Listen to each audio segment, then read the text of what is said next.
Walton Desir, the Shadow Minister of Foreign Affairs, Member of Parliament, and Member of Parliament Cathy Hughes, who's also Chairman of the Alliance for Change. Sitting right up front, Mr. Ganesh Mahipal, Member of Parliament, Central Executive Member of the PNC, Ms. Dawn Hastings Williams, my sister, Member of Parliament and General Secretary of the PNC, Mr. Ronald Cox, Member of Parliament, Ms. Nima Flubes, Member of Parliament, Mr. Ricky Ramsaroop, Member of Parliament. Also, we have here the Deputy Mayor of Linden, my brother. Stand up, let him see you. Also from Guyana, am I missing anybody? Darren Wade. Sherrod Duncan, Member of Parliament. Man, how can I forget Sherrod? He's living in, Sherrod Duncan from South Carolina and Guyana, Member of Parliament. Then we have the Shadow Attorney General. What are you doing in the back there? Member of Parliament and Senior Counsel Royce Ford. Oh, Attorney at Law Don Holder Alert Kush.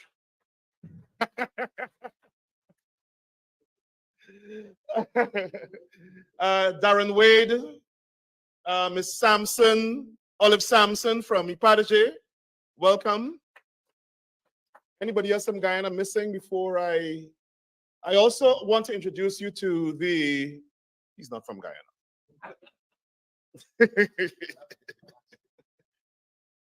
Oh, Derek Baster from the AFC, stand, please. I want to introduce also the members of the committee for this conference. Could you all stand, please? I know I introduced you this morning. I miss Errol Lewis. Everyone, Errol, Edward, Novella Noble from Georgia, Miss Clement from New Jersey, Rebecca from New Jersey as well. Thank you guys all for serving on this committee. Let me also thank the Metropolitan Police, who has an invisible presence here. And let me also thank the Federal Bureau of Investigations, who have, over the period, worked with us for this conference.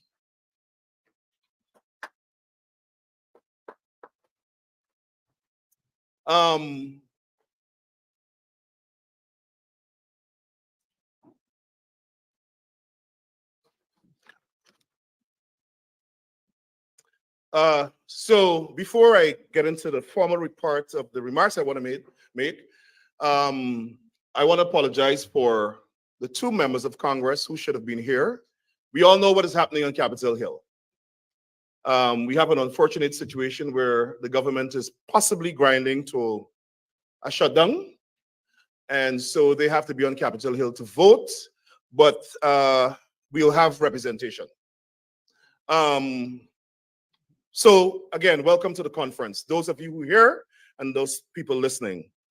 I want to, on behalf of the Caribbean Guyana Institute for Democracy, in the strongest terms, condemn the government's discrimination against another Black leader in Guyana.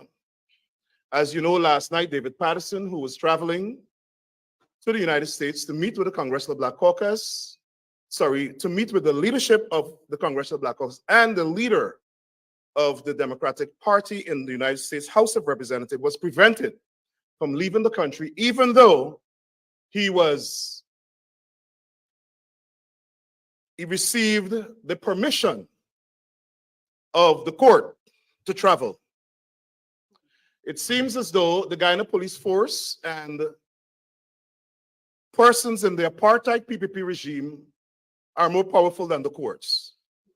And I am in America, and we have freedom of speech here. This is not Guyana. And I want to make bold to say that if David Patterson was a Harry Singh or a Kisun Lal, he would have traveled.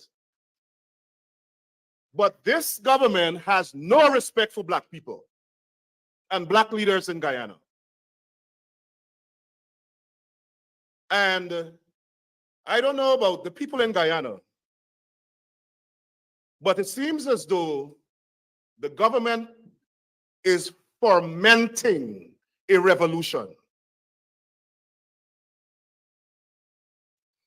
They are fomenting a revolution. They are provoking the Afro-Guyanese population and other opposition supporters or opposition supporters. They want civil conflict and they're inciting it. And I wish to God that they lived in America. You see what happened in this country when they killed George Floyd? The people of Guyana need to be inspired by the people who inspired change during that crisis. And the Guyana police force could put out another wanted bulletin for me for saying that. I don't know how the people in Guyana can live with this kind of disrespect. So to my friend and brother David Patterson, we wish you were here. I hope the court could grant an injunction tomorrow and he can travel today. Sorry, grant an injunction today so he can be here tomorrow.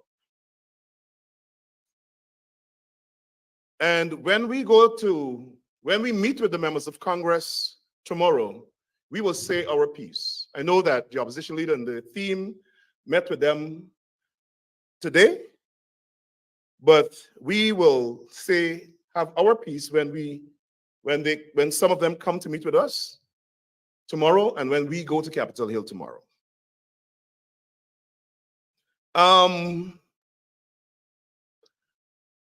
The government of Guyana, in response to our announcement of this Congress, hired a lobbying firm,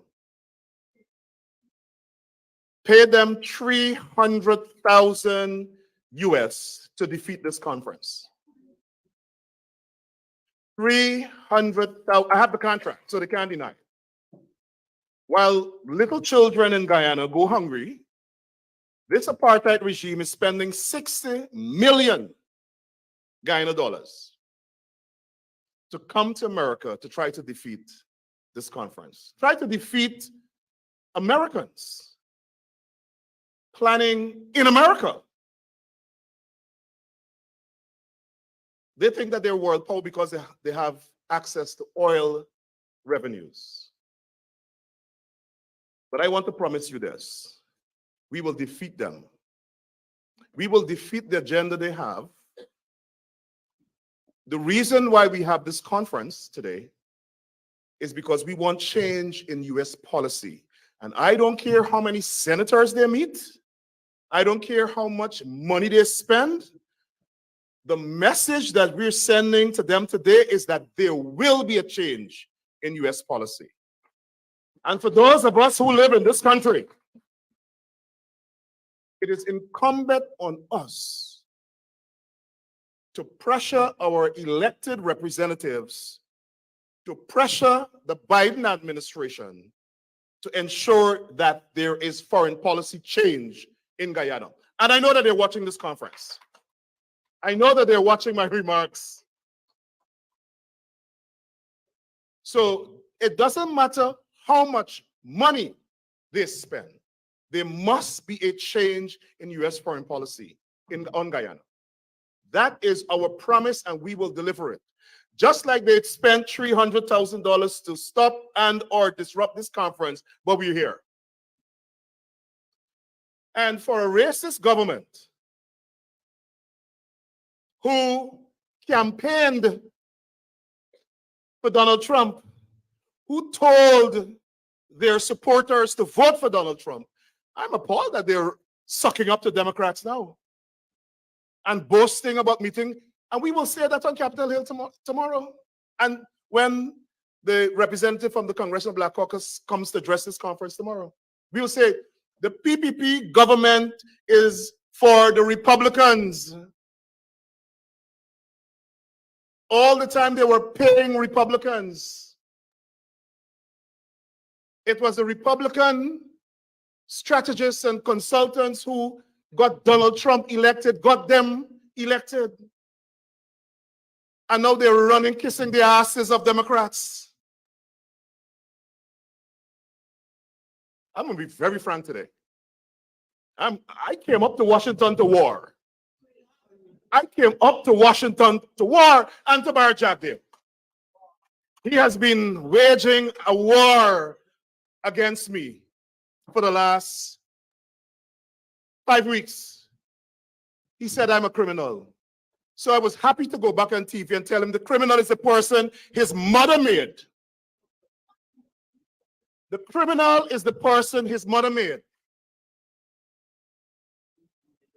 A man who formed death squads that killed over 1,400 young black men is calling black leaders a criminal. And listen, Guyana and Guyanese in the diaspora, we have to stop accepting this kind of thing. Bar Jagdeo has called every black leader in Guyana a criminal. Aubrey Norton is a criminal. Cathy Hughes is a criminal. Amans is a criminal. Vincent Adams is a criminal. He also called Richard Van Westshire a criminal. It seems as though when they want to solve international problems, they have to resort to PNC criminals because they just appointed Van Westshire, the ambassador to Venezuela. Bar Jagdeo just called you a criminal 2 weeks ago. They don't even have the expertise to run the country. They have to resort to people from the PNC. Carl Greenwich is helping them with the border crisis in the World Court.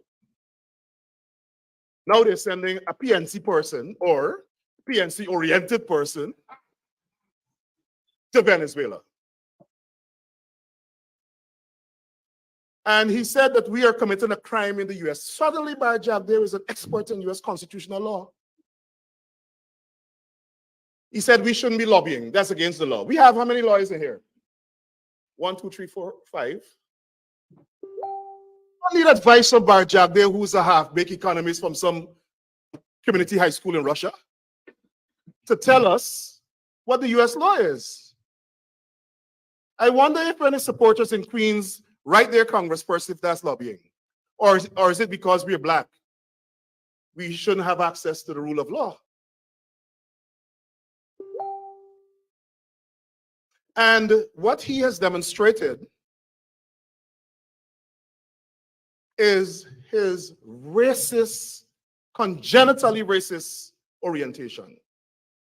On the other hand, what he calls a black group, CGID, is we're breaking the law when we talk to our elected officials. But when his supporters in Queens, who raised money illegally, who funneled money to him illegally, allegedly, who are under FBI investigation for funneling money to Bar Jagdeo, allegedly, and I'm not joking, they are. Over 100 of PPP supporters in Queens are under FBI investigation. They're funneling money to terrorists, a terrorist group called Hezbollah in Lebanon. They're smuggling gold, smuggling drugs, and money laundering. And he calling us criminals. And the whole PPP cabinet were charged with fraud. Singh, Minister of Finance. Bar Jagdeo was arrested for fraud. The president was arrested and charged with 19 fraud charges. Nandalal was arrested for fraud. Kwame Mukai is a convicted criminal sitting in the cabinet. Convicted.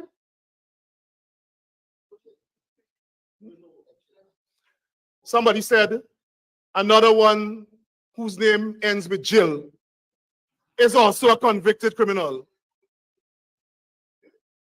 Somebody said another one was charged with murder, then he changed his name to some kind of Jill.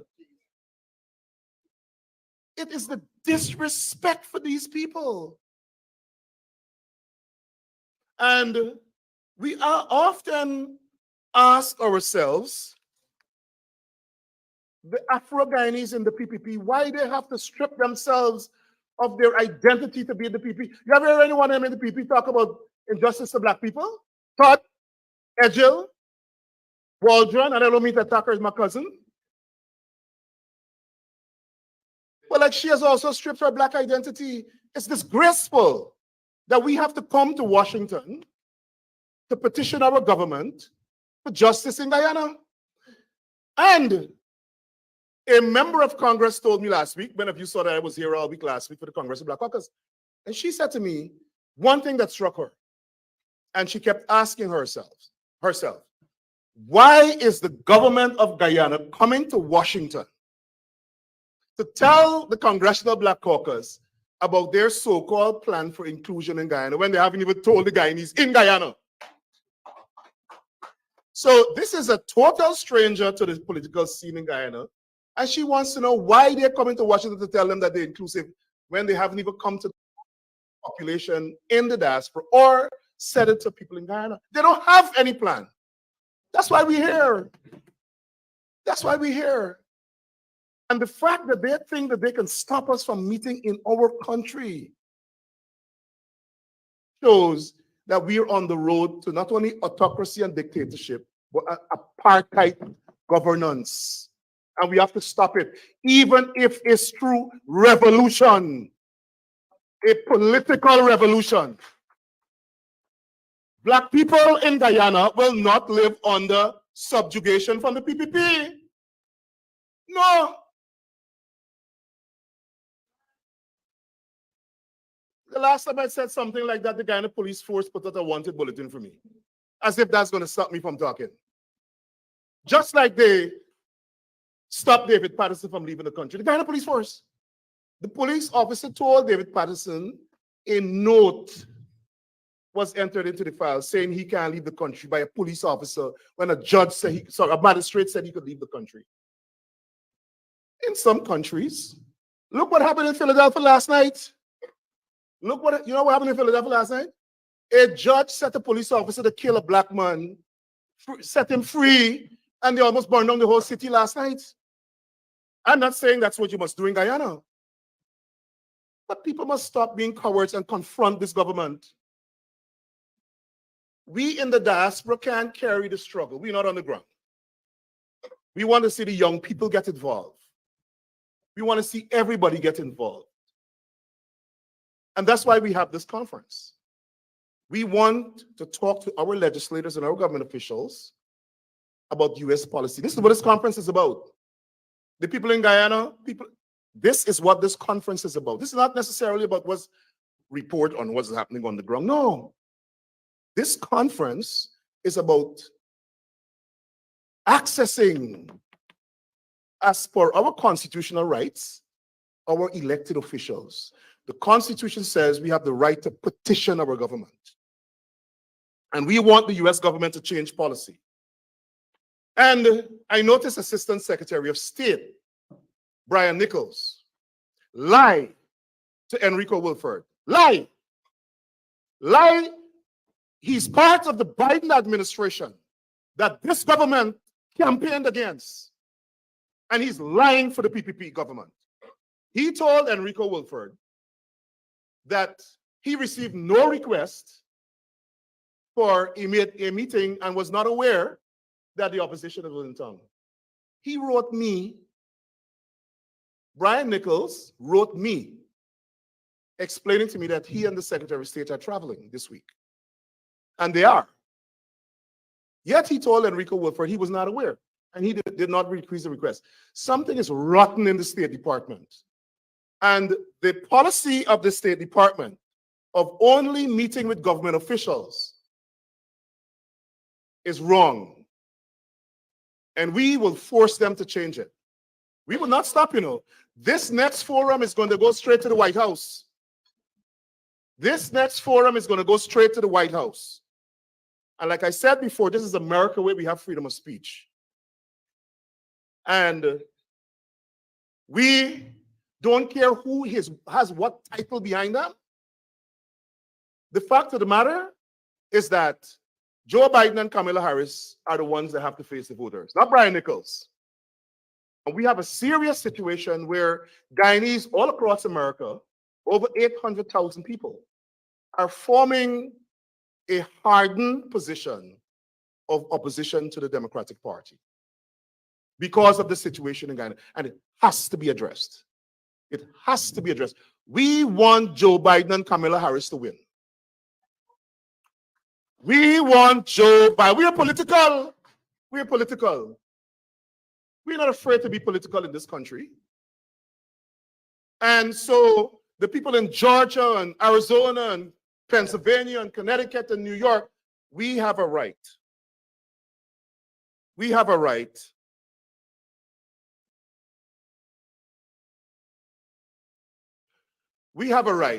to express our views. We have a right to meet with them and petition.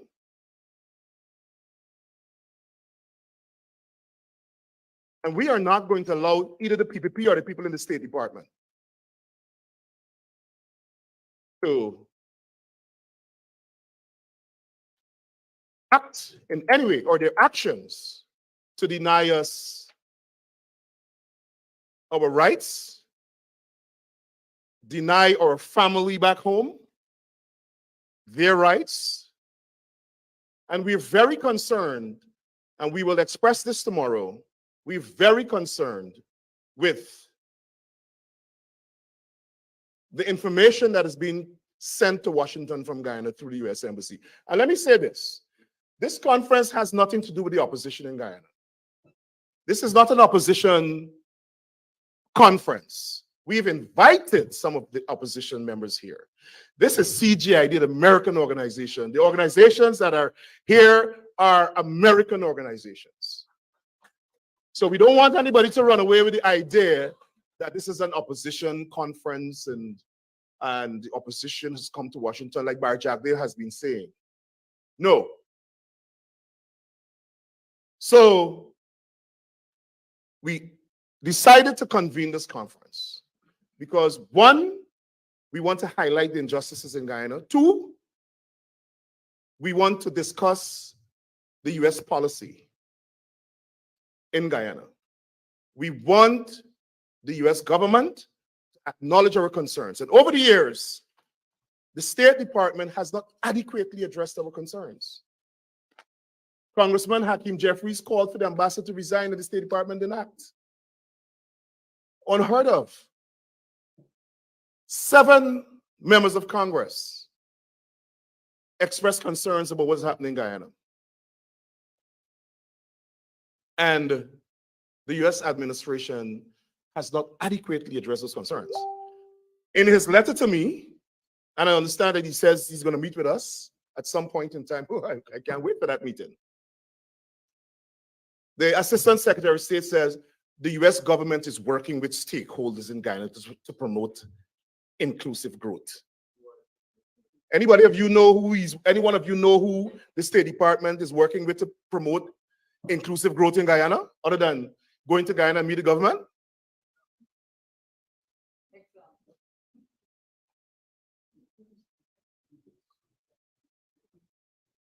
They are working with stakeholders. Who are the stakeholders? The stakeholders are the population, the people who make up Guyana, and their leaders. And I heard the opposition leader, the president said he is not going to meet with the opposition leader, which means he's consciously violating the Constitution unless he repents. Like if they repented for all the black people they murdered and the money that they squandered and siphoned off. And I wonder if the Assistant Secretary of State observed that. So, as we deliberate over the next day, we want members of this diaspora to remember why we're here. And when you go back to, I notice people here from the Virgin Islands, Texas, Georgia, Tennessee, New York, New Jersey, Connecticut. Forgive me if I missed anybody from any other state. Maryland, Washington, D.C. Oh, gosh. I'm in Maryland, Washington, D.C., Virginia area, and I'm missing. New Mexico, South Carolina, Canada. Go back home and petition your members of Congress. Jack Bell said that his supporters must write the members of Congress and complain for me. As if the members of Congress don't cut my tail. You guys go home and pressure. This is not to intervene in Guyana. We don't want intervention in Guyana. We want U.S. policy to promote right here. What we're saying here. Inclusive governance, inclusive economic growth, equal justice, social equity, and sustainable development for all Guyanese. The government of Guyana came to Washington to tell the politicians they're against inclusive governance.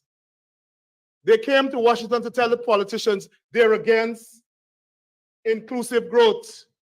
The same inclusive growth that the Assistant Secretary of State said he's working to promote. The government came here to say, no, we're against that. They're against this conference. This is what this conference is about. They're against equal justice and equal rights. They're against social equity. They're against sustainable development for all Guyanese. And Barry Jagdale has the gall to every Thursday attack this conference because we want to promote equality, inclusive growth, inclusive governance. Do you understand that? The government is against what we're promoting here. So this conference, as I take my seat, is to petition, discuss, dialogue, urge our policymakers to ensure that U.S. policy promotes these things.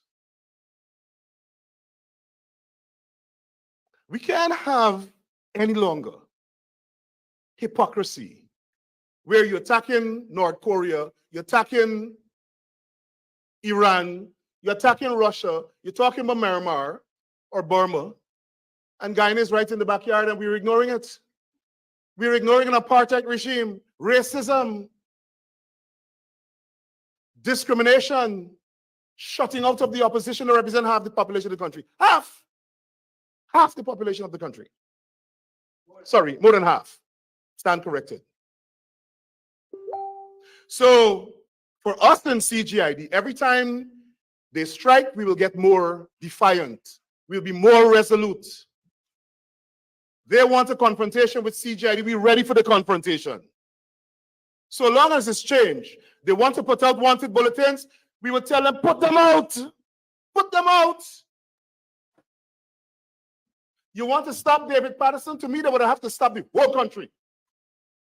You want to stop David Patterson from coming to meet Congress? You have to stop the whole, I would have shut down the whole damn airport.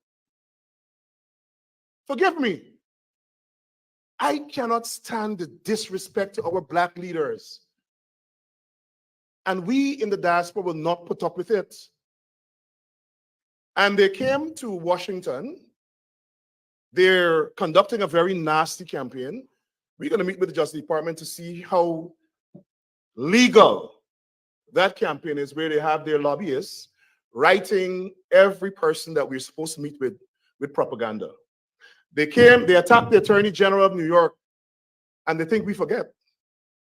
They attacked Hakeem Jeffries, but they have to humble themselves like little puppy dogs and go to Capitol and meet with him because he's now the second most powerful African American in this country. And then they left the meeting and lied. So that's what we outlined, what I outlined just now is the reason we have this conference. We are not focused primarily on Guyana. We focus now on US policy. And tomorrow, because of what's happening in Congress, one member from the Congressional Black Caucus would represent everybody, and then we will go to Capitol Hill to meet with the rest. And I hope that when she comes tomorrow, we can really express ourselves about our feeling about what is going on in Guyana. Not the charade where the government came and said, oh, everything is hunky-dory. Come to Guyana and talk to the people they're partying. Let us tell Congresswoman Clark, the first vice chair of the Congressional Black Caucus, what we really think. The people here from Guyana, express yourself. Let the members of Congress know. Later on, we will meet with the National Security Advisor and his team. At another date, they can't meet now because of what is going on. We will go all the way to the White House. You hear me? Bar Jagdale, the regime in Guyana, we will go all the way to the White House to fight you. Your money is not going to deter us. We've come to Washington to send a message to the U.S. Department, U.S. State Department, to the embassy in Guyana, to our members of Congress. We will not sit idly by while racist, apartheid people in government try to re-enslave Black people and deny opposition supporters their right. So again, thanks for coming to this conference. Let us be resolute. We want your support, everybody. Let us unite this diaspora so that we can fight and bring about the change in Guyana that we need. Thank you.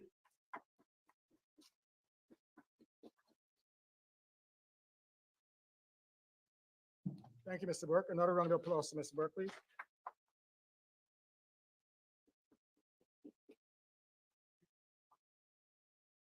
Next on the program, we're going to have a State of the Union report from Comrade Norton, the opposition leader. It's going to be brief because I think given the time constraints, we're going to have about 4 minutes for each person. There's no union in the country. State of the country. All right, so you go first. Yeah. So would you welcome Mr. Norton to this podium, please?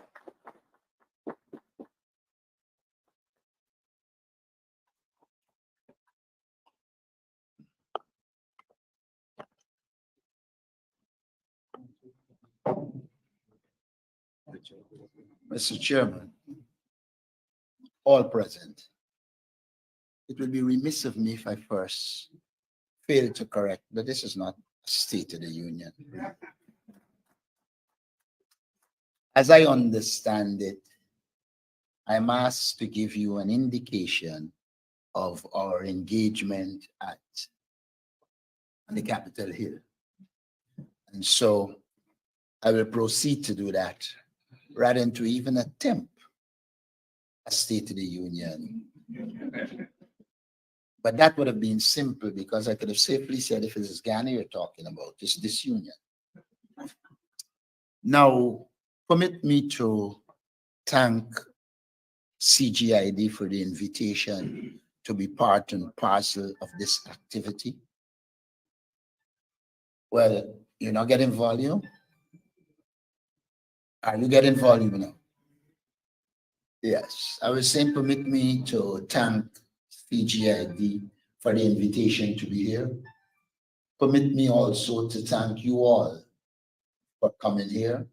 A lot of times it's a great sacrifice. And so we're appreciative of the sacrifices you make to stand up for us in Guyana. We're cognizant of the fact that first and foremost, persons to stand up in Guyana is us. And therefore your work is work in solidarity. But nevertheless, the opportunity was provided for us to engage in that we did. May I take the opportunity to say to you that yesterday a delegation met with the International Monetary Fund and we did a critique of the Guyana economy at this stage and outline the kind of economic development policies we thought should be advocated. We were very clear to point out to them that we recognize you celebrate growth, but growth is not development. And we made proposals that are aimed at ensuring Guyana develops, meaning the people benefit. We made a major concern that oil resources,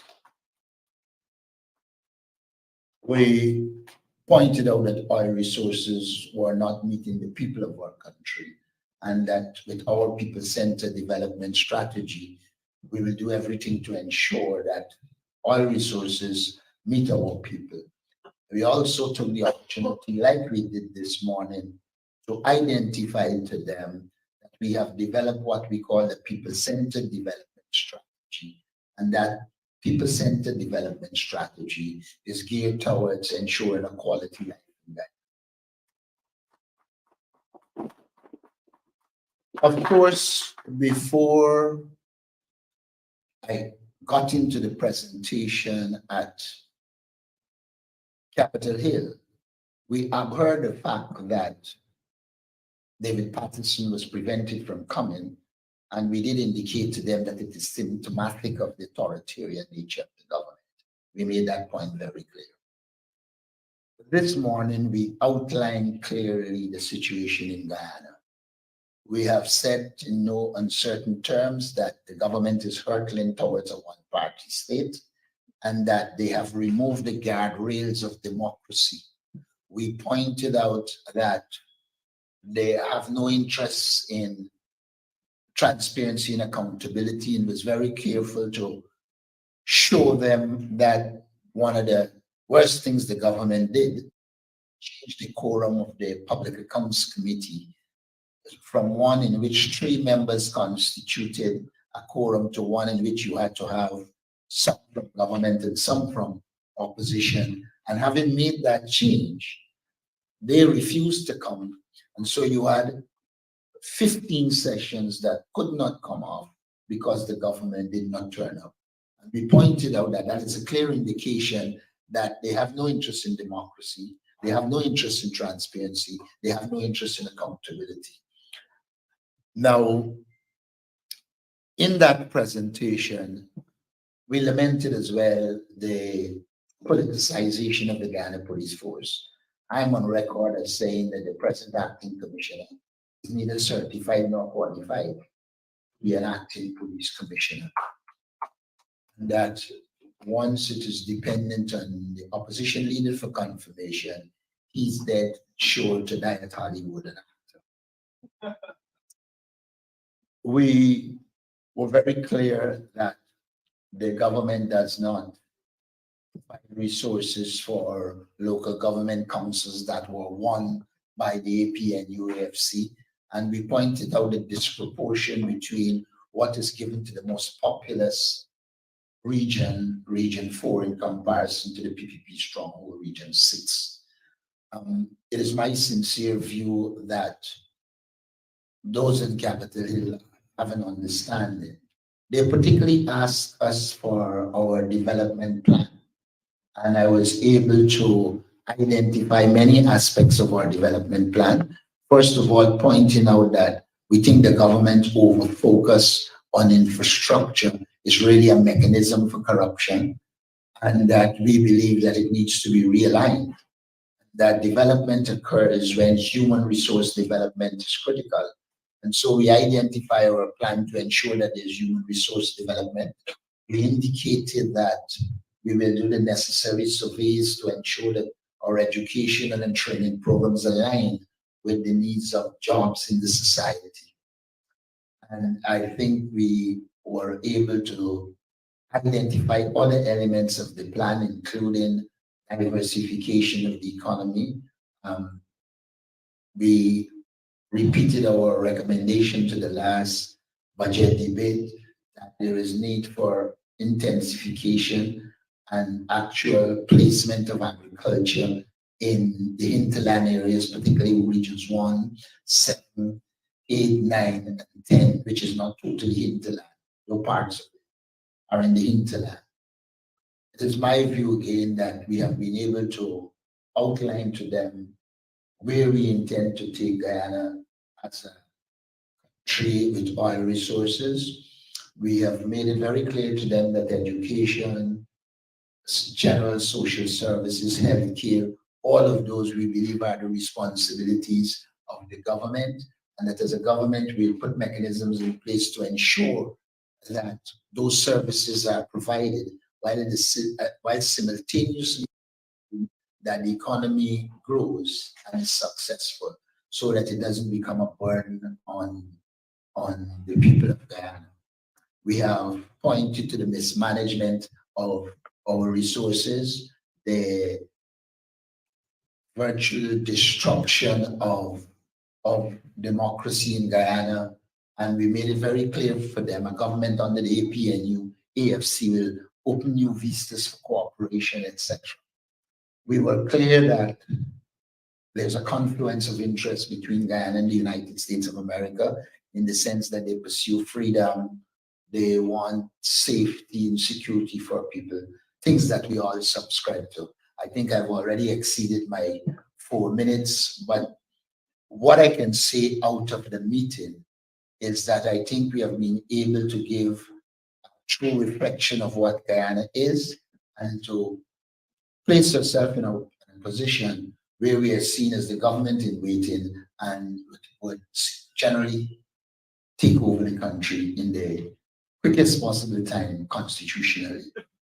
We have urged them to support a clean voters list and biometrics at the place of poll, guaranteeing them that if that is to occur, then our victory is assured. And so, in essence, we felt that they understand the plan we set ourselves, they understand the nature of the society, and we left feeling that they're disposed to working with us. I would think that is a synopsis, however extemporaneous to us. Thank you.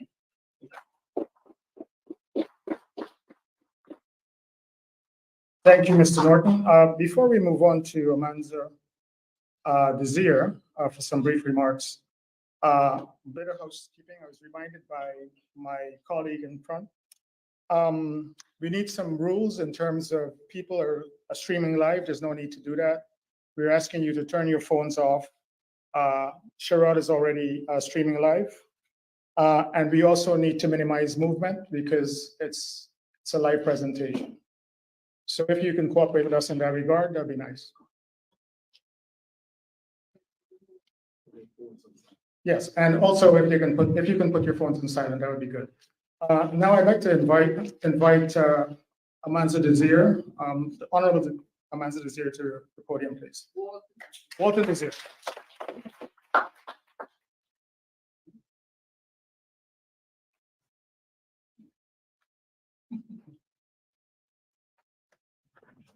Good afternoon, everyone. It is certainly an honor and a privilege for me to be here today with my colleagues from Guyana to interact with you for the next 2 days.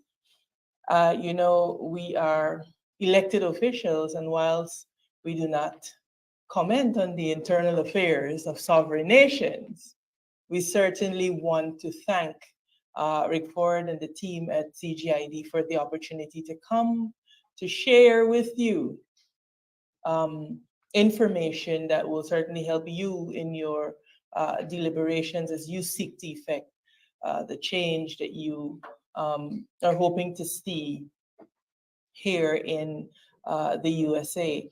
I want to say from the outset, to add to what the leader of the opposition would have said, we had the opportunity to make it very clear to the delegation on Capitol Hill that as it relates to our territorial controversy with Venezuela, that there really is no daylight between the government and the opposition on this issue.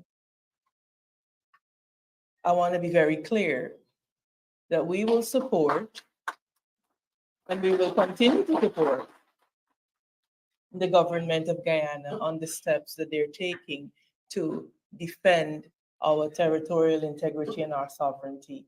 The president of Guyana would have reached out to the leader of the opposition to brief him. And indeed, at the ministerial level, they would have reached out to me to bring us up to speed on what has been happening. And so our position is that we will continue to pursue the judicial settlement that is currently before the ICJ, and there is no derogation from that in terms of dialogue, etc. in the broader context, as you deliberate over the next few days, I believe that there are a couple of things that are extremely important for us to note. That Guyana, as you know, is at a crossroads, as it were. For the first time in our history, we have the amount of resources that we have, and resources that can make a meaningful and lasting change to the life of every Guyanese. The challenge that you're having is that that is not happening. And I want to be also very clear about something. The issue of poverty in Guyana now cuts across ethnic political divides. And that understanding is important because as we seek to move Guyana forward, we have to begin to craft a system where every Guyanese, after an election, feels that that election was properly contested on the basis of a sound list and that they now have a stake in moving the country forward. We cannot continue to have a Guyana where when one party wins, one half feels left out of government, and the other one, when the other side wins, feels left out of government. The key to tackling that is to continue to advocate for strong democratic institutions. We have to move away from the cult of personality leadership that we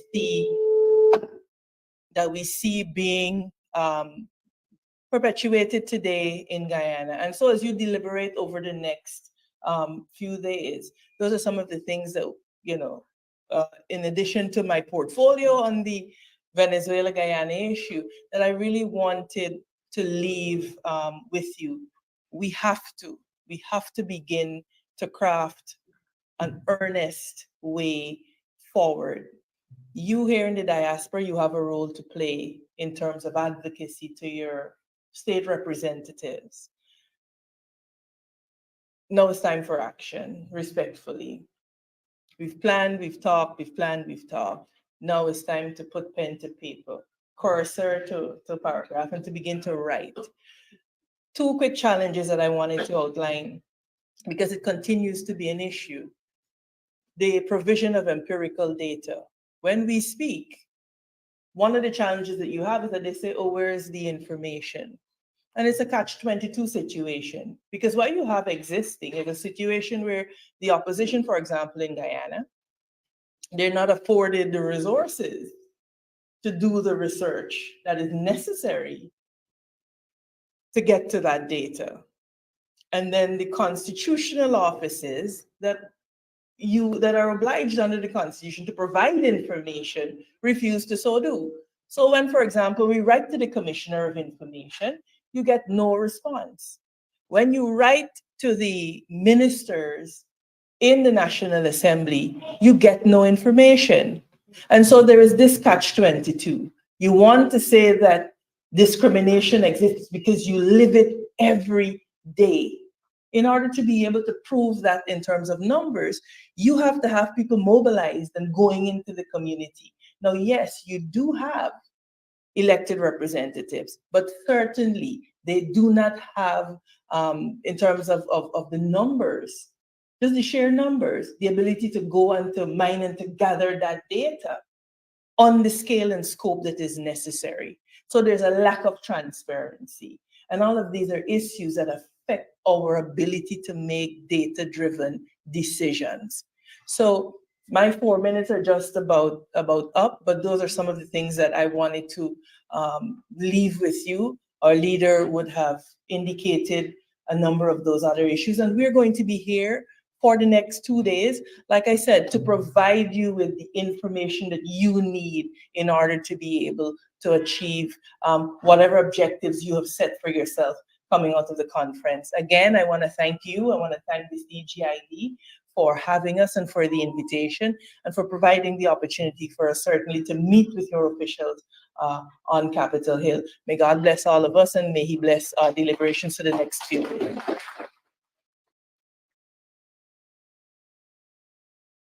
The Honorable Amanza Walton Desir. I think we might have a quick adjustment.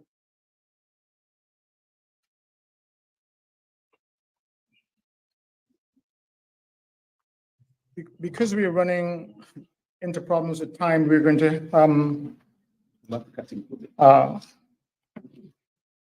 Ms. Cathy Hughes has graciously agreed to allow Mr.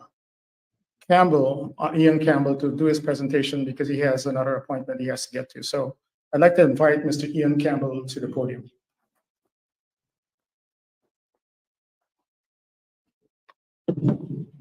Thank you very much. I'd like to thank Rick for the invitation to be here with you today. And I appreciate the opportunity, respectfully, to all the elected officials and special guests. I want to briefly kind of highlight some of the things I want to talk about, but unfortunately, there's not enough time to really go into it because the seriousness of government relations, lobbying, advocacy, I don't want to do a disservice to, so I just want to touch on it. My name is Ian Campbell, and I was a former chief of staff. I worked on Capitol Hill for a number of years. I run political campaigns. I lobby for foreign governments. I represent other clients who are nonprofit or corporations. And all that, I say all that to say that, people misunderstand what lobbying is.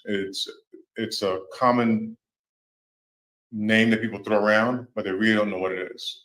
Lobbying is one line, influencing an elected official to do something that you want. That's lobbying. Everything else that we work on is public relations, it's government relations, it's advocacy, it's education. And and I did send Rick for the handout that we're going to email to you guys later on. But there's certain steps you have to go into this process. Part of it is education. Most people in the United States don't understand what's going on in Guyana because they haven't been educated. So you develop an education campaign that you now have to let them know what's taking place in Guyana, what's going on the ground. Once you educate them, you advocate for your position, what's going on. Education, advocacy, then you run a public relations campaign to start talking about those things in a public sphere so that the public now understands what's going on. Congress is a reactionary body. It responds to public pressure. So in your constituencies, in your districts, your elected officials, your city council member has influence. So you talk to your city council member, put together your position, your city council member who is have more access to you and you to them, then reach out to your elected representative in Congress to say, hey, my constituent has this issue. Can we look at it from a national perspective and how they're being dealt with on the international level? And ask certain questions. One of the major things we do in Congress, or did in Congress, I like to ask questions. If you ask a question, you're waiting them to respond. One of the issues we're having in Guyana is people just not responding. But you have to let that become public. If they're not responding, they're not doing their jobs. If they're not doing their jobs, then people get kind of active about people not doing their jobs. There's a number of different stories we can go into, but real basically, the number one thing is influencing. How do you influence the people on the ground to make sure that they hear your opinion? You're here in the United States. You are not on the ground, not facing the day-to-day challenges that the people on the ground are facing. So you have to coordinate with the organizations, with the individuals, with the churches, with the groups on the ground. Let them give you the information. You then take that information and give it back from you here, that way the people on the ground are safe and secure. So you accept, like Rickford is doing, he's taking all the shots. He's put himself out there, he's taking it, but he can't be the only one because now it's like, put it on him, so he's just one loudmouth guy in the US, it doesn't really matter. So that's the challenge you have, is he can't be the only one. So you have to come at it from different angles, where constituency from Texas, constituency from Georgia, constituency from Canada, constituency. So now it becomes a whole issue from a larger perspective, from a whole united front. So it's not just what Rickford is saying. Rickford may say, but you also want to say the same thing. You say the same thing. It's until you say it, it hasn't been said. That's the word that folks go by in Congress. So in order to influence what's going on the ground in Guyana, you actually need to have a vested interest here through your elected representatives here to get them to act in a way that is responsive to you. Your elected officials see you as one vote, but we all know how important one vote is. Your one vote brings a constituency that they don't understand. They don't understand Guyana. They still think it's Ghana. They don't know where Guyana is located. So use that to your advantage. Use that to your advantage. You have oil or the minerals. Use all those things. It's strategically positioning yourself so that you're representing a much larger, broader, ideal constituency group and population. And there's more details we can go into that.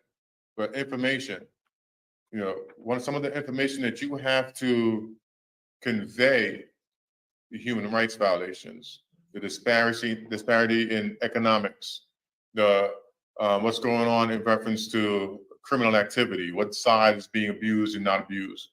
That information needs to be brought up and taken down to the level of locally, but also in the media, the Human Rights Watch, public UN, and elsewhere. So different individuals in your organizations are responsible for different outreach to different entities. To the State Department, that's one person in particular is going to be liaising with State Department, so that the burden doesn't fall on one person. It's dispersed, it's spread out. Another person can deal with the human rights. Another person can deal with arrest and injustice. My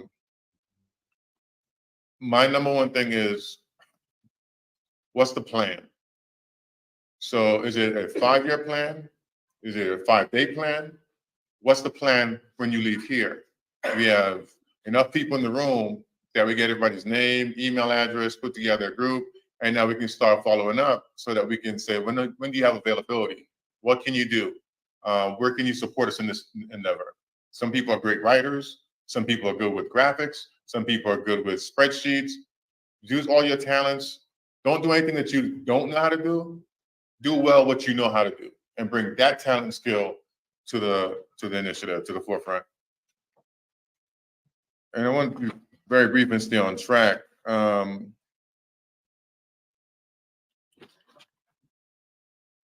think that what's taking place in Guyana is similar to what's taking place in other places, whether it's Equatorial Guinea, whether it's what took place in between Mali, Guinea. We got to pay attention to the news, Niger, and elsewhere. So there are other hardship and hardened governments that use strong arm tactics. People rebel, people go against it, people rise up, they vote, they get these people out. The United States government is going to move in their interests. Right now, as long as nobody's really saying anything to disrupt it, then they don't have any interest. They still have the relationship. They're still getting the diplomatic relations. It's how do you disrupt that? How do you shine the light on the U.S. government saying you're dealing with a government that is in violation of human rights violation, that's abusing children, killing people, and they know this because they're on the ground. So it's not that they don't know. What you haven't done is force them to acknowledge that it's happening. So how do you go about doing that? Hold a flashlight to it, put it in their face, put it in the media, run press releases, have interviews, social media, send letters. If you had 75 letters going to the State Department right now saying this is an issue, this letter writing campaign, they will take notice. But we don't write enough. We don't call enough. We don't do enough. We don't see and understand that as an individual, your elected official works for you. You, the people, are the power. We think that, oh my God, they're elected. Wow, they're this important person. No, they're not. They're just a person with a job. You gave them a job. You're paying their salaries. So they work for you. And once you start to really understand that, whether it's the police commissioner, whether it's a local police officer, whether it's whoever it is that's in a public space, they work for you because you are the person with the power. Once we understand how to operate and move in that regard together collectively, Because I guarantee you, if everybody in this room would schedule an appointment to go to the State Department and go down there, so we're 75 strong, we want to meet with the secretary. You're going to meet with somebody. And you let them know that you have written in a month ago, you scheduled an appointment, no one responded, you're having issues with the Deputy Assistant Secretary, and these things are happening, and you need it resolved.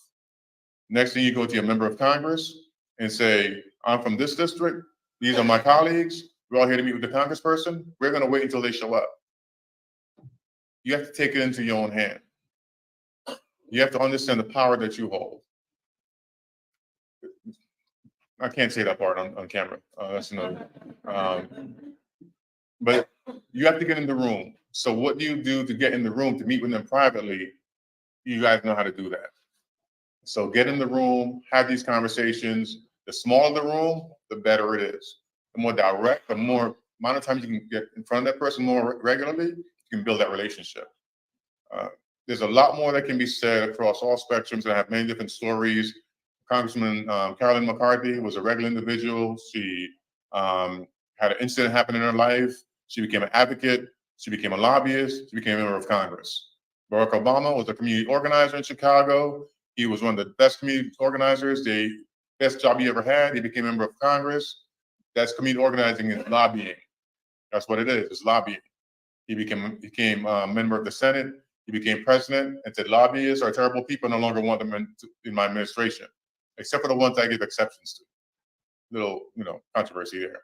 But he was a community organizer. Community organizing is lobbying. Community organizing is advocacy. Reaching out to, only difference is they say that when you're a lobbyist, you get paid. When you're a community organizer, you don't get paid, blah, blah, blah. Nonsense. Same thing. So don't take for granted what it is when you're reaching out to your elected official. Get your neighbors, get your friends, get your minister, get your school PTO group. Let them do work for you. If they don't work for you, get rid of them. With that being said, I'll do my best to be back tomorrow, but I do have another obligation I have to get to. It's been a pleasure taking part. And if you have questions, Rick would know how to reach me. Want to make sure you get the information that I have set up, send out to you, look forward to the group. And then look forward to seeing you guys again very, very soon. Thank you so much. Thanks. Give him another round of applause. And Ian, we're so sorry that we didn't get to benefit more from your expertise. He has been here all morning. And we didn't want to do this presentation without the MPs. And so he has to go, but we'll continue to engage him. Ian, thanks a lot. Ian is a former chief of staff to many, many members of Congress. Chiefs of staff rotate all over the Hill. And then he works closely with Congressional Black Caucus. And so over the next coming months, we will work with not only Ian and his organization, Manchester Solutions. We would work with one of the biggest lobbying firms here in Washington, D.C., and we're going to respond to the PPP government with equal force and velocity in terms of their lobbying. We will respond. So thanks a lot, Ian. And we'll continue to work with you. Thank you. Thank you, Rickford. So we'll move back now to inviting the Honorable Cathy Hughes to the podium.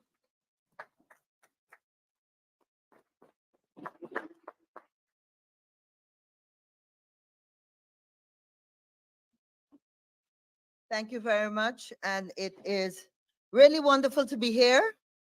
Up until the last minute, and we arrived yesterday afternoon, we were still hoping that we would cover all the grounds, make sure everybody had their visas and everything. And finally getting here, and at about 11 o'clock last night, having David Patterson say, Cathy, after everything, changing the tickets, everything, they're saying I cannot proceed. And of course, after that, it was a frantic attempt to get his attorney at law, who I happen to know a little bit. And, but I just want to, I'm starting with that, because that really is the essence of why we're here and what we're going to be talking about over the next 2 days. And that is the inability for us as Guyanese politicians in Guyana that represent the people of Guyana to sit around a table as mature individuals and decide a program, a policy that can move all Guyanese forward, given the wealth that we have right now. We're blessed after going through a difficult time, economy based on commodity markets, whether it's bauxite, sugar, rice, whatever, that finally we get this gift from above. And what are we doing with it? We're systematically ensuring that all Guyanese cannot benefit equally. And that's why it is good to be here. It is good, first of all, to get and to always have the support of our members in the diaspora, because I know we complain about the victimization we feel every day in Guyana, but it's hard for you to, because you're giving your time, your energies and resources, although you physically are not in Guyana, and you continue to be strong citizens that want the best for Guyana. And for that, I want to say a very special thank you to you. I bring greetings on behalf of the Alliance for Change, which of course is the other hat I wear. And you would have heard that we have here Deonarayan Ramsarup, Ricky Ramsarup, as many know him, and most importantly, Vince Adams. And we are going to have an interesting discussion. One of the things that I want to say is that at today's meeting, we really stepped up and wanted to ensure that the Congress representatives and even you in the diaspora understand that we come from the premise that there is so much commonality in terms of the principles and the of democracy, the democratic principles that you in your new home, the USA, the US as a government, and us in Guyana all adhere to. And the challenge we have is that we've been seeing an erosion of those principles. And so David Patterson not being allowed to travel today, when Newsroom, which is a government outfit, Newsroom, a government media outfit, said, and I'm quoting, on December 31st, 2022, court finds police force does not have the authority to blacklist at airports. This is a court decision, right?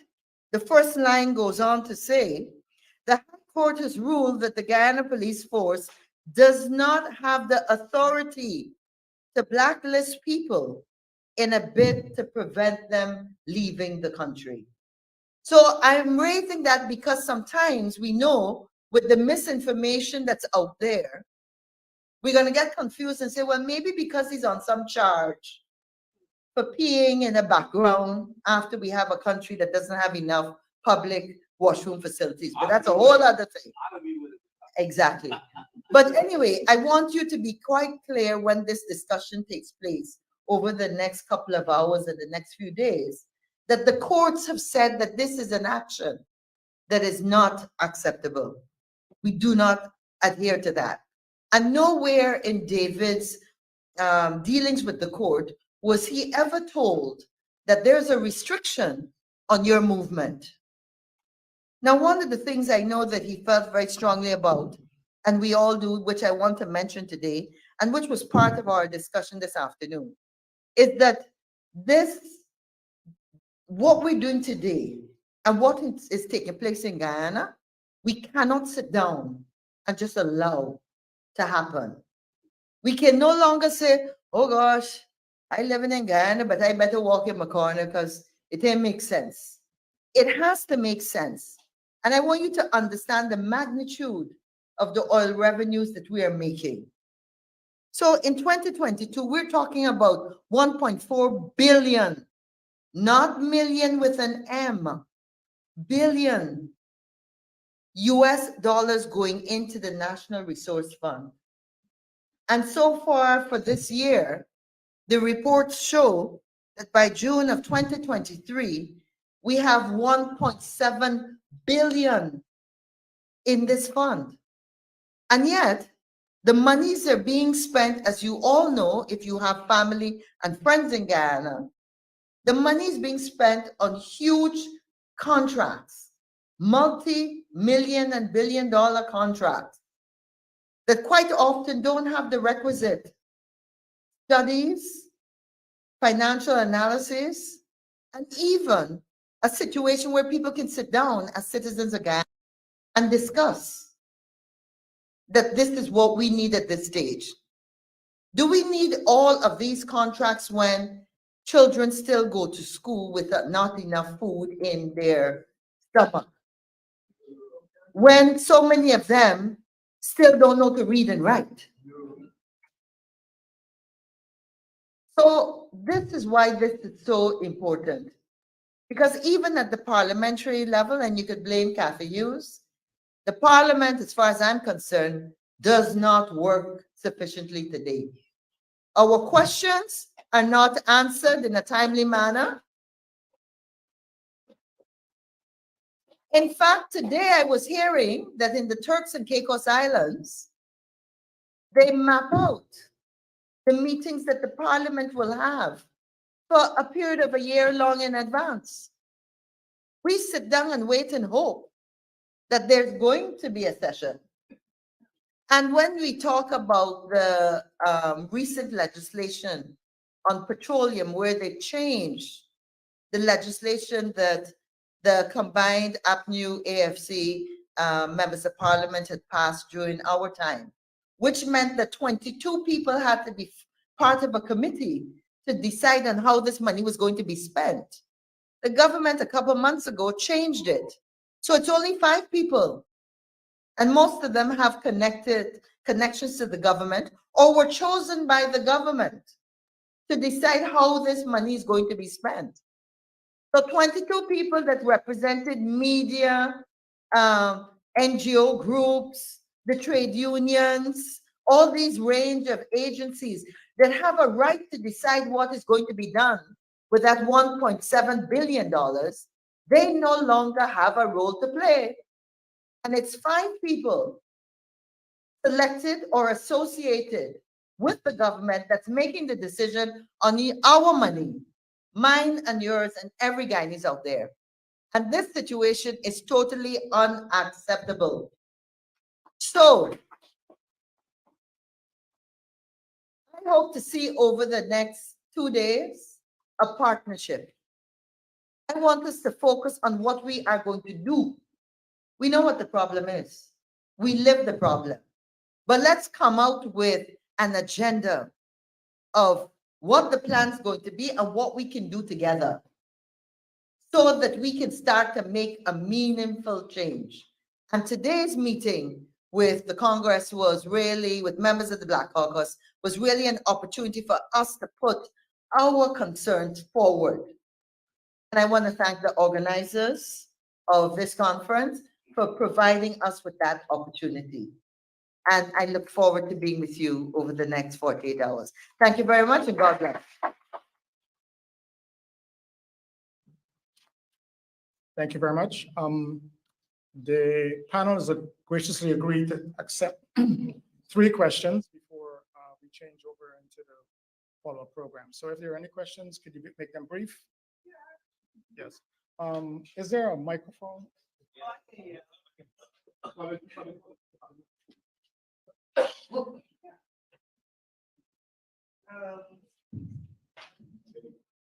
Thank you so much for your comments and for your reports. I believe this may be directed at Mr. Norton. Given, or maybe anyone can answer it, as a matter of fact. So, given the fact that what's happened to David Tribes is so horrendous, and I believe someone mentioned that Guyanese should be in the airport and really standing up to government or to basically protest what occurred. Why do you think Guyanese are not doing that? Okay. There are a number of reasons why Guyanese aren't standing up. If you assume standing up is just coming to the Guyanese, well, I can't do much with this. This is the maximum I think it has. One, a lot of Guyanese are cognizant of the fact that in recent times, the APNU would put a number of numbers across. The intention at the time was to use it to fight crime. With a politicized police forces become an institution to fight geopolitical opponents. I think also because it is so glaring that the police is politicized and the amount of trumped up charges against members of parliament at the highest level in the form of some people are concerned. Actually, as well, the government has a war chest of money. And in many communities, they are paid agents. We mustn't fool ourselves about that. If you go to Boston, Pleasant, wherever you are going to find paid agents. The other thing is, I've argued in the post-Burnham, then to Desmond White, you had a test, and I can tell you, I was one of the persons who led this. But you had a kind of a breakdown in the political apparatus that is protest. And that is why when I became leader, I said we have to start with bottom up and build back that. So as you get out there, they will be behind you. We have tested a number of times with rallies, etc., and you got some turnout. But I do think people, as we do more work on the ground, and the issues emerge, we'll be in a better position to mobilize and motivate people to participate in protests. So I would say essentially, also the government has instilled fear. And there is a high level of installation of fear in public servants, in people in communities. So you are dealing with a totally new dispensation. Having said that, however, I still believe, and I am working with others on a mechanism that will produce some protest. But it wouldn't be the whole day, and it might not be the best thing to see how it will be. But we are seeing evidence in communities that people are prepared to protest, etc. It's a question of how we get it widespread. Okay, next question.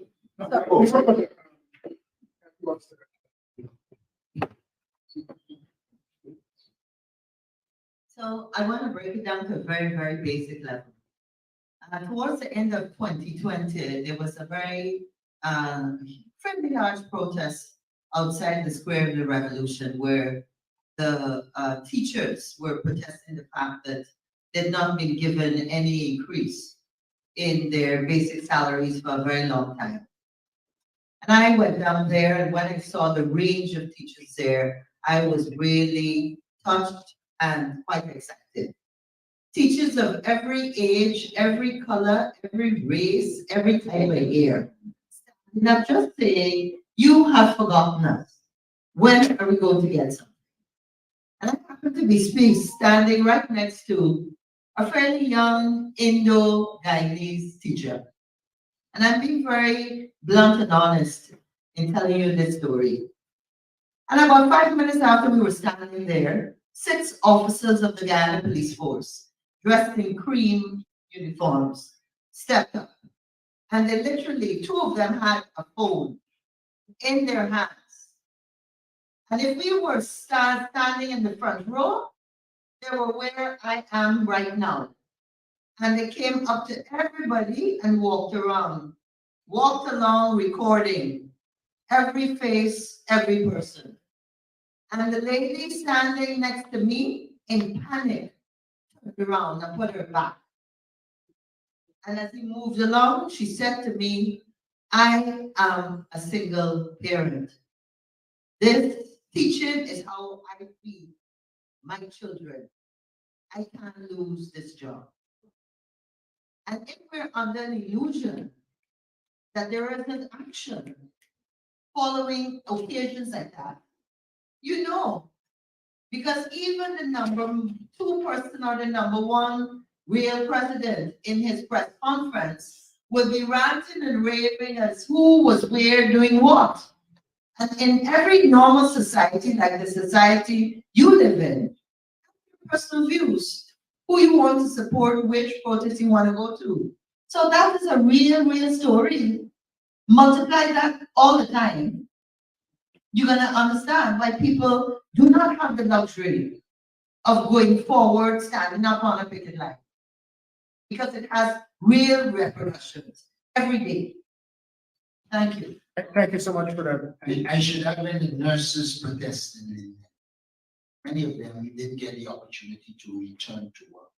They fired them, they did all kinds of things. So it is something that one has to consider, but I put it under the category of instilling fear. Thank you so much. I think there's a second question from Colin.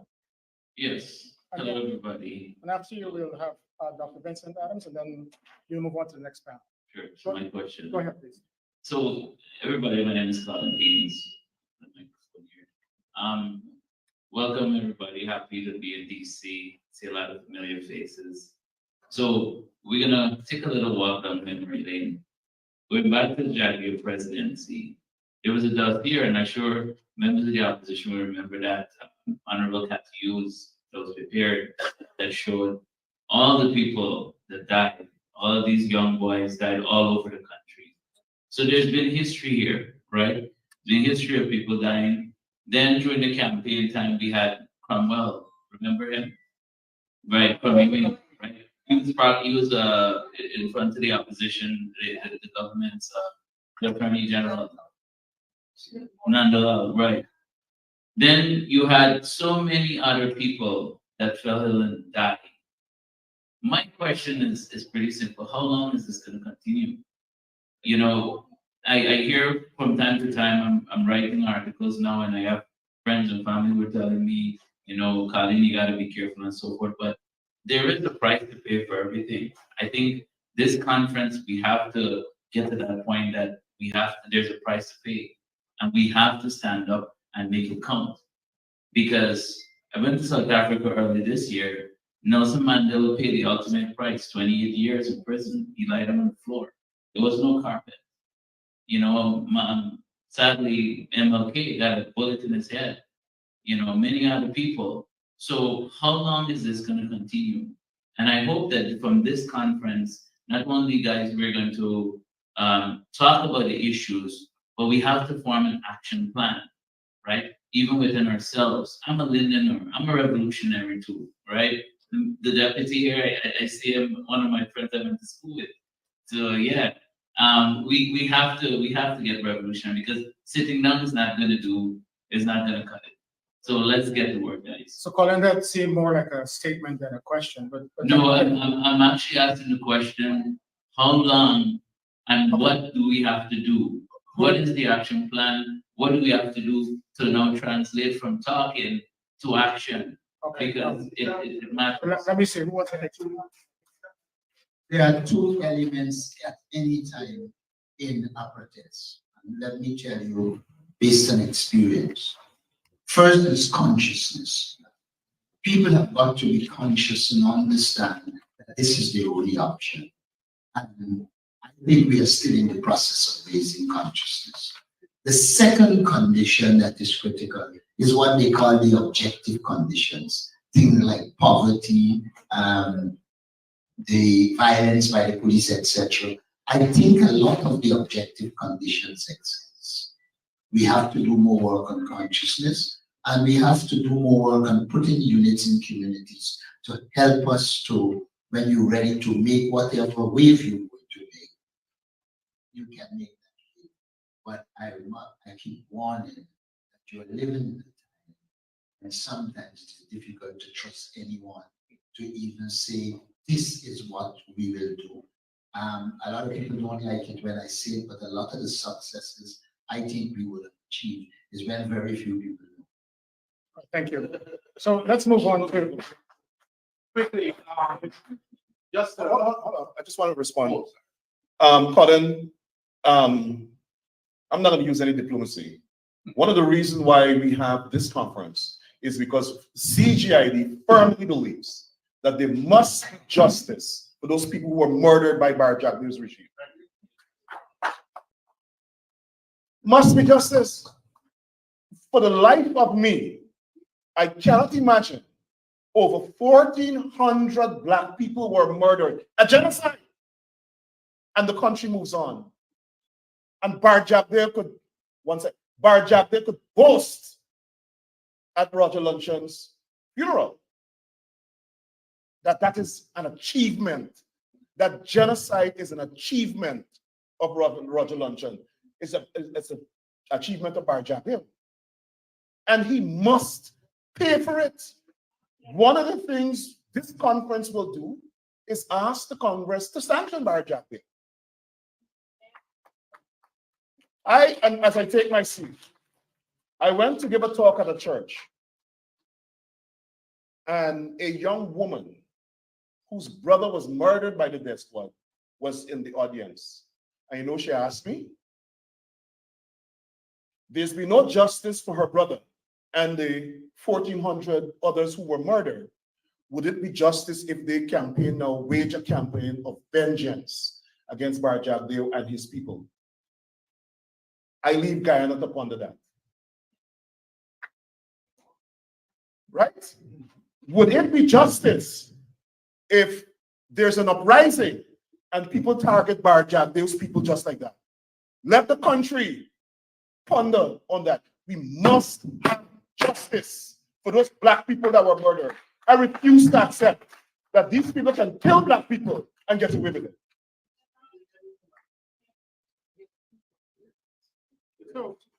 So with that said, can we move on to your question and then? Yeah, it's not really a question. All right. It's a comment to just add to what Kathy and the leader said about protests. It is real. Trust me, it is real. And that is why we have to emphasize the importance of the diaspora. They cannot touch the diaspora. And that is why we have got to do our part to make up for what the local folks cannot do. Now, the second part, Kathy left out a little bit of detail, but it's very important with the National Resource Fund. Remember again, the coalition had 22 people, which covered the entire spectrum from the lowest level of the demographics in Guyana to the highest level, covered the entire spectrum. They decided to cut it to 5. They made an agreement with the opposition for the opposition to have 2 members of that. As the leader would tell you, the 2 members, I was one of the persons that was submitted. They come up with all kinds and say, well, he doesn't have finance. When it was presented, well, the guy used to manage budget bigger than Guyana's budget. They say, well, he's not a lawyer. They say, well, how about Christopher Ram? He's a lawyer. They come up with all kinds of bullcock stuff. Then I think even Elson's name was mentioned. And our folks walked out to the meeting. They really didn't care. That's probably what they were. So right now, the opposition does not have anybody in that fight. So that's the way that they're operating in the open, without any shame or accountability. So we have an NRF right now that is deciding how we spend the money that is coming out from the oil that the opposition has no representation on, and it doesn't bother them one. So I just wanted to add that little piece of detail there. Well, we'll take one more question, then we need to move on to the next panel. There's a gentleman back there. And... Yes.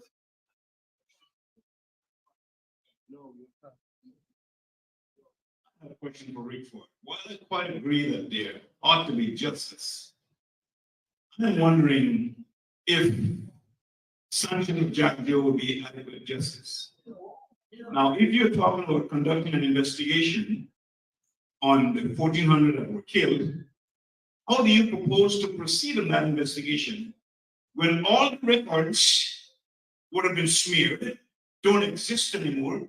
How do you plan to get to justice?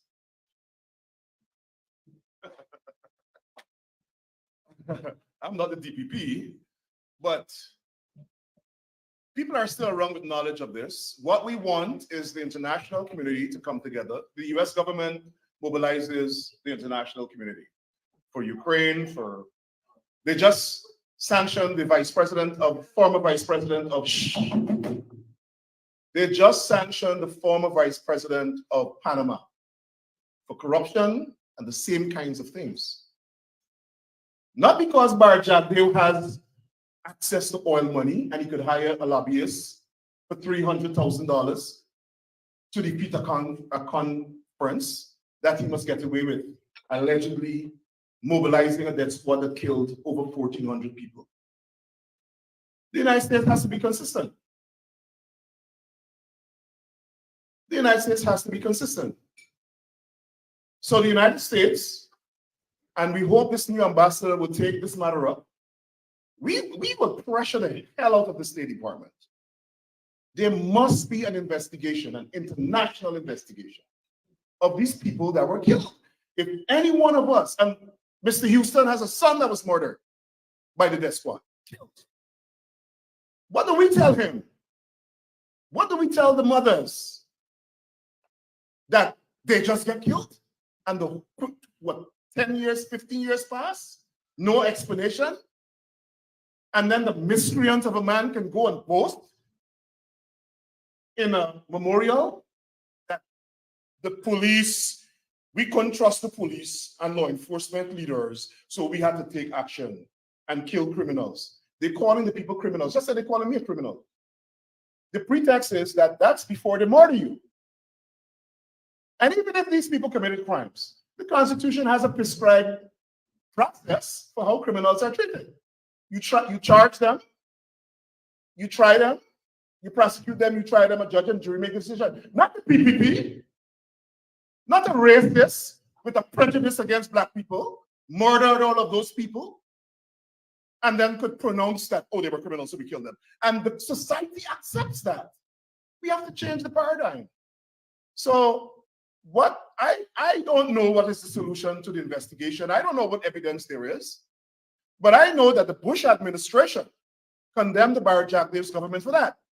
The Bush administration went to court in the Southern District of New York and provided evidence in court, evidence that was totally irrelevant to the trial of Roger Khan, that exposed what the death squad was doing. The Justice Department has evidence that Bar Jagdeo's government was involved in the systematic murder of Black people, young Black men who they thought was organizing a resistance to the government. And there must be justice. He could sit down and perch himself and squat in the vice presidency unlawfully and talk all he wants. There must be justice. So my charge and challenge to civil society, the opposition, and the government, start organizing for some sort of inquiry. Because we in the diaspora will lead a hell of a campaign to make Bar Jagdeo face justice. We want justice for those people who were murdered.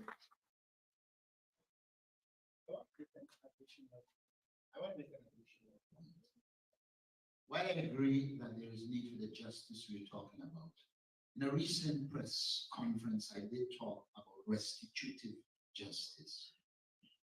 It is one thing to say, I agree with Rick for Jagdeo should pay, but I would like to see the people of Moko get back their land. And that is restitutive justice. So I'm saying, apart from pursuing the punishment, etc., we have to have a system to ensure all those people, those public servants, etc., who are deprived, benefit from some form of restitutive justice. Well, thank you very much. With that, can I have a big hand for the panel?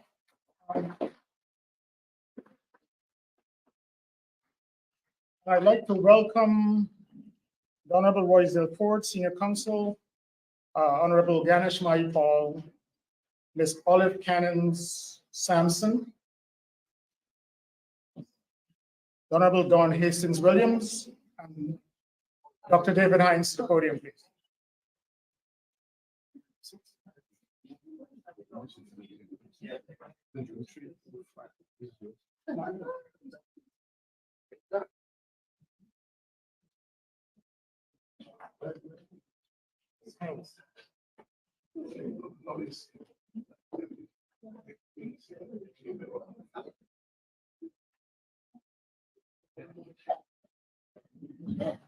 Before we start the presentation, the short video is going to be played.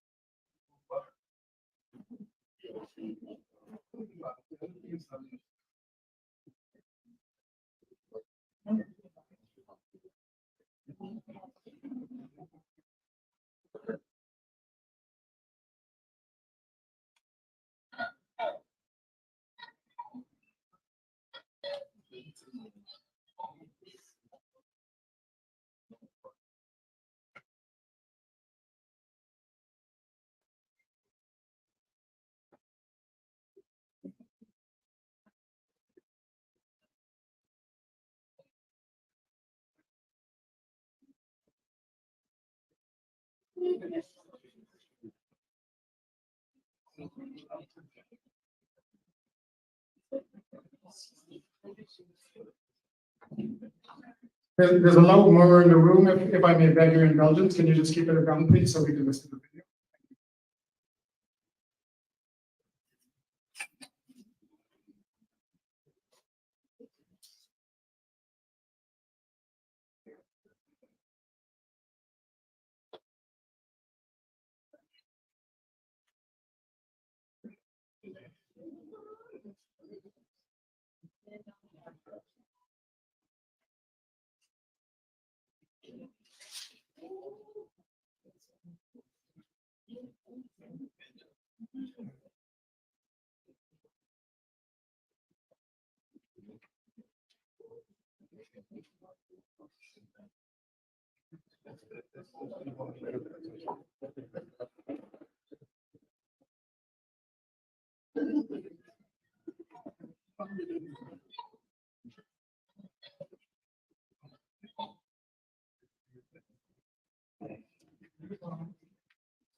Tell you what, this is not that hard. What, to take someone, you know, but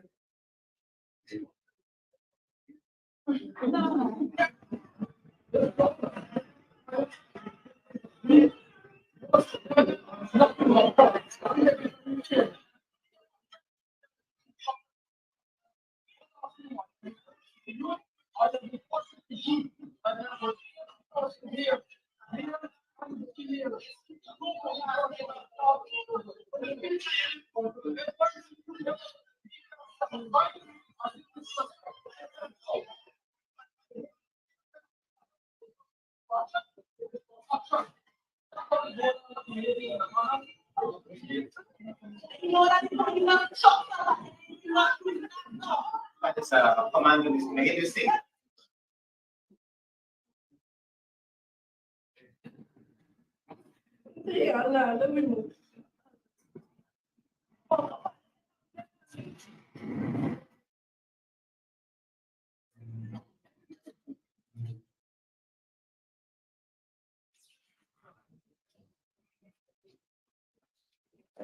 Okay, let's start. We'll start. All right, this afternoon's panel, the topic is discrimination, injustice, and economic and social prejudices that violate the Guyana Constitution. We're gonna use the very same format where we'll get a 4 or 5 minute presentation from each of the panelists, and then we'll entertain questions at the end.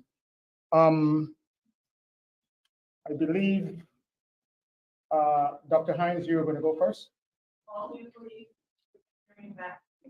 Yes, we're going to hear from Dr. David Hines first, and then we'll follow up with the other panelists.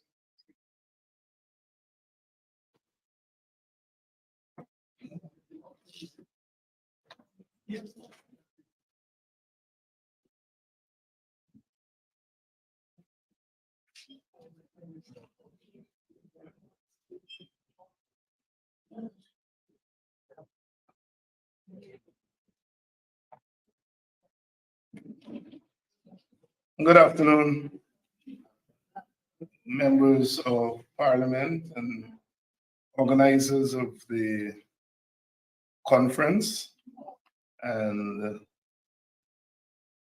those of you who've come from far and near, my fellow panelists. I think my task in my 5 minutes is to say some very frank things that only people like myself could say.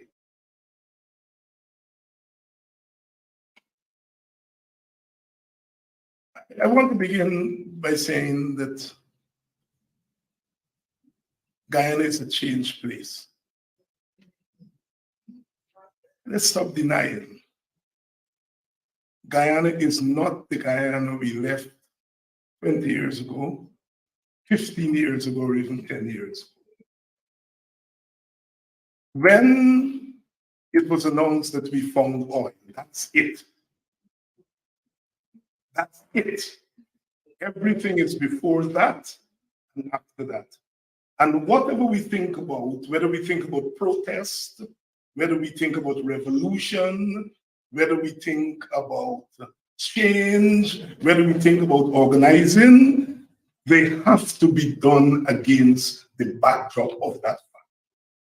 And no country has moved from a poor country, the second poorest country in the hemisphere, the fastest growing economy in the world. Things remain the same. So that's, I think we have to begin there. The second thing, and this is something that flowed from that first fact, is that exercise that we had in 2020, in March 2020, was more than an election. It was the reordering of by powerful global forces in conjunction with national actors. Guyana is sitting next to Venezuela, which has the largest oil reserves in the world. I said it on my program the other day. Guyana has got one of the largest finds in recent times. Oil determines what happens in the world. We are living in the most important neighborhood in the world. The largest oil reserve and the largest oil find in recent times. Just orient our minds to that. What it means, therefore, who governs in Guyana is not determined only by Guyanese. Guyanese are perhaps the conduit to determining who governs.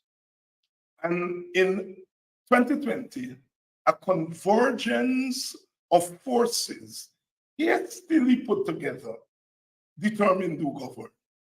Don't quote me, quote the United States Department that said the 2020 elections were disputed and the government was installed. People say it as if the PNC came up with those terms, or the APN. You know, it was the US State Department, 1 year after the government was installed, that said it was a disputed election and the government was installed, not elected. The Americans said that. It was one of the few elections at any time in modern history where a powerful global force sanctioned one of the actors before the results were announced. You all bear that in mind. You don't happen, you sanction people after the election finished, you say, well, you rigged, I'm going to sanction you. Here is at the top level, the third in command in the most powerful country in the world, the third in command, sanctioning in the name of the most powerful country in the world, one actor in a contest of two actors. It means, therefore, that the outcome of the election was determined by powerful forces. When you bear that in mind, all the talk that we are talking here ought to change. Ought to change. I have studied countries where regime change happened. And what happens after that is the government that comes into power is given a blank check. A blank check. Everything else closes down.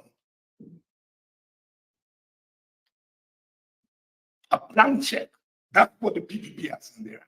And that's what my colleagues have been trying in their own way, their own diplomatic way to say. As I said, I have the burden of saying it undiplomatically. The PPP has got a blank check. And when you give a state with a history of authoritarianism,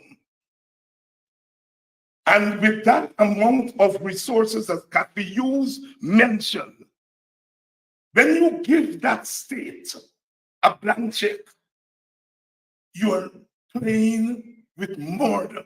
And that's what's happening in Guyana today. I say that to say that at my age, I can call myself a recovering revolutionary. So I know something about making revolution. You're not making no revolution there. Or you're not making it the old way. You have to make revolution the new way. And I can tell you, as someone who wakes up every day, my first job, not my second job. My second job pays me and feeds me and houses me. But my first job is to work for that revolution in a new way. Sisters and brothers, we've been doing that. These comrades can tell you, as you walk around Guyana today, it's not the same place it was 3 years ago. People have a level of consciousness. Because what you see, the level of authoritarianism in itself breeds consciousness. And it throws up new ways of protesting. All you all here, everybody tell me, Dr. I don't miss one of your shows. And the reason you're doing that is that we have reoriented our way of fighting. And we have first, I think it's Aubrey said it, no, consciousness. No revolution happens if you don't fight for the minds of the people.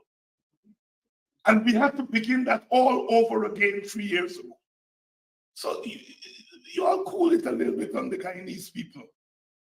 They're dealing with circumstances which we have to begin to orient ourselves to understanding.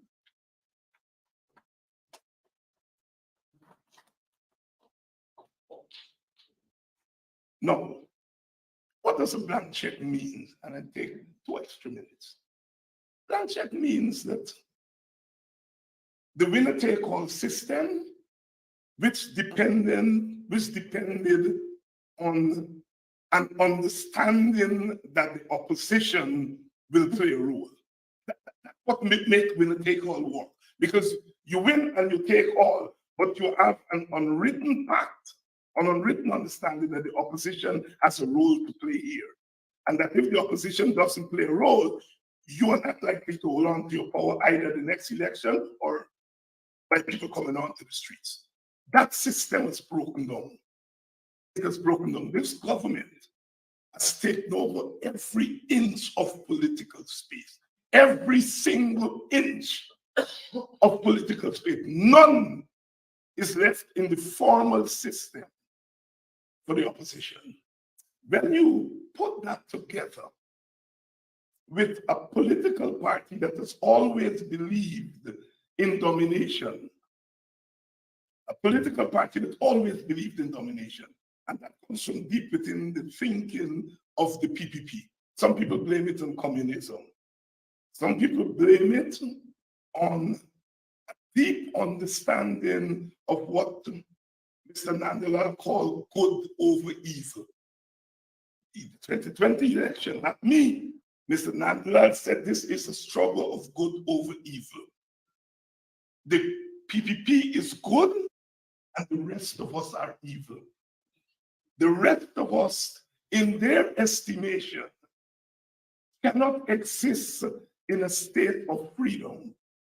And so therefore, we cannot govern.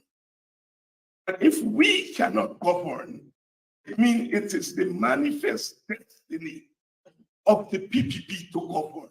So they come to government with that mindset. And now they're given a blank check to put it into practice. Next, give me 1 more minute. Next, in ethnic societies, some groups wait for the opportune moment to use the state as a means of exacting revenge. Note the narrative of the PPP. We were rigged for 28 long years. We were denied what is ours. Aha, now we have a blank check. We are going to exact revenge. You put all of that together. and you see what is playing out in Guyana.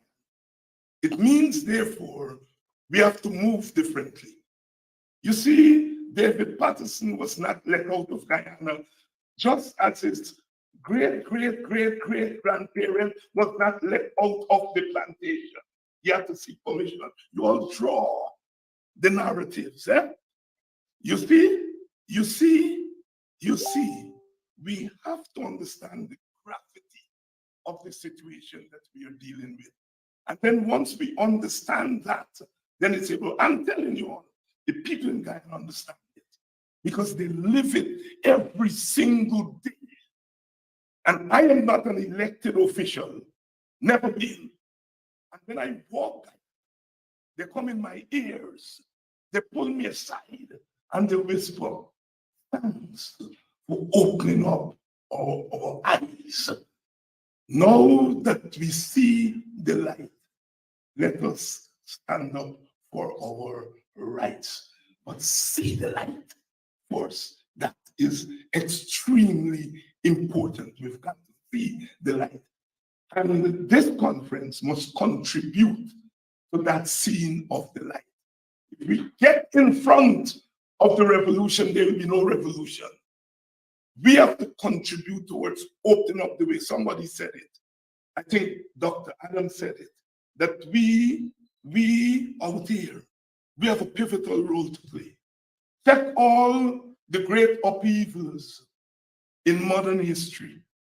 The diaspora played an important part.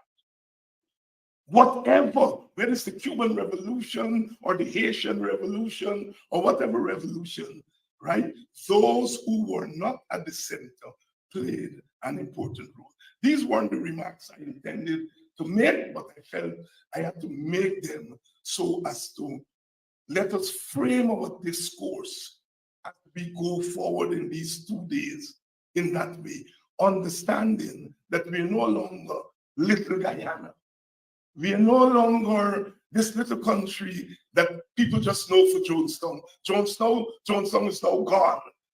The world is knowing us now for something else. And we got to begin knowing ourselves that way and orienting our minds that way. And I'm sure that if we do that, those people in Guyana who fought battles from the Middle Passage coming right through, they will be ready to fight the battle with us. Thank you.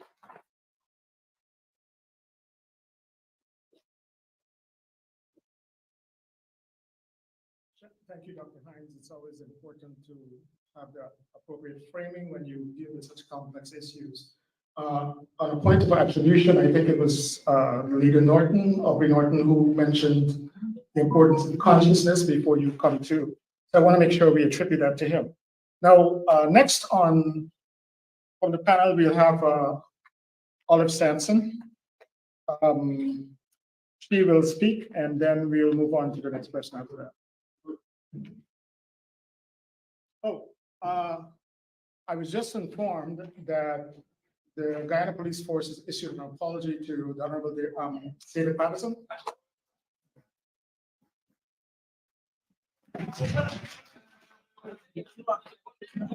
Now, some people may not be enough, but yeah.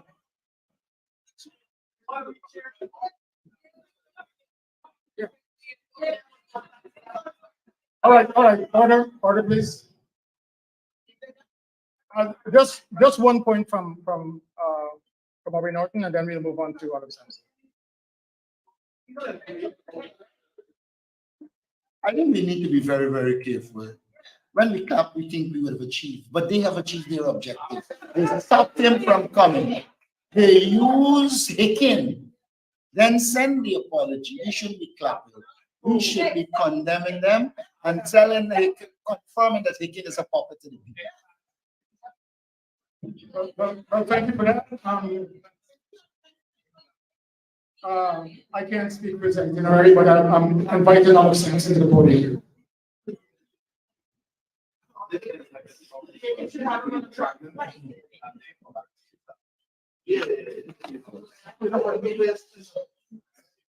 Thank you so much for the opportunity to address this very important conference at a time when so much is at stake for people of African descent. I am Olive Sampson. I am the Chief Executive Officer of the International Decade for People of African Descent Assembly Guyana, an organization of 67 African Guyanese community organizations in regions 2, 3, 4, 5, 6, and 10 across Guyana. I have today a couple of things that I'd like to say. First, I would like to read a petition that was moved by our annual general meeting on Sunday, the 24th of September, last Sunday, at Critchlow Labor College, relating to this conference. And I'd like to take the opportunity to convey the message of the petition. So forgive me as I read this to you, because I think it's important for you to hear what our community members said, leaders across Guyana. It says, petition in support of the Washington Diaspora Conference. Whereas the government of Guyana is in denial with regard to the state of African Guyanese, as exemplified by its actions towards Guyanese of African descent, and its written submission to the United Nations High Commissioner for Human Rights in response to reports submitted by the People of African Descent organization in Guyana. And whereas that denial has resulted in Government of Guyana's suspension of government funding to IPADG, among other similar acts, in contravention of its commitment as signatory to the resolution which declared the decade for people of African descent. And whereas any attempt by African Guyanese to assert the state of African Guyanese is greeted with hostility and repression by the current government, witness the withdrawal of permission for African Guyanese to assemble at a state-owned facility, the Guyana Industrial Training Center, in February of 2023 to discuss land rights issues affecting people of African descent. And whereas the government of Guyana, in contravention of Article 71 of the Constitution of the Cooperative Republic of Guyana, has openly refused to engage local democratic institutions which are elected by and representative mainly of people of African descent, and in contravention of Article 13 of the said Constitution, has refused to engage organizations that represent the interests of people of African descent, namely IPADG, among others, and has sought to sponsor self-serving organizations or mobilize groups to assuage the claims of discrimination without addressing the numerous structural and institutional inequalities. And whereas the government has embarked on an international campaign to misrepresent the treatment of African Guyanese and to make statements of recognition of the struggle of African descendant people for emancipation, as if such statements are reflective of the Guyana government's positive policies related to the Guyanese community of African descent. And whereas the government has no new policy and programs in response to the United Nations Program of Activities for the decade, and has not submitted any report to the UN in relation to progress of actions to ensure African Guyanese are on an equal footing with other groups. And whereas the Guyanese in the diaspora have become aware of the state of African Guyanese through reports in the media, community-based organizations, Afrocentric institutions, including IPADG, and whereas they have sought to make representation on behalf of the Guyanese of African descent in domestic and international fora, and whereas Guyanese in the diaspora have organized a diaspora conference to highlight this state of affairs to the global community, and in particular officials in the United States of America, be it resolved that the membership of the 67-strong Organization of Organizations, IPADG, and allied individuals and organizations assembled on Sunday, September the 24th, 2023 at the Critchlow Labor College, Georgetown, hereby pledge our unswerving support to the organizers of the Diaspora Conference to be held in Washington, D.C., which augments the ongoing struggle of the Guyanese of African descent for recognition, justice, and development, and the cessation of the repressive actions against Guyanese of African descent by the current regime.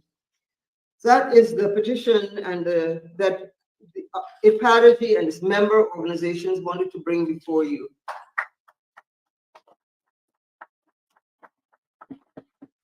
I would like to follow up on that petition and on some of the remarks that have been made here today to speak to the topic of this specific panel, which is discrimination, injustice, and economic and social prejudices that violate the Guyana Constitution. Those acts of discrimination, injustice, economic and social prejudice, called marginalization, are of course in contravention of the United Nations human rights, of the human rights that are agreed to by all nations of the world. The IPADITY comes under the United Nations. We came out of the mandate to create the Decade for People of African Descent. And so we, in our work, look at what are the goals of the UN Decade: recognition, justice, and development. We focus on all that was decided by governments at the Durban Declaration, which focused on eliminating racial discrimination, xenophobia, etc. around the world.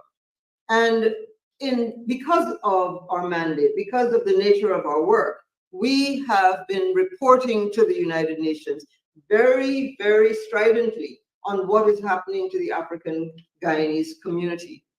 Our last report that went to the United Nations working group of experts on people of African descent occasioned a request for a meeting by that group. We met with the chair of the working group of experts and submitted a special communication on what is happening to African Guyanese. We spoke about economic marginalization, and we were able to present Nigel Hughes' very, very potent report on what is happening with contracting. We had Paul Slow address that group and spoke to what is happening with the police. GHK Lal, as a commentator, also made representation to that group. So did Trevor Ben on questions of land. So we have been very active in making sure that the discrimination that is affecting our people is reported at the levels that we can. We have also made similar representations on Capitol Hill and to the Department of State, which now has a special representative for racial justice and equality. I say all of that to say that there's a lot of work to be done, and that we must keep raising our voices in response to our very, very clear-cut factual report to the United Nations. The government of Guyana has responded with a 101-page report that never really addresses the specifics of our report. The specific examples that we have given of land being taken away from our people, of people like Orrin Boston being shot in his bed, the treatment of Shauna Ballers, the police officer who was spat upon. Those things they never responded to, but instead went off and focused on issues that are quite irrelevant to these issues. So I think that they are fully aware that they have no leg to stand on, that their discrimination is transparent. I think that we need to keep working in conferences like this, but taking the message constantly forward and to larger and larger groups of people. I want to say before I go that our culture as Guyanese has been shaped by the contributions of all of the races that came to Guyana. But one of the things that we are observing is the erasure of the history of people of African descent. That erasure is critical. We have got to stop it, because to the degree that our young people are unaware, for example, that we arrived in Guyana somewhere between 1621 and 1627, when a young person can say to me that we were only in Guyana about 50 years before indentured laborers came, or 2 weeks in another instance, then where is our claim? So this claim for reparations has to go side by side with an education of our people, so that we are clear about the purchase of land, the purchase of plantations that are now villages on which we live, etc. The loss of land to a railway system that went all the way up to us, all the way along that railway line. Land was taken from people of African descent for which they were never compensated.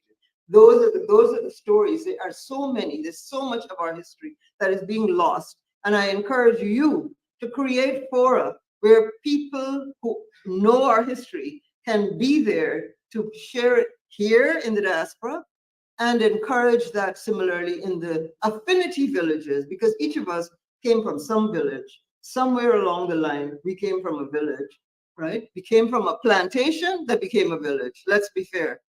So let us be sure that in all of this work, that the history that makes us who we are, that the history that stakes our claim to being in Guyana and to the equity that we should enjoy, that we have the history and the knowledge to support it. Thank you.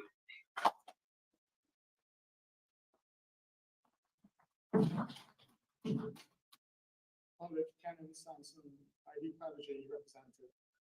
Next on our list would be Ms. Dawn Hastings Williams, MP.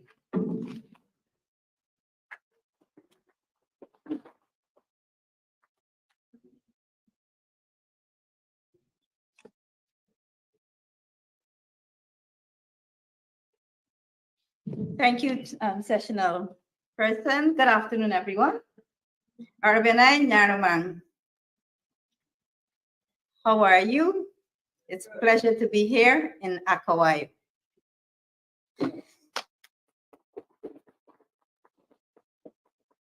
Guyana becomes more interesting when one becomes more interested in it. It is a wonderful place with amazing people and a stunning diversity of life. And when one thinks about it, how could one not become motivated, interested, and enthusiastic to stand up against discrimination, injustice, economic and social prejudices that violate the Guyana's constitution? The indigenous peoples of Guyana is made up of 9 nations who make approximately 12% of the population. I belong to the nation of Akawayo, proudly indigenous woman, a proud indigenous leader, fighting for the indigenous rights in Guyana, indigenous people's rights in Guyana.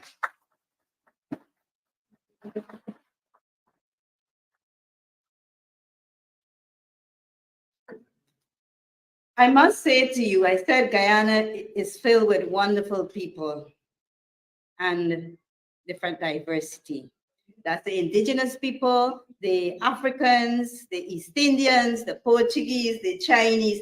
We all are living together in one beautiful country. As our national motto states, one people, one nation, one destiny. And I think God has blessed Guyana with that.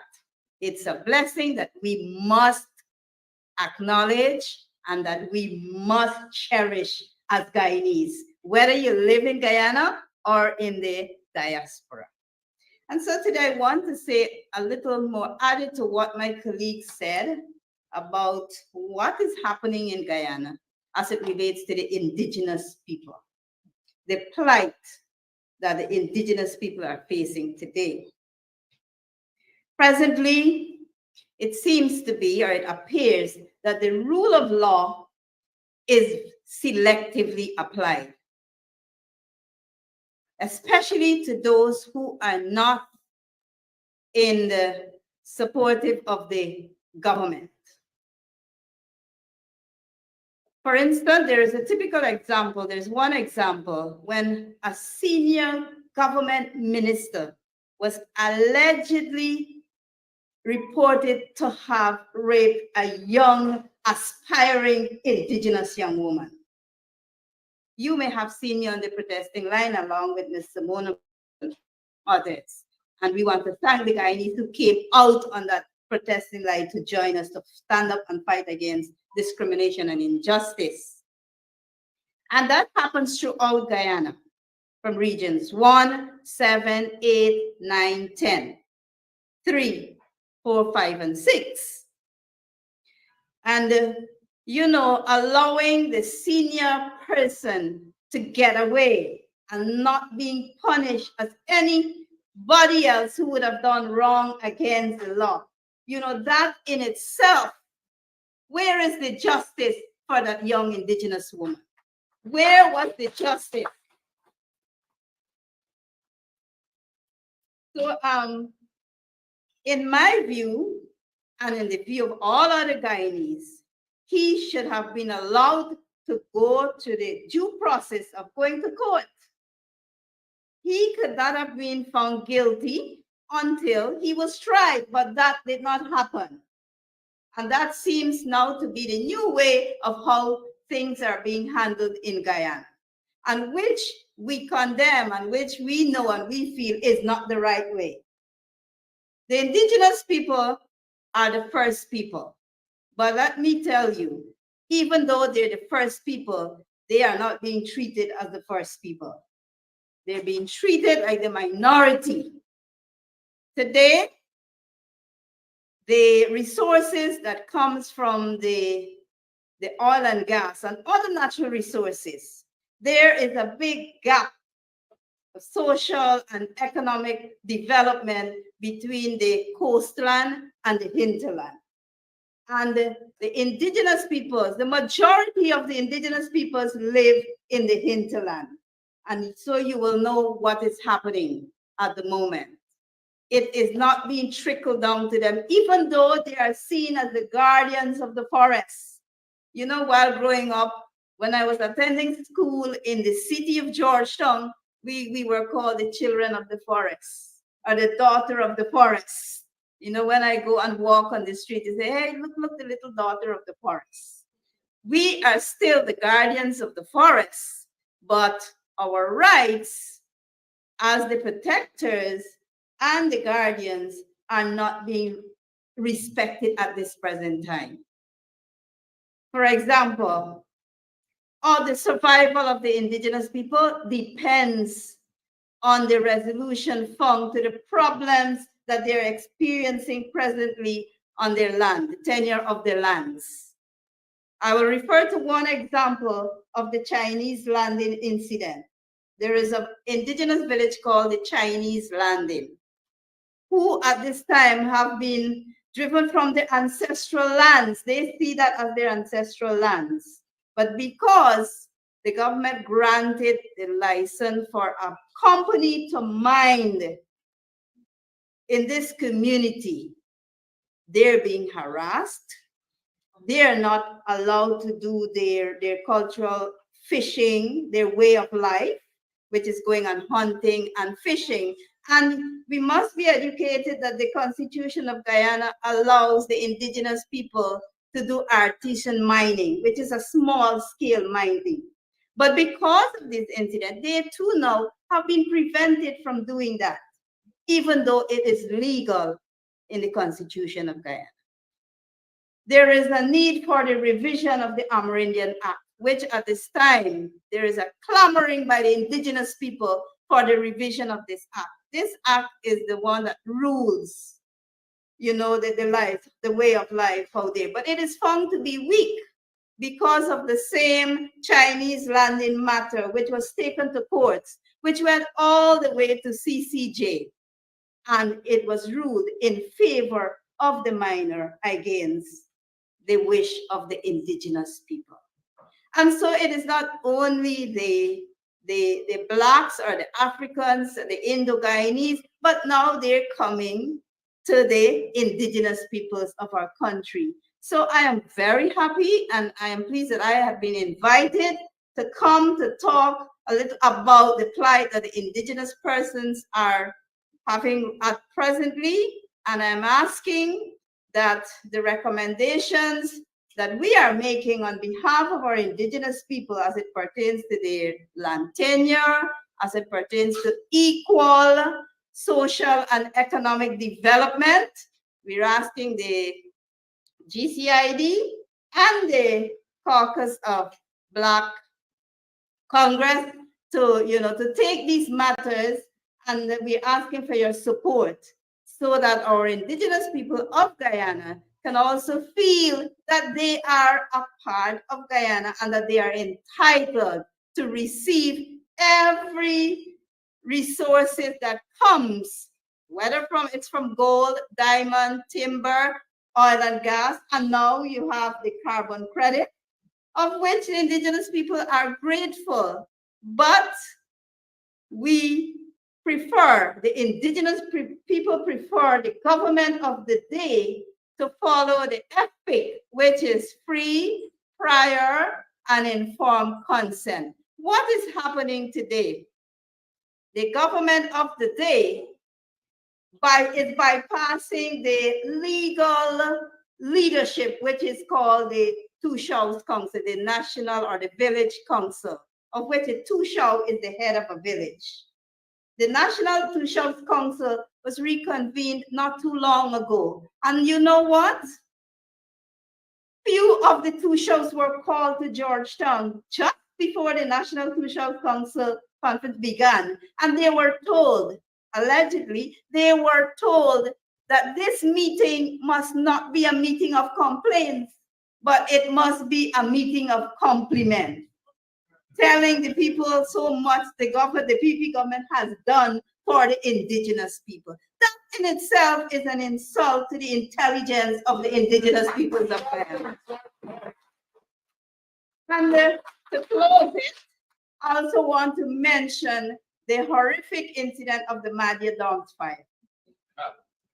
It is the responsibility of the government of the day to ensure that when parents allow their children to leave their comfortable homes to attend or to gain a secondary education and are placed in a dormitory, it must be a home away from home. There must be adequate dormitory parents to ensure, just like how there is a teacher to pupil ratio, there should be a dorm parent to children ratio. That is not happening in Guyana at this present time. So I want to ask of you for your support in the diaspora to ensure that wherever our indigenous children are placed, whether it's in a dormitory, it must be a safe place. And again, I said, it is the duty and mandate of the government of the day to ensure that these children are educated in a place that is safe away from home. I thank you. Thank you so very much. Next up, we'll have Mr. Ganesh Maipal, MP.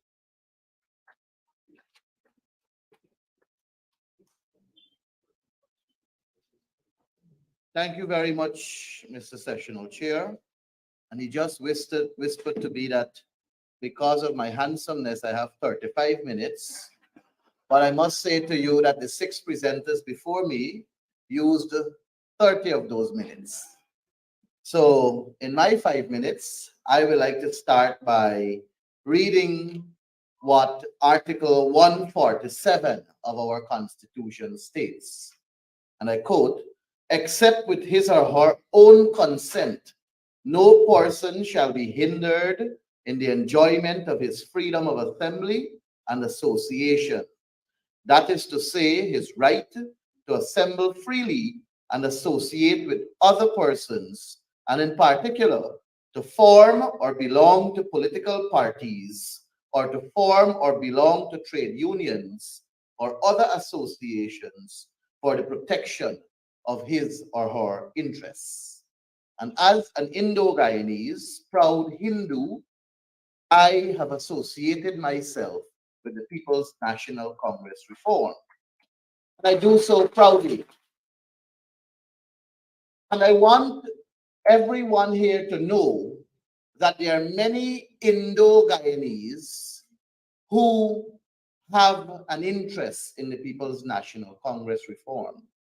But because the People's Progressive Party seems to believe that East Indian Guyanese belong to them, and they operate in a manner where they discriminate once you are not with them, we also feel the brunt of their disrespect and their behavior towards people who don't support them.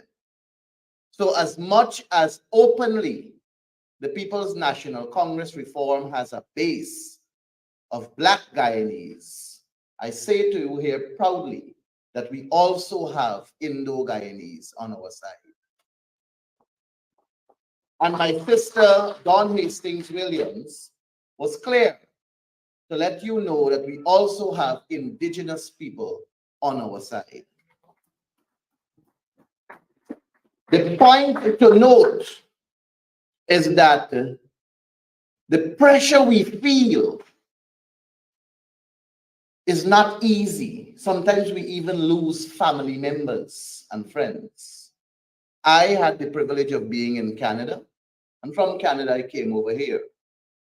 And it hurt me to know that some people whom I have associated myself with for years growing up as a child was willing to meet with me, was willing to engage with me, was willing to take me to dinner, but they were not willing for me to put their picture on social media because they fear being targeted by their very own community in Canada.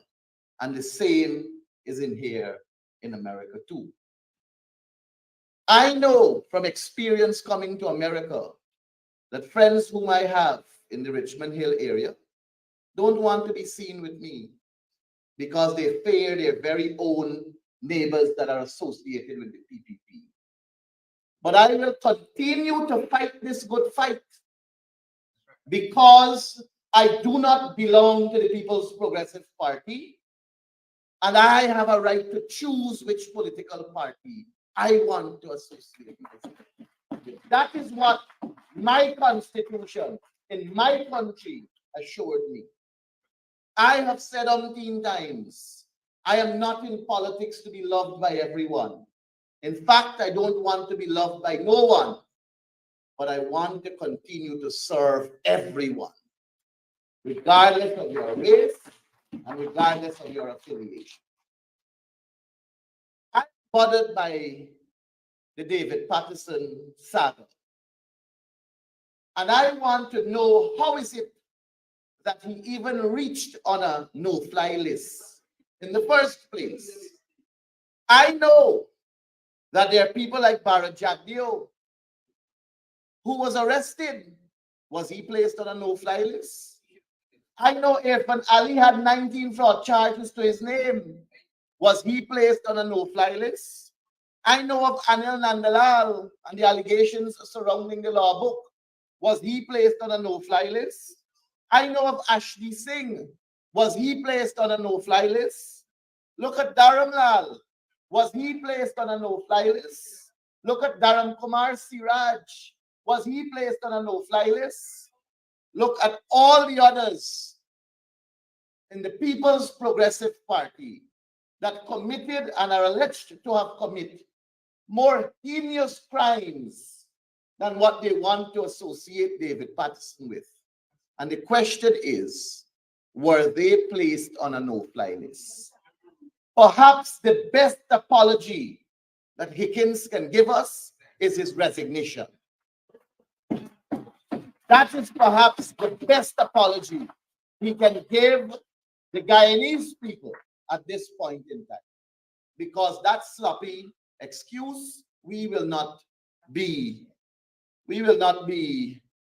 simple in thinking that that is what they wanted to do. I want to say to you that when you look at the way the tender board operates, and when you look at the regional tender boards, how they were formed, you are forced to conclude that this administration is a colorful book with no proper pages for us to read. The point to note is that the regions in which the APNU-AFC won, the composition of those tender boards were done by the regional executive officers whom the PPP installed. So regions 4, 7, and 10, they did not follow what is outlined in the Procurement Act of 2003, and that is that the administration, which is governed by a regional democratic council, should nominate their 2 people. So all those councillors that we have in region 4, 7, and 10, they are supposed to sit at their meeting and they're supposed to nominate 2 people that they believe are fit and proper to sit on the regional tender boards. Instead, the REOs who were installed by the PPP submitted 2 names to the National Tender Board and they were appointed. But when you examine how it happened in regions 1, 2, 3, 5, 6, 7, 8, and 9, they went to the board, they went to the Regional Democratic Council. They had a Regional Democratic Council meeting. They nominated their 2 people. They adopted the minutes. They verified the minutes, and those names were accepted. I am proud to say to you that for 5 years, I have been in the government with the APNU AFC. We did not discriminate communities. We did not sideline communities from development. I can say proudly there are many communities that I know voted outright for the People's Progressive Party and have done so all my life. But under the APNU AFC, they understood what is asphaltic concrete roads. They didn't get it for 23 years from the PPP. Wakenham and Legwan are living examples.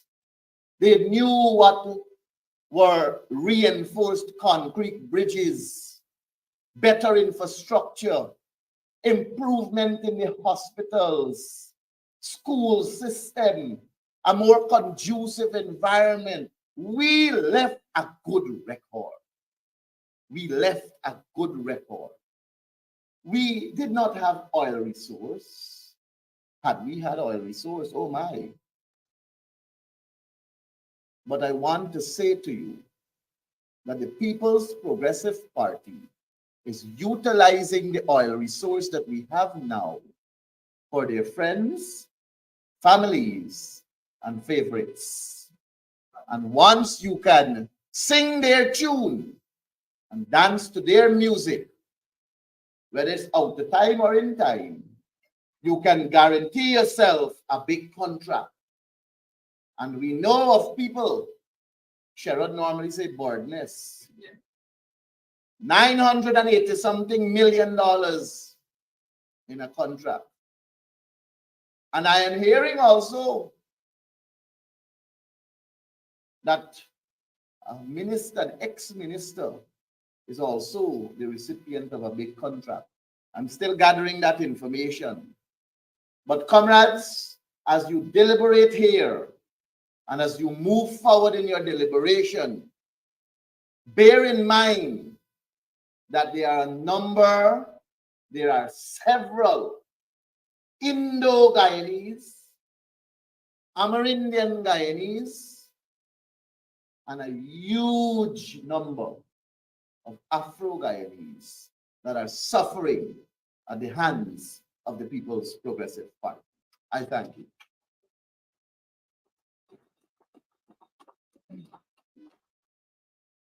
Thank you, Mr. Hanson, Maripol.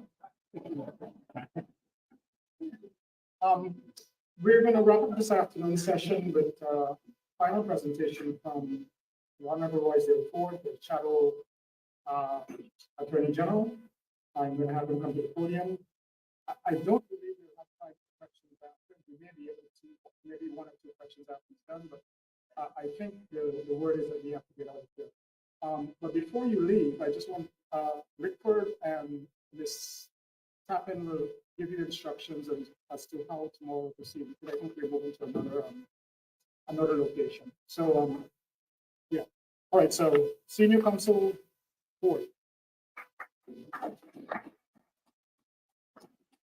Good afternoon, Sessional Chair. Good afternoon, all. Good afternoon, fellow members of parliament. I believe that we are gathered here for a very significant and important purpose, which is to assess the state of our country. But I believe that the presentations made by the fellow panelists so far would have positioned much of what I wanted to say and actually limited what I wanted to say, but yet still provide a pathway forward, which I believe, I hope I could offer to all of us here this afternoon. I believe Professor David Hines' positioning of the context of where we are today requires us to establish a new way and a new way of framing the challenges that we face in Guyana and even you in the diaspora. I believe for too long we have allowed ourselves to be positioned by the People's Progressive Party as the party that is only representative of African Guyanese interests. I believe for too long we have allowed them to allow ourselves to be put in that category.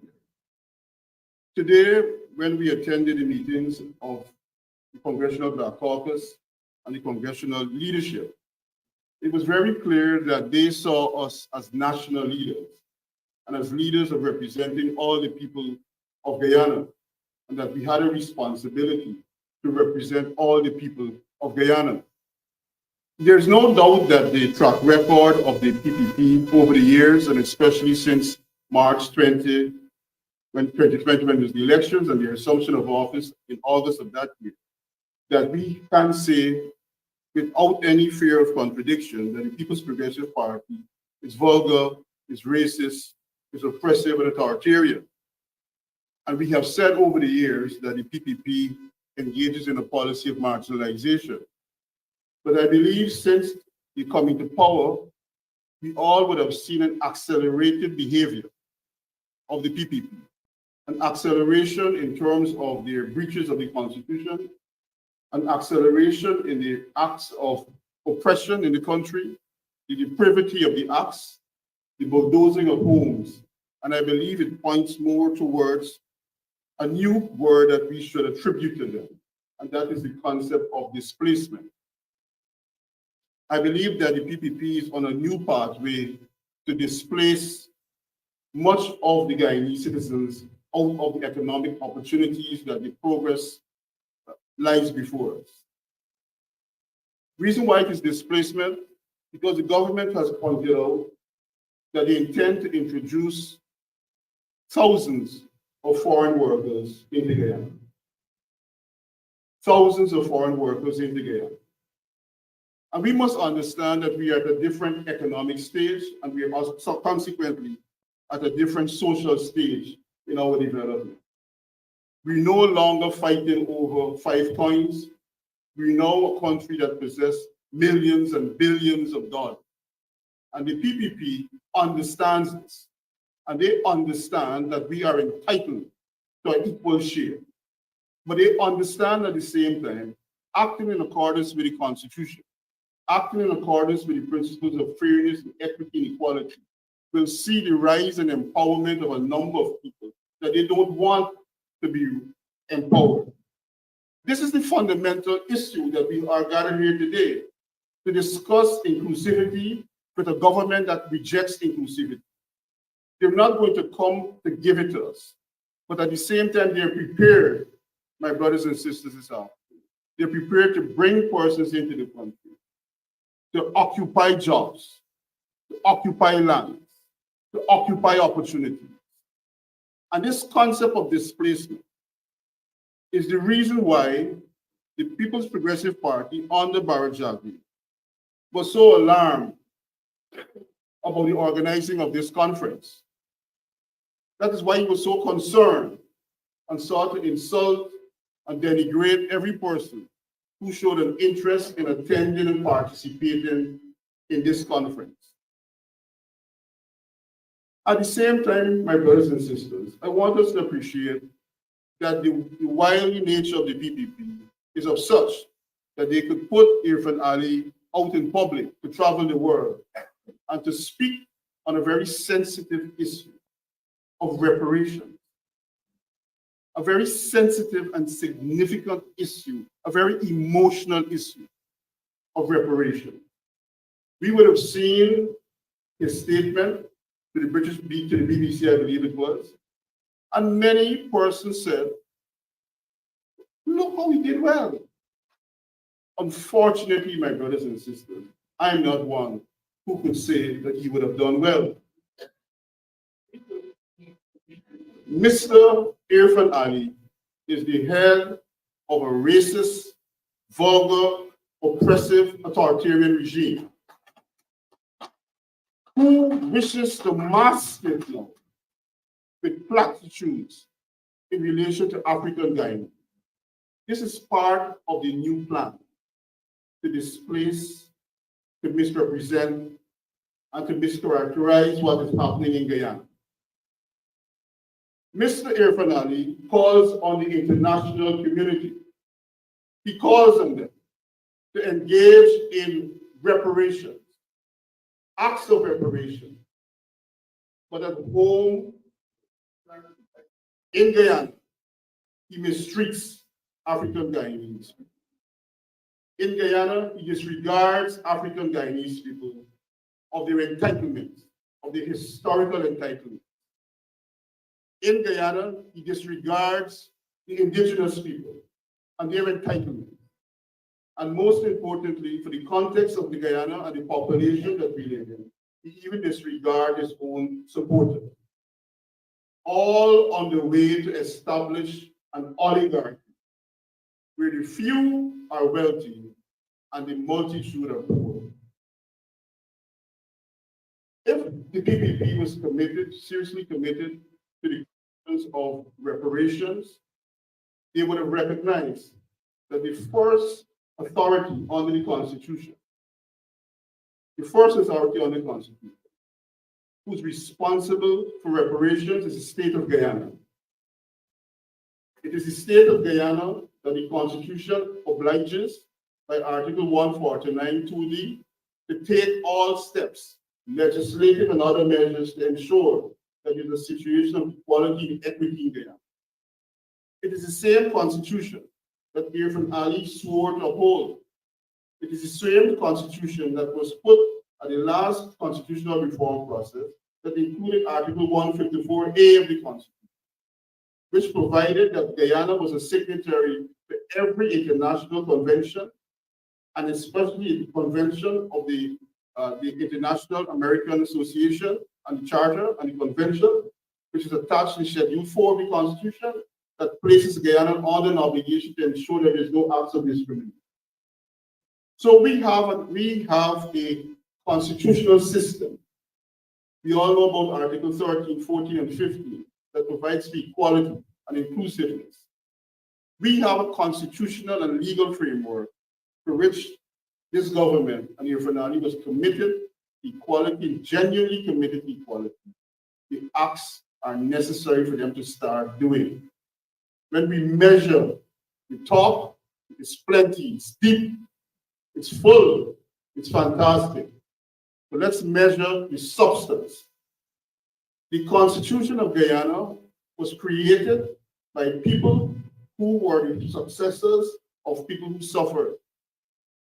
The Constitution was not meant to be an arrangement of words on a piece of paper to perpetuate injustices. It has everything inside that is necessary from a legal point of view to establish a proper, functioning, equitable society, except the will which must exist in a government. And we can never find that will in the People's Progressive Party. We have to force them. We have to force them internationally, which we have started today by this trip, and I thank the organizers for it. But we must also start doing it by changing and putting in place the necessary mechanism which will limit their terms of office. We can't go forward in an arrangement where, under the Constitution, the president is required to engage in consultation. The Constitution is built on two fundamental principles: in an inclusionary democracy and consultation.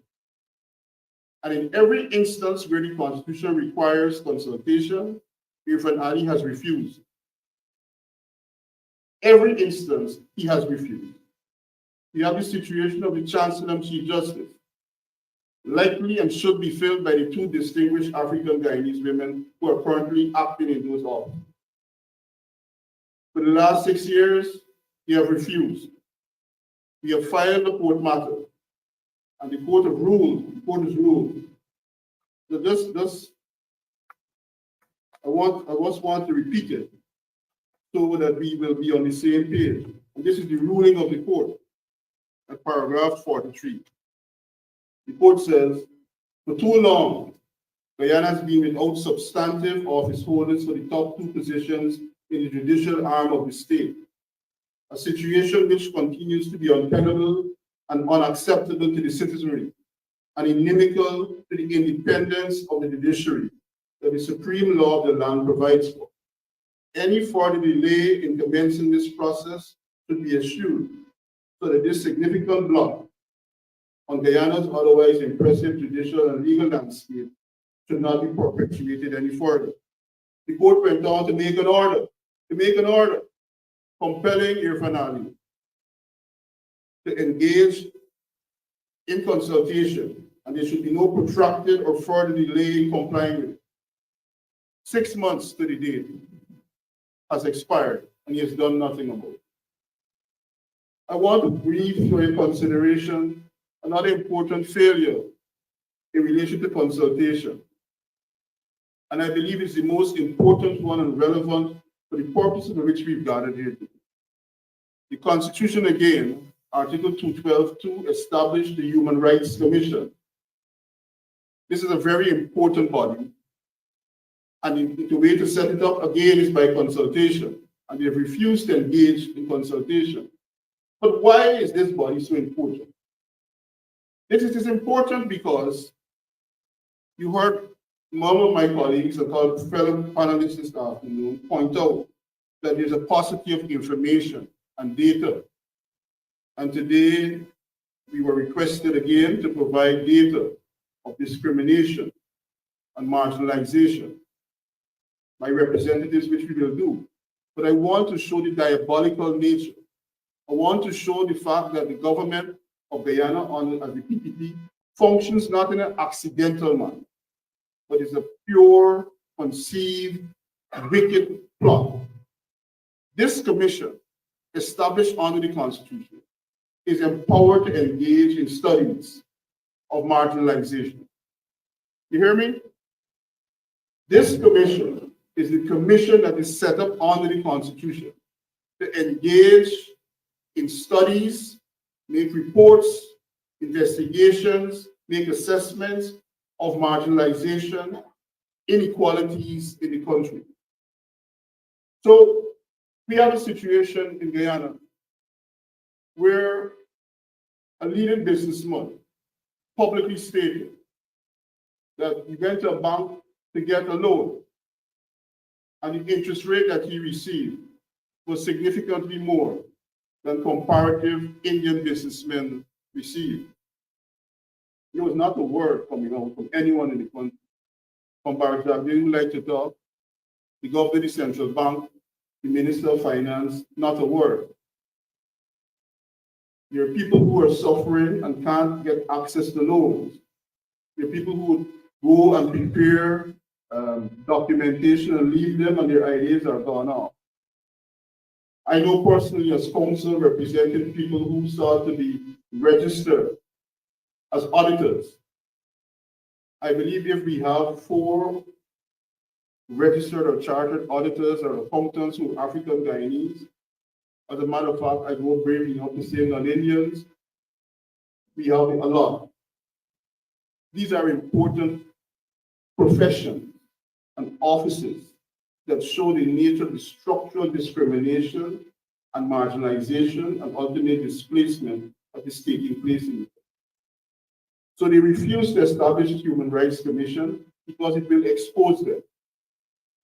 But as members of the diaspora, we have to fight together to ensure that these institutions are brought into being. We have to ensure that at the local level in the country, that we stand together to take Guyana forward. There is no room, there's no reason for us to speculate there's no reason for us to worry whether we are going to be standing on the right side of history. We have seen sufficient over the past years to show that our cause is just. We must remain committed to the people of this country and committed to the people of Guyana. And I thank you very much for gathering.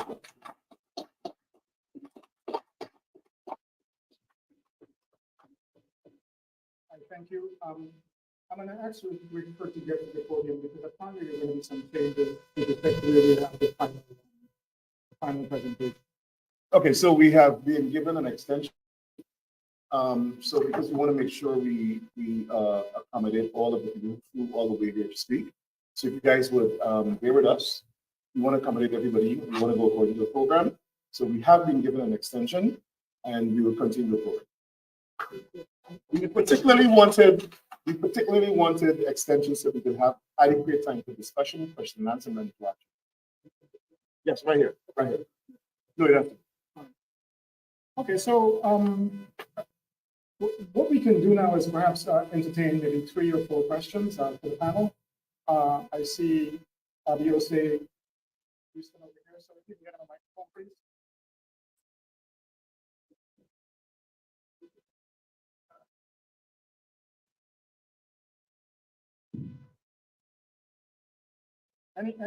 Before we go, any additional questions? Okay, so as we stand, only one. Okay, go ahead.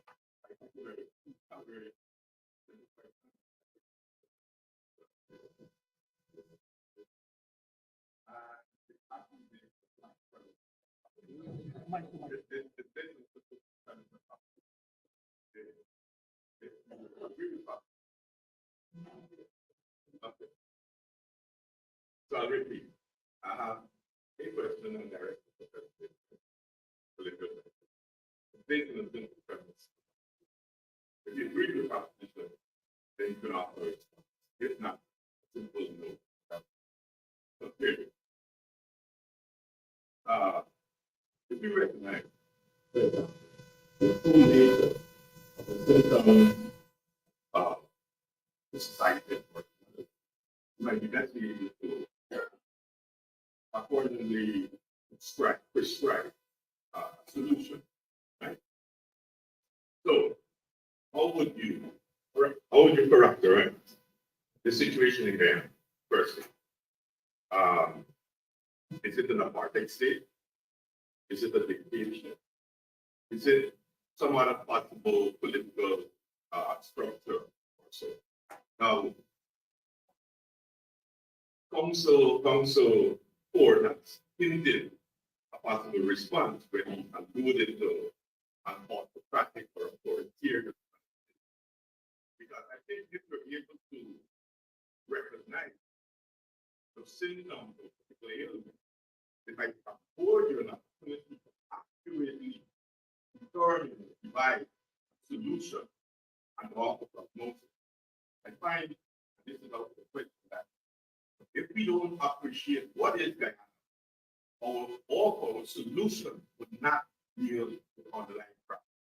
So to make it simple, it's Guyana dictatorship, it's Guyana an authoritarian state, it's Guyana apartheid state, it's Guyana democratic state. Any answer to those questions would determine how we move forward. I offer you the opportunity to answer my key. Thank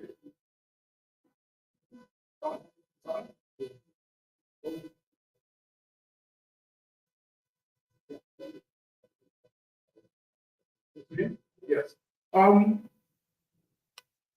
See, Guyana shows sign of all those things, because it's a democracy in form.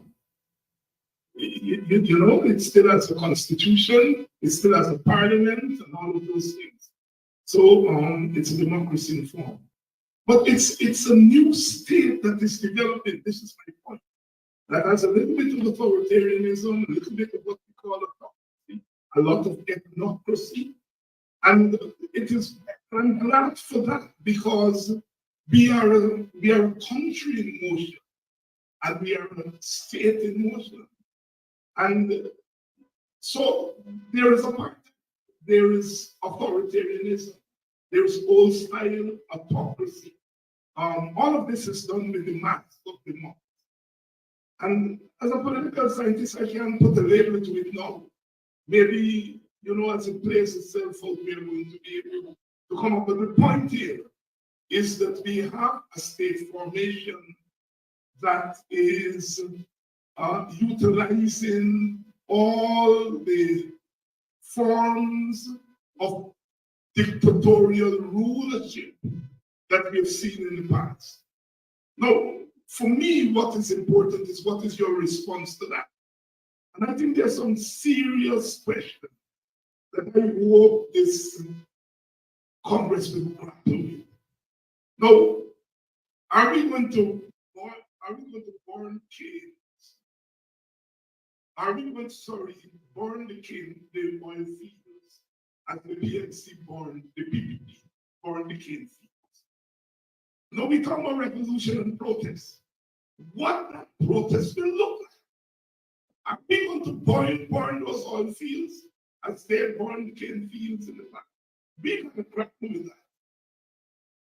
Are we going to gamble every 5 years with billions of dollars, and when we lose, we cede all the power to those who, quote unquote, are installed? Are we prepared to play that dear gamble with this amount of money? I hope we grapple with that. I think those are the central questions that any gathering of Guyanans must grapple with, right? Are we going to knock the table down, destroy the table, and leave us with no table at all? Or are we going to knock the feet of those who are trying to hold on to the table and will knock their feet out and leave the table? And if we're going to do that, how is it going to be done? My plea here to this conference is that we are in a new regime. We have had in the past change of government. Even when we became independent, we did not change of regime. We basically exchanged the colonial order for the post-colonial order. And we have gone along with the same regime. That regime has been changed in 2020. No, we didn't spend 5 months because somebody was rigging in 5 months. We don't rig no election. We spent 5 months determining what would happen because there were so many forces at play and they were colliding with each other. And no collision of that nature ends in 2 or 3 months or 2 or 3 weeks. It took 5 months, and unfortunately, I have news to you, it's still going on. It is still going on. So there's some fundamental questions, Brother Dios, that we have to grapple with. You asked what we have. When we said last year in Coffee 250 that we have an emerging apartheid state, what was the response of the government? The Constitution does not say that we have apartheid. Well, that lawyer knows very well. He knows very well, but that in political systems, they are what you call de jure by law. In practice, guys always had aspects and of apartheid, which is what apartheid is about. We live in our own community. We live apart from each other. All right? We play around with it, but it's there. When we say that it's an apartheid state, what we are saying is that you have a state, a government that is willing to put into practice what was de facto. It is willing now to make it by law. And the PPP don't rule by the rule of law. they rule by circumventing the law. And so they are engaged in apartheid by circumventing the law. And instead, in a sense, we sometimes they say the law is a trap. But the PPP is making the law a trap in front of our very faces. And so this new dispensation means that we have to start thinking in new ways. If this is all jacking up, then get rid of it and see if it's going to stop. What we call systemic discrimination, institutional discrimination, it has been kind of subdued in our first decades of independence. It's now in full bloom.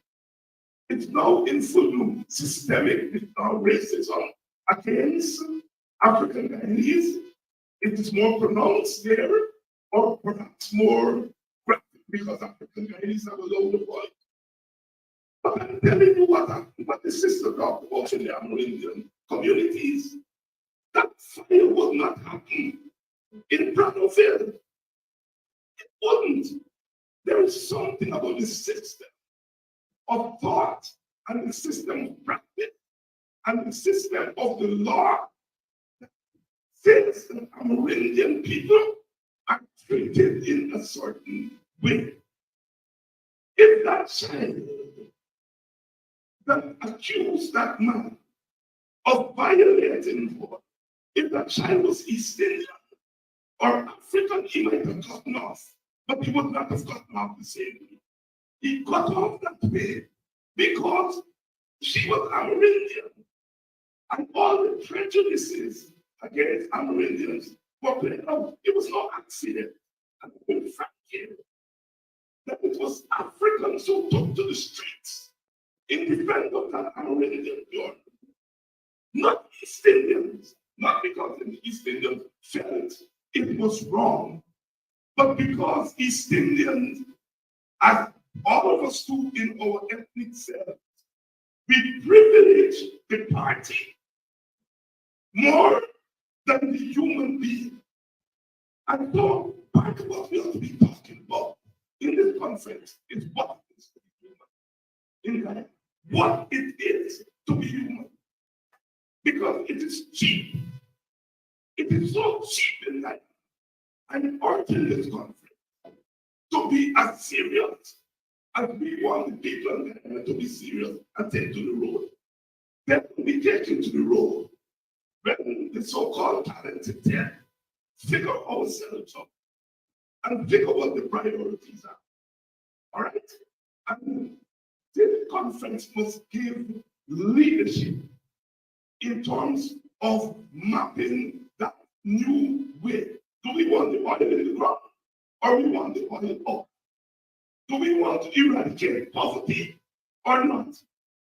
If we want to eradicate poverty, are we leaving that to the state? Or are we allowing the people to play a part in getting rid of their own poverty? Those are the fundamental issues. I think that are important. My brother, you will say, I'm glad for that question, because what that question raises is the fundamental question. Are we conscious of what we're representing? And if we're conscious of what we're representing, so we have to raise the game. We have to raise the game. I'm telling you, I am not prepared after 2025 to give 5 years more to the PNC with the PDP with the document, sitting on billions and billions of my foreparents' money. Because a lot of that money are money that were not paid to my foreparents, whose bones are wrapped up in that oil coming out of that oil. So nobody can be losing. Because I lose an election at 40 votes or 4,000 votes, you got the right to spend my taxpayer, my foreparents without that. The law and the politics must correct that. And I think we have to face that fact here at this point. Thank you. And thank you for taking more time.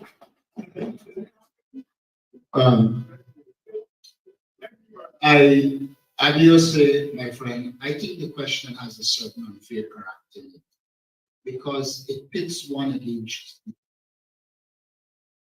the ultimate is dictatorship. You have authoritarianism in which the authority of the state is used to achieve your objective.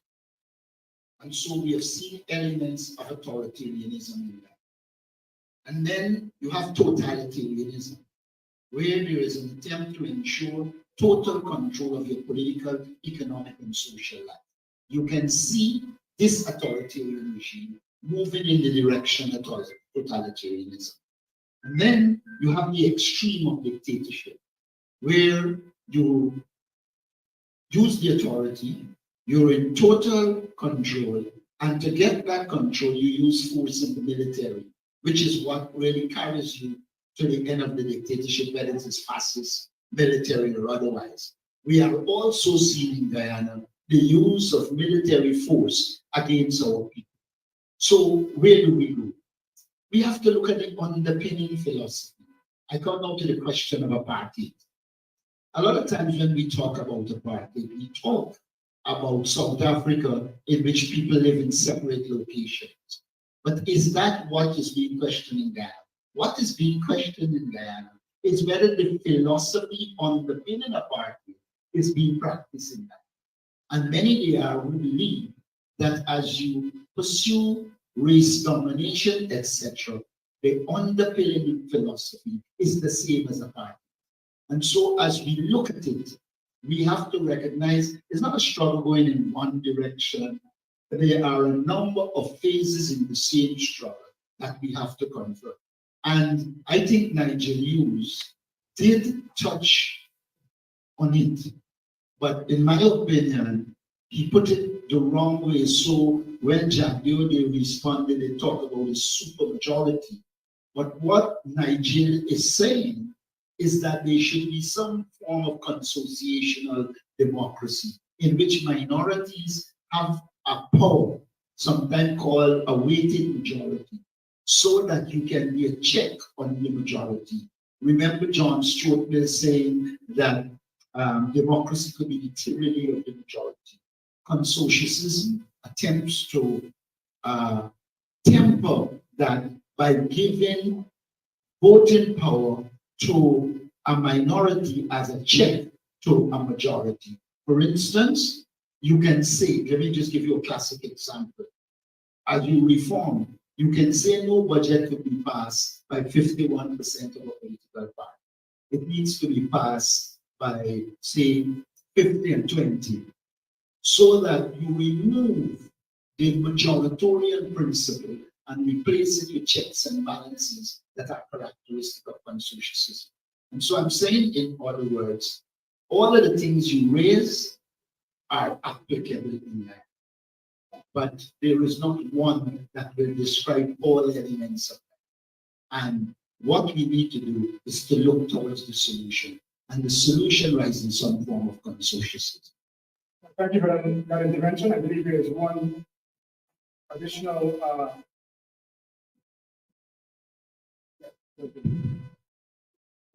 Good evening again, folks. I remember the PPP having, I think, 23 years of government prior to us coming into power. So we know what they were about and we know what they did. My question is, why hasn't either the opposition, the politicians, or some human rights group catalog these discriminatory events or murders and took it to the right authority? And the reason I'm raising that question is because the friends in the room, he may be able to tell me the exact time. We had a big protest in New York. We had Congresswoman Edith Clark, and she addressed us. And one of the things she said, you guys talk, and no one's ever filed anything official in my office. She went further to say there have been people from the Ukraine and other countries that have tried these things. So my question is, we've got them back in power and we still haven't filed anything. And I would like somebody to explain that because it's troublesome. I know for a fact also that the Canadian part of the PNCR had requested, because I was in that Zoom call, information for their political leaders. To this day, nothing has been filed. Thank you. Anybody curious to respond?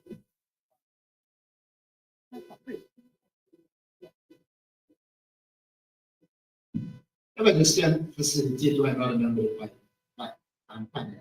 At dossier was there is a document, and I think I still have, of all the murders that were occurred. It was submitted to, I not one time the State Department, and so there exists that dossier that was undistributed. So the answer is that it's very close at any time. And I'd like to take you up on that. I'd like to take you up on that.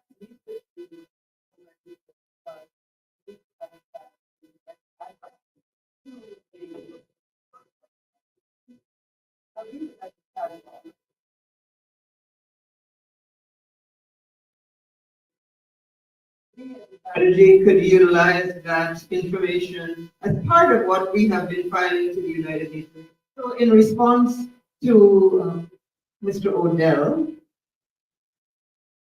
I would like to say that strategy stands ready and has been doing that work. We are an organization, as many of you already know, that was funded, and I think that because of the effectiveness of our work, we've lost our subvention. One of the things that the strategy did in 2021, when we received complaints from African Guyanese all across the country that they were not receiving any of the flood relief, we conducted a survey of over 4,000 people across several regions and were able to document name, address, the amount of the loss, etc. And we presented that to the Minister of Agriculture to say that in this village, these people got, those people who were right next door to them, for whatever reason, did not. And across the board, most of them were African Guyanese. In Region 6, there were many that were Indo-Guyanese that I cannot assume what the reason was that they didn't get. Could have been their political affiliation, who knows? But they didn't receive. And we presented that report to the Minister of Agriculture. He even quoted it in Parliament about the work that IPADG had done and thanked us. But I believe that that is an indicator of what IPADG is capable of doing. IPADG is a voice that we have used, as I said earlier, at the United Nations. We have participated at the working group of experts on people of African descent, their public meetings in Geneva. We have participated at the United Nations Permanent Forum on People of African Descent. At the first launch of the Permanent Forum, we were able to send 2 delegates. At the second, we had 5. None of this is out of government money. We don't have any money. It is African Guyanese who are committed, who have gone into their pockets to go to the United Nations and carry our message, make interventions.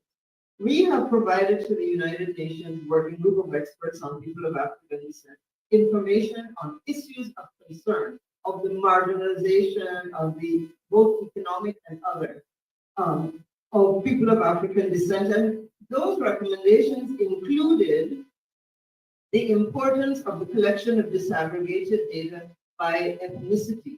And so that is one of the things that I would like for this conference to take to Capitol Hill and for Guyanese in the diaspora to plead with their elected officials. When the United States articulates its policy on Guyana, they speak to inclusion. Inclusion has to be measured. We need to collect the data that speaks to where are the gaps? Where is it that people of other ethnic groups are not faring as where there's no equality, let me put it that way. So the collection of data is important in order for us to make the case that you are saying. Questions of the protection of African Guyanese land ownership. We are about to launch a project, we're putting in a proposal to do some more research on questions of land ownership and the various kinds of losses that we've experienced. But we need to make the case to the Congress, because that's what we're here today as people in the diaspora, to say to Congress. We want to speak about inclusion. We want to demand that the government of Guyana collect data that is disaggregated by ethnic group so that we can make the case.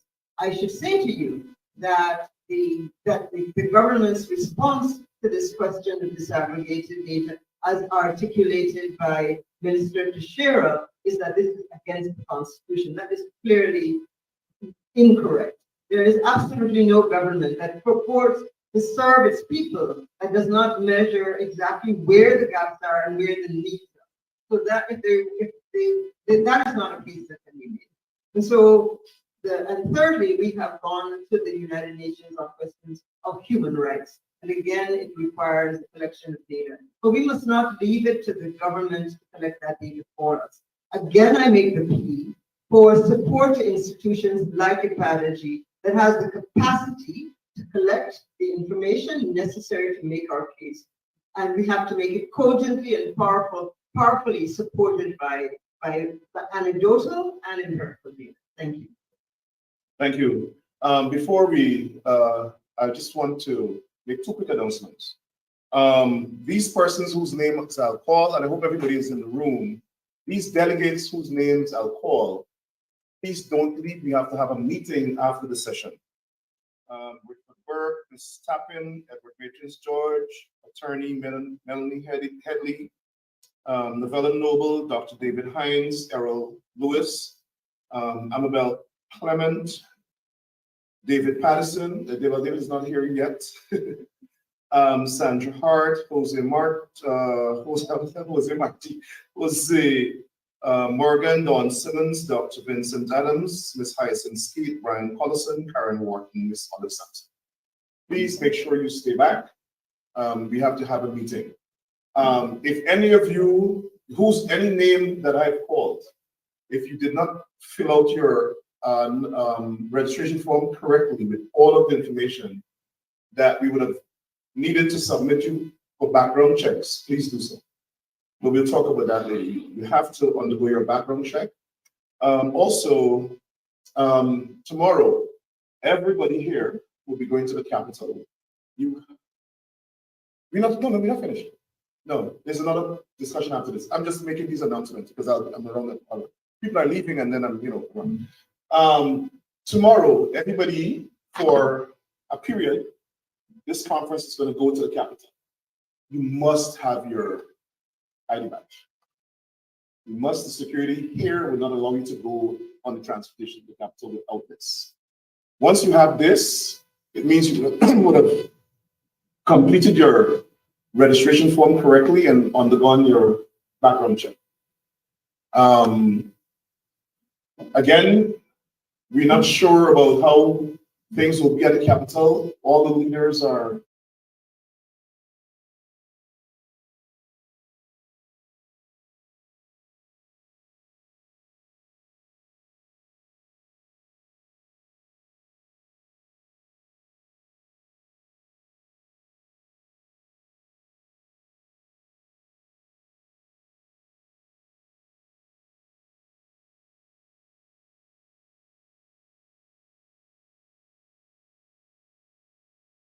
the other members cannot come. They have to stay and vote. Once she'll be here in the morning, once she is done, we'll leave for the Capitol at 1:30. Everyone. There are two different sets of activities. We'll brief you guys about that tomorrow. For those people who are leaving early, I noticed some people leaving. In order to get to the venue tomorrow, you must have your key. You cannot get into the venue tomorrow without your electronic key, which has been emailed to you. So everybody, actually, may need to check their emails because nobody's letting you in, buzzing you in. You have to come scan your key, your electronic key, and enter the venue. Nobody's opening any door for anybody. It's not a kind of situation. You have to have your key.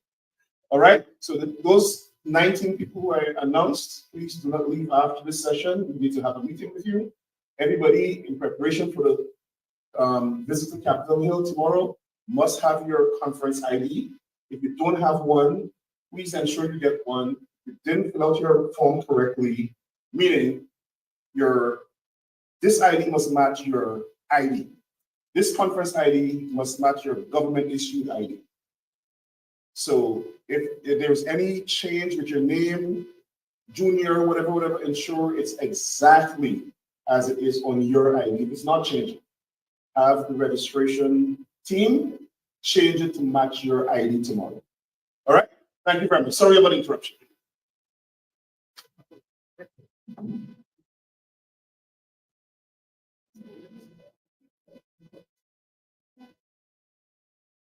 Okay, to wrap up this session, I think Senior Counsel Ford wants to make one last intervention, and then we'll move on to the last panel for the day. Yes. I'm just responding to a question. I can't respond to the question in responding. Mr. Hamilton, Mr. Lawrence asked about. Mr. Lawrence asked about. Sorry about that, sir. Counsel. Yeah. I omitted. Tomorrow we would not meet here. Tomorrow we're meeting at the National Press Club. You guys all have that information. So please don't come here tomorrow, then call me and say, hey, nobody is here, y'all late, but we're not meeting here tomorrow. We only shift.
One thing that will remain for sure, at least in the foreseeable future, would be the holding of election at least every 5 years. And I believe that one of the things that we raised this morning, I would believe that it would be fit and proper for this Congress to consider this gathering to consider, and that's the question of a new voters list and the need for biometrics at the place of vote. I believe that is something that we should seriously consider. I believe that we should also consider lobbying and asking the United States government to tie aid and loans to the respect for constitutional rights, the establishment of the Human Rights Commission, and the ability of Guyanese to engage in collective bargaining with trade unions. I believe that those would be, of course, the appointment of the Chancellor and Chief Justice. I believe those should form part of any recommendations going forward. Okay, I've just been informed that school is back in session. Dr. Hines will speak for just one more minute, and then we move on to the next panel.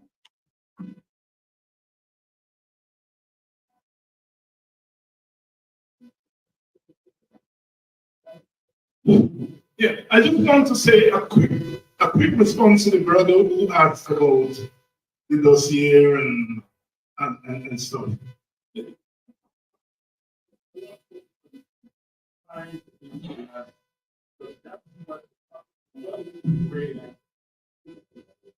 mentioned.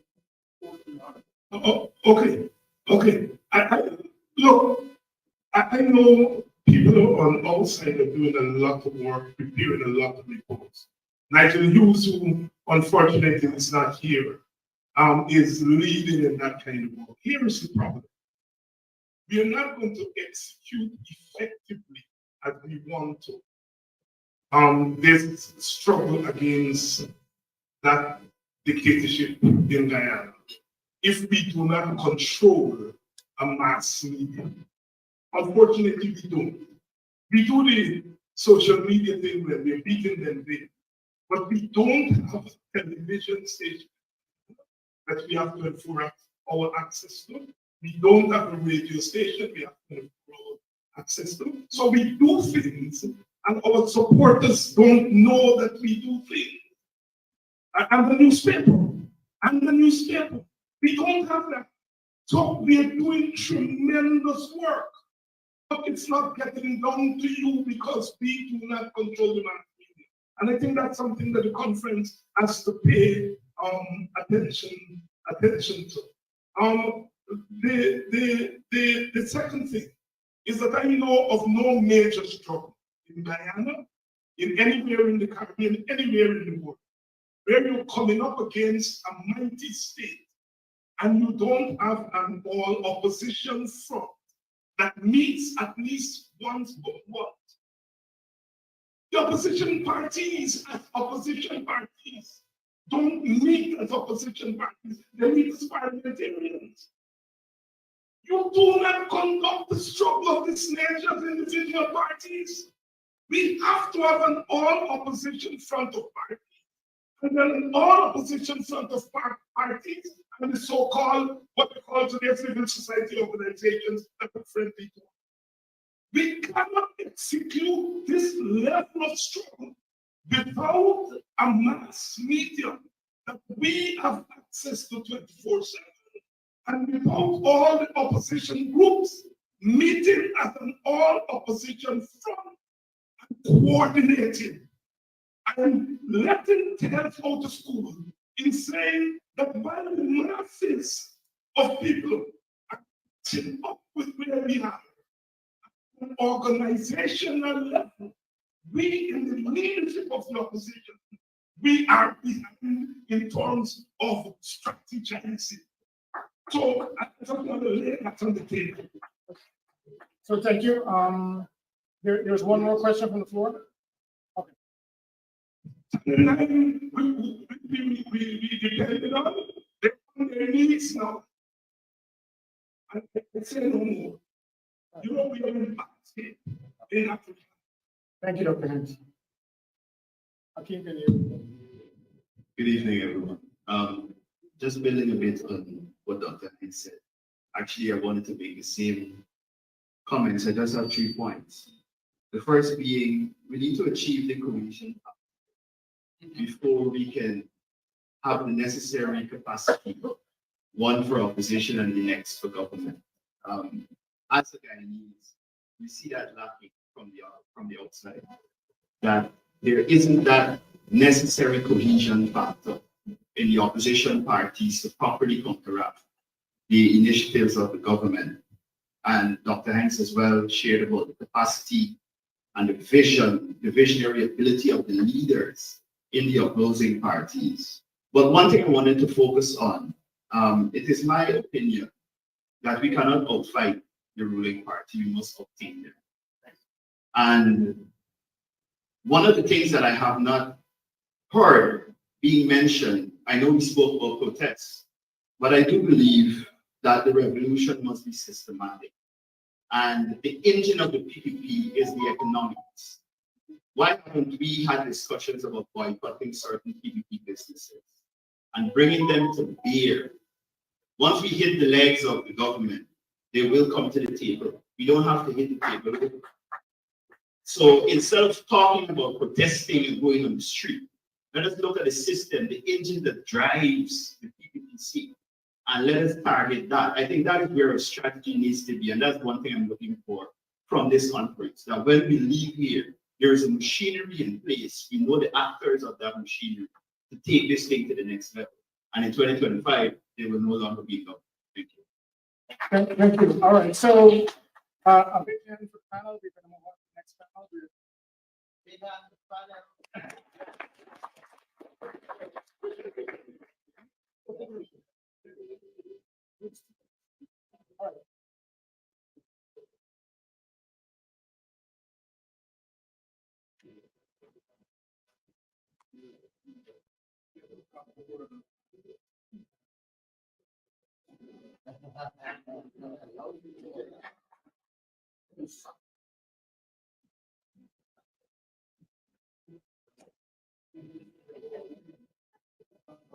While we switch over to the new panel, last panel, we'll show a video.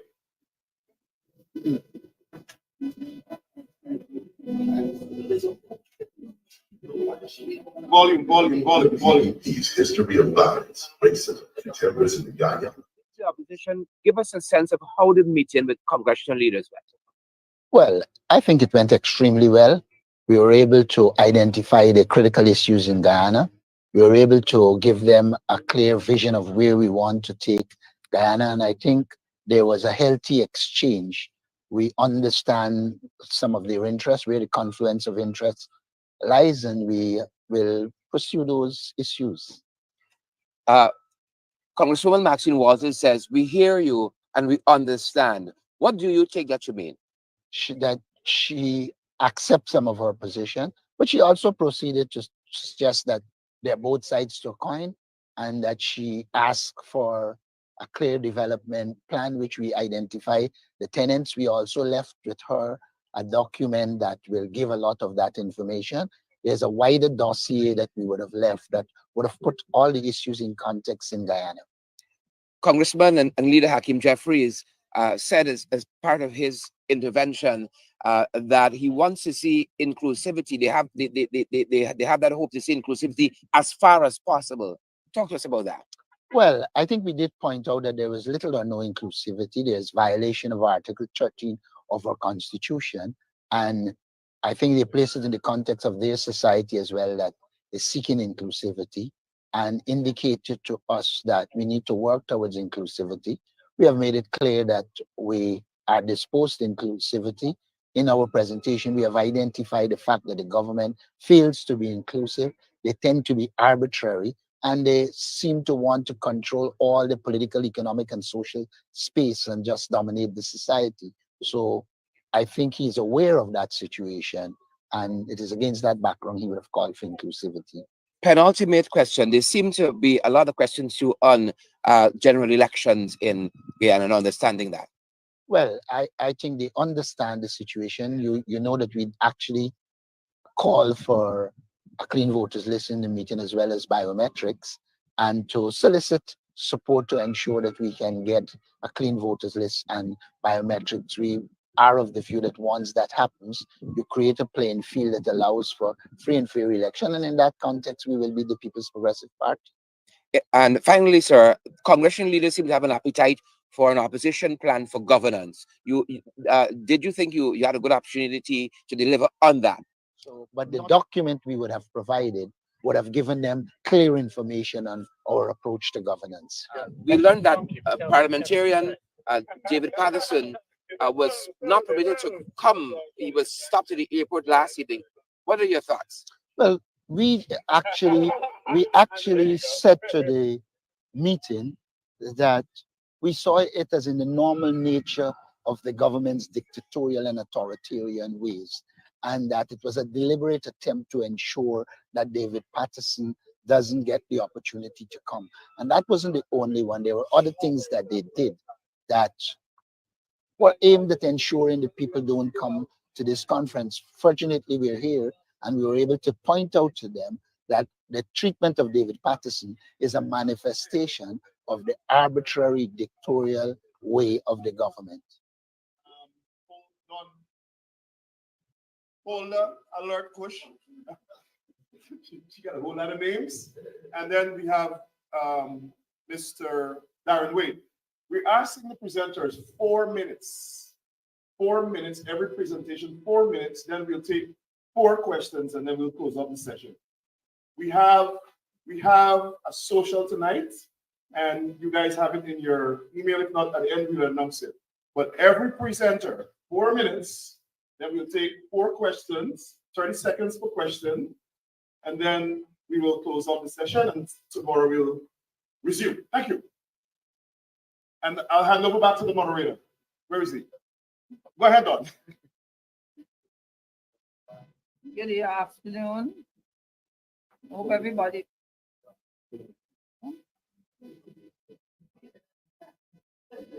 Good afternoon, everybody. The topic is stress in judicial independence and use of the Guyana police force to persecute African Guyanese and opposition supporters. Last evening, this topic became more relevant when, with the denial of Mr. David Patterson, opposition MP, ability to leave Guyana to attend this conference. This was an unlawful act by the Guyana Police Force, which today the commissioner acting, first time ever, we've had a commissioner acting. All the other commissioners who gone beyond the age of 55 were confirmed commissioners. This commissioner is an acting commissioner, and he's past his 55th birthday. Today, he issued an apology to MP Patterson. If you go on Facebook, you will see the response to that apology. The top 2 judicial officers in Guyana, Her Ladyship, Madam Justice Yonette Cummins, and Her Ladyship, Madam Justice Roxanne George, have acted as Chancellor and Chief Justice, respectively, for 6 years. The Leader of the Opposition, Aubrey Norton, has supported the confirmation of these outstanding jurists. But Madam Gail Teixeira indicated that that was not his place to do so, that he should wait until the President decides who he's appointing, and then the opposition leader could then give his opinion. Adam Harris, in last week's Village Voice, had an article which said the President is unlikely to confirm the Chancellor and the Chief Justice. I don't know who could doubt that. These 2 ladies are now members of the Judicial Service Commission, and they will now appoint magistrates and judges who will be confirmed while they remain active.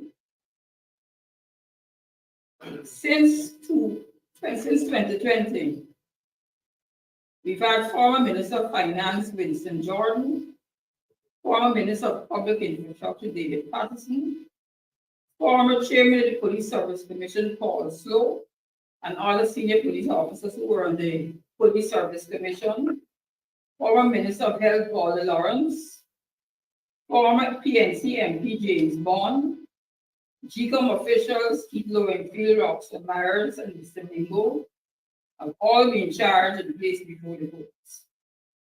1 trial was completed, and that was the trial of Mr. Winston Jordan before Magistrate Leron Day. He was represented by myself and Senior Counsel Rosie Ford. Mr. Anil Nandalal, the Attorney General, went on a tirade in the media about the magistrate's conduct, and that she did not apply the rules of the order of precedent in coming to her decision. He never seen the file. He never knew what was in there. He would have been shocked if he saw all what was lacking. The judiciary is constantly criticized by the government. They've criticized Justice Gina Prasad, Justice Sandil Kissoon, and I can't remember who else. Now we have the Judicial Service Commission, which took quite a while in being appointed. It's comprised of the acting Chancellor, the acting Chief Justice, retired Chancellor Acting Carl Singh, retired Justice of Appeal Biestro, and Morris Gajda, Chairman of the Public Service Committee. These people are the ones who will now take applications from people applying for the positions of magistrates, and for the first time in the history of Guyana, there are now applications, they now got those vacancy notices for judges. I received a call some time ago from the leader of the opposition about some persons who wanted bulletins for issued to them, and they wanted to turn themselves in. I advised the leader of the opposition that he should take photographs of them. No, we have to have photographs of the table. This was done. And Attorney General Dexter took them into the police station. They were held for 72 hours, which is the norm of the day in Ghana, except if you're Niger down down. Sorry. The person standing at the back, if you guys take a seat and at least listen to the young lady. Listen up. Come on, please cooperate. Look at the person next to you and say, please sit down. If somebody is standing next to you, and Novella, could you ask those people standing in the hallway to come inside, please? We're wrapping up. We'll have all the time to socialize. We have a social event tonight. Please do the panel the honors of paying some respect. Thank you. Could you ask the people standing in the hallway to come in, please? I know y'all listened to each other for a long time and y'all want network, but we got a lot of time for that. Be able to please. The people standing in the hallway, can you come in, please, for this final panel? Thank you. Dominique, go ahead for that.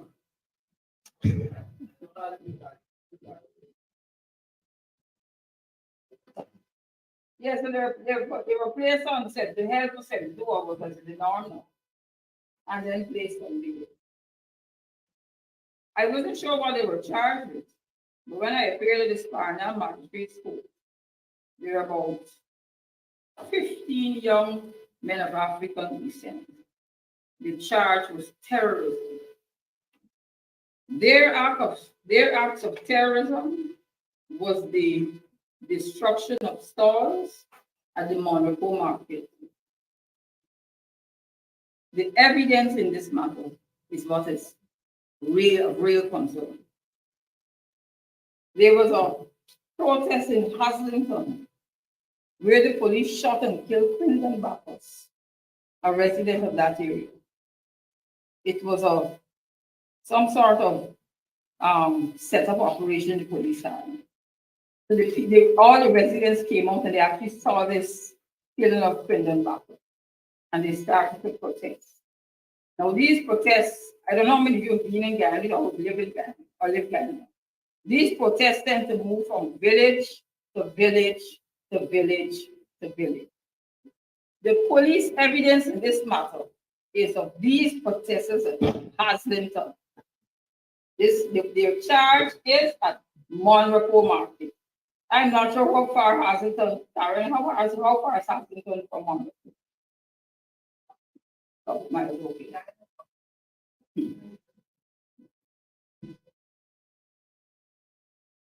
The destruction of the stores. One vendor claimed losses of $3 million from selling puri, egg ball, palauri, and chana. The government of Ghana, led by the president, went up there the next day and paid compensation sums. $3 million to one vendor, $2 million, and $1.5 million. Now I want you to compare that with what was paid to the families of those persons, those children who died in the massacre. There was one little boy who was 5 years old, and the others were young, maybe around 15, 16. They were paid a sum of $5 million each.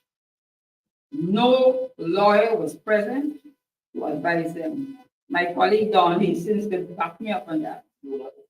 No lawyer was present.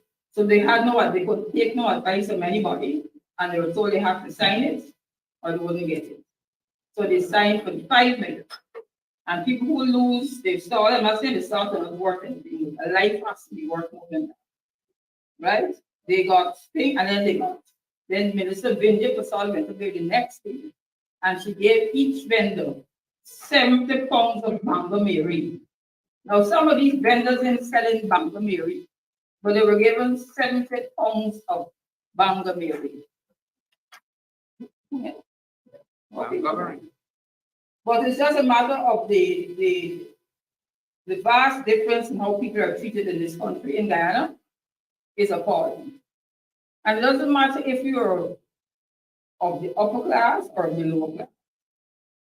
If a policeman stops you and you're black, and you want to ask him why he stopped you, you got problems.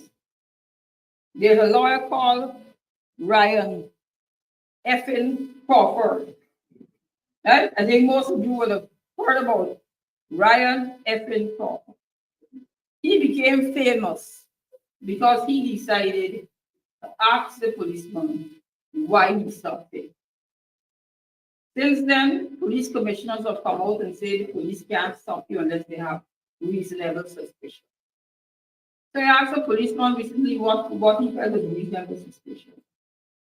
He said, if your face look a little funny, if you got things in the car and can't really see you driving, if you're driving and if you're drunk, if you beat a red light, and all these things. But then I realized recently now they have all these fancy cameras. If it comes to Ghana, please be here. But it's how people are treated differently. An Indian driving an SUV, if the police stop him, they're not stopping him to charge him. They're stopping him to see what they can get from him. Right? And that's a fact. A black young man is driving, he going to get spend a night in the lockup, then he has to go. Inevitably, they don't have the elements of the offense, and the people usually walk. Mr. Burke said I only had 2 minutes. I don't want to get myself into any trouble in DC. I'm not in Guyana. My lawyer, Roger Ford, is not called to the bar here. From this day, I will say thank you. Thank you. You can raise some other matters during the discussion. We're going to have a healthy discussion. Darren, you got 4 minutes. The opposition leader said, if you want to hear noise, check that.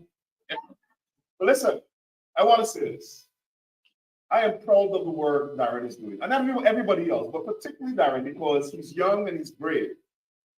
And the government of Guyana, and we will make this point very clear tomorrow, the government of Guyana, the PPP and the government kill people who are outspoken. They kill you. I want the people watching, I want Washington to know, I want the United States to know that the government of Guyana, where you see the president and them two little house slaves that come up in here last week, I was kidding that he's talking about inclusion, they kill people, right? And Darren is a brave young man. And we want to thank him for coming, and I now ask him to present to you. 4 minutes. Good afternoon, all. Thank you, Rick, for those encouraging words. My task this afternoon is to address the topic of, one second.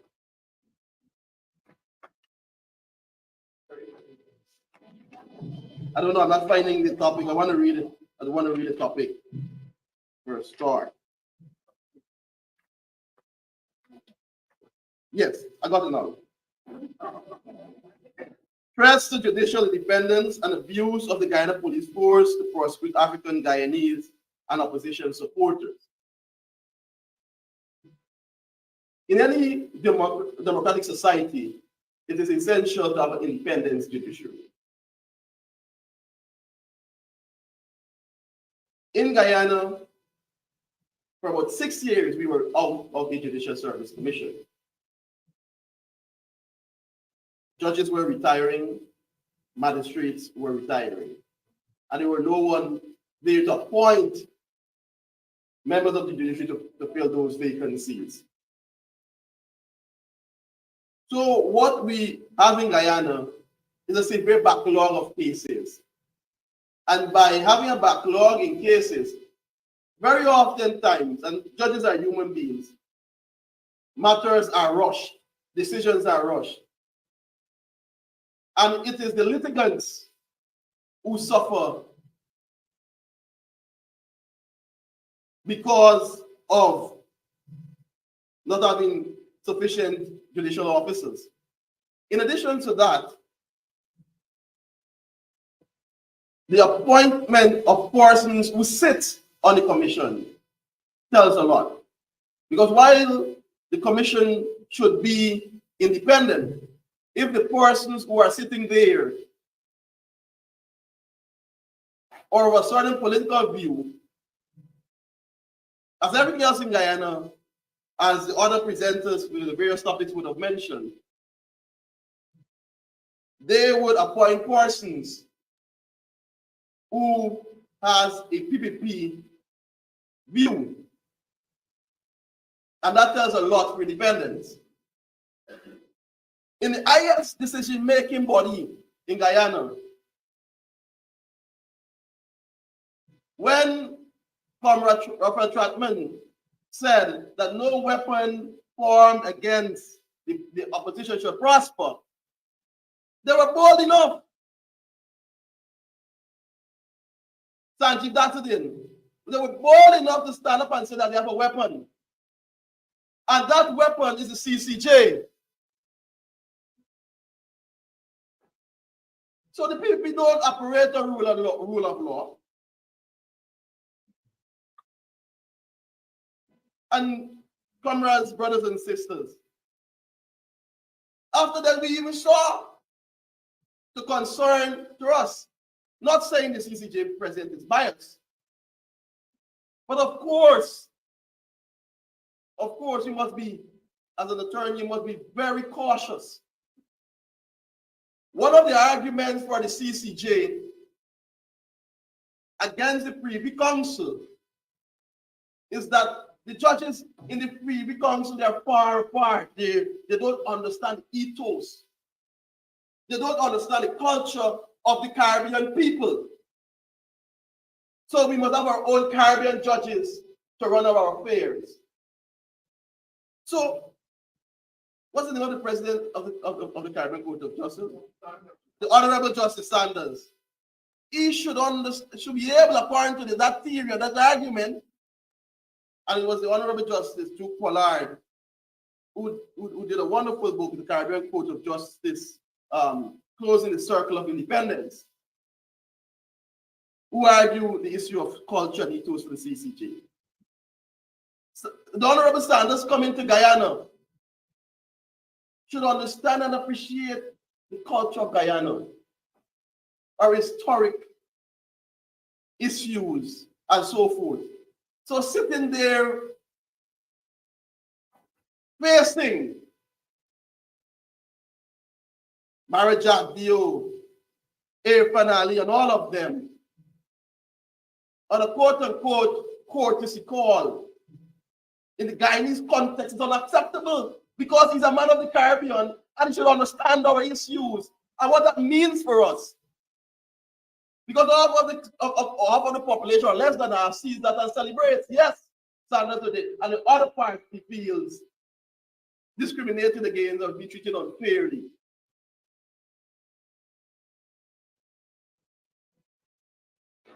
The issue, and I'll now move on to the issue of the police force. There is no secret. There is no secret that the PPP government is using the Guyana police force to set up political scores. There's no secret about that. As many of you here overseas, and back home in Guyana would have seen that I've been on the forefront. I was there when they arrested Roxanne Myers and take her to BV to sleep on the concrete. The stench, the urine, born in your eyes. She has to sleep on the concrete floor for 2 hours.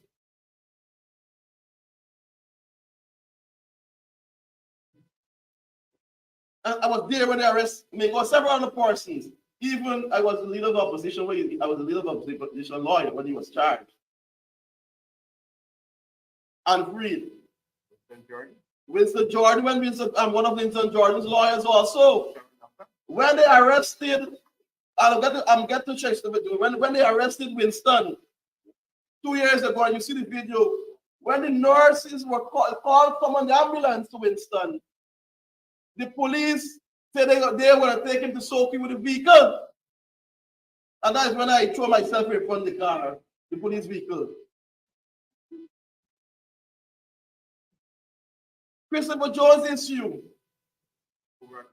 The first time in Guyana, a court was held on someone bridge.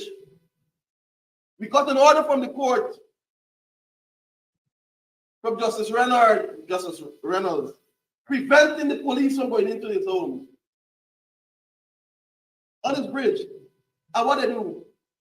They arrested Christopher Jones and took him away. When the crowd went away, they disrespected that judge. And I said it before, and I will say it again. If it was Justice Biarga, Justice the interesting, they would not have disrespected that order.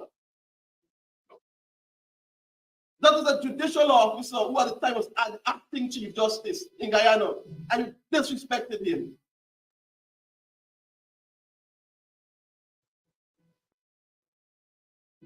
And the government are also using laws that were used by our slave masters, used by colonial powers to control us. The CCJ outlined and had a good discussion, I must give them credit, in Quincy McEwen matter. Quincy McEwen and others were transgender from Guyana.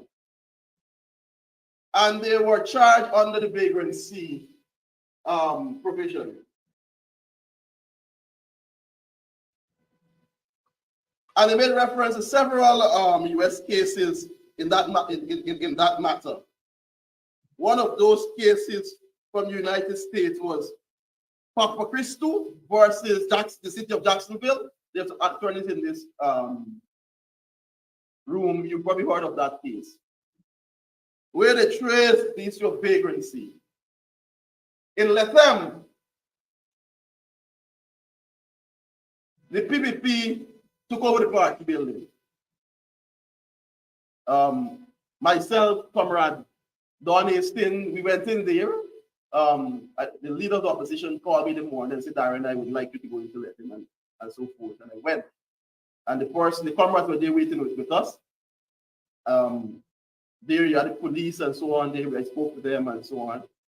And I said to Comrade Hastings at that time, Comrade, they had arranged for us to go at a comrade to keep our meeting. And I said, Comrade Hastings, no, we go into the building for a meeting. Okay. And we went there, we took back our building. We placed a security there, a comrade from West Police. We're getting to the using of laws that were used by our slave masters, and colonial powers, abusing those laws. And the CCJ said that to the government of Guyana in Quincy McEwen matter. The comrade, the brother, the security that we placed there at Lethem was charged as a trespasser. He could not have given account at a government building for himself what he was doing there under the same vagrancy legislation. Permit me to read from paragraph 31 of the judgment from the CCJ. And this is what they say. Legal historian and dean of the University of Virginia Law School, Professor Risa Koloff, in her book, has noted vagrancy laws was often the go-to to respond against anyone who was threatened. Anyone who was threatened, that's the PPP. As many described it during the vagrancy law AD, to move out of place socially, culturally, politically, racially, sexually, economically, and others. Over time, states, locality deploy and retool vagrancy law for use against almost any real or perceived old or new threats to the public order. So when they charge our brother in Letem under the vagrancy legislation, they had no justification to charge him. But we must find a reason to charge him, and they use that type of legislation, the trespasser.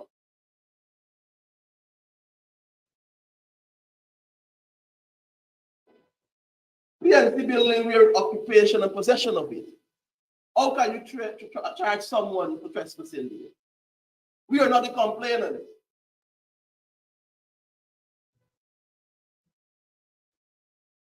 Other comrades, other charges, the police were made up charges. Or we break and enter, they break padlocks. But strategically, they didn't charge Darren Wayne or Don Hastings.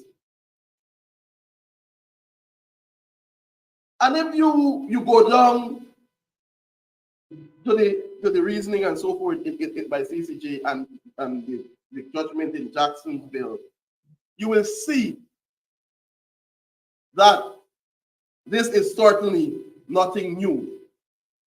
And with PPP, as only continuing what Massey used to do, to drive fear in us. And it is for us.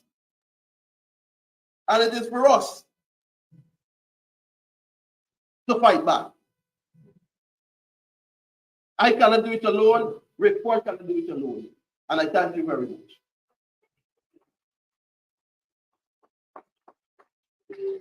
Rick Ford gonna go down fighting though. We're gonna rock the boat so hard the ship is gonna sink. The ship is gonna sink. That's why we have this happen. And we Attorney Dawn Holder did not get a chance to deal with an issue she wants to deal with. And I'll give her the chance to do it now, and then we have questions. I'm speaking about my client's permission to do so. I have a client, a Guyanese migrant, a man. Somehow the PPP found out that he was a financial contributor to the PNC.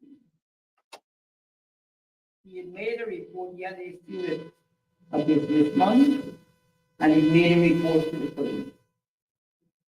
The work I've made a new story of this, and it was on our website. My client was charged along with two others. As a matter of fact, the latest thing is this wanted bulletin. They call him on the phone, they ask him to come in, he didn't come in. He called his lawyer, not made it time. Lawyers have been going on Monday. It was a Saturday. So he didn't go, the police went to his house to rescue him and knocked him up for 72 hours. And he and two others were charged with conspiracy to defame and conspiracy to export. The police in the matter made it quite clear to me that the person that they want is Richard Burke. And if I could get Richard Burke to Guyana, my client would walk free. This is the truth, the whole truth, and nothing but the truth. So help me God.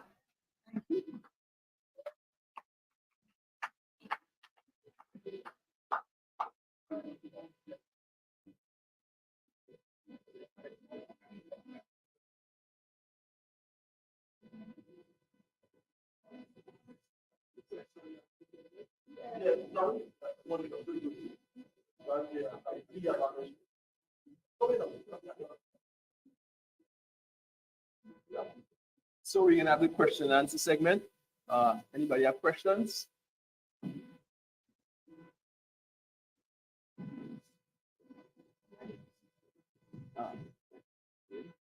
Thank you very much, Darren, and thank you, Don, for the presentation. This is the sore topic today, and Darren, I noticed that we spoken a lot on the CCJ, but one of the things that I observed is that the CCJ is contributing to the problem again. The first thing concerning the 2020 elections, because the ratified and 45 fraudulent votes, they basically disenfranchised more than half of the country. The PDP should not have been in office if fraudulent votes were thrown out. So that's the first thing. So I have an issue with the CCJ. Second thing about the CCJ, if you look how it's financed, the trust funds for the CCJ is controlled by a Guyanese businessman who's a PDP contributor. So, I mean, the structure of the CCJ doesn't really lend itself to any sort of independence. And the third thing, which is something I learned today from Don, is that they're basically abridging indigenous people's rights because, they will rule in favor of the PDP because of the structure and how the institution is financed. So given all of those things, what are your thoughts, both of you, Don and Darren, on our further continuation with CCJ? My view, I think we should find a way out of that. When it was set up, it wasn't set up for us, for them to look at all of our issues, only specific ones, but they somehow have taken on all of the issues, legal issues in Guyana.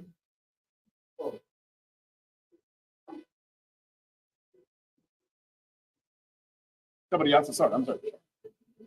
I must say, I think you don't have to do that. I've been very always from the time of the election, all of it. It is nothing crazy, I want to tell you, for the PCJ president, the fearful in any of the jurisdictions, if you come to your job, if you come to sit in the Bahamas, the first thing they do is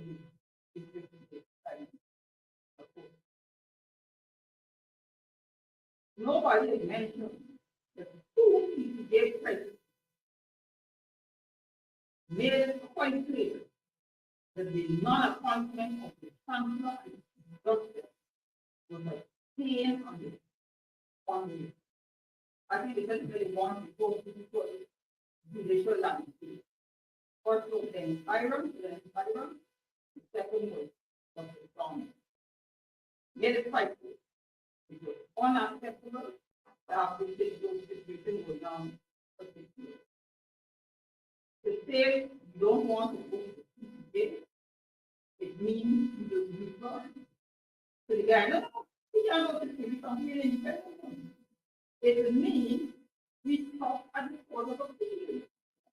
And if you want to go to stop at the court of appeal, you know we have no. If you remain in power, they will ensure they have judges there who will do what they want to do. Right? So if you invite you, I go to you. And what the said is good. The animal is protected and it's original music. Right? So any master we have to do. All right.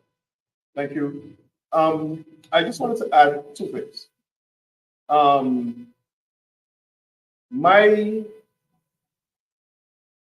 The first, I'm going to take what Don said last.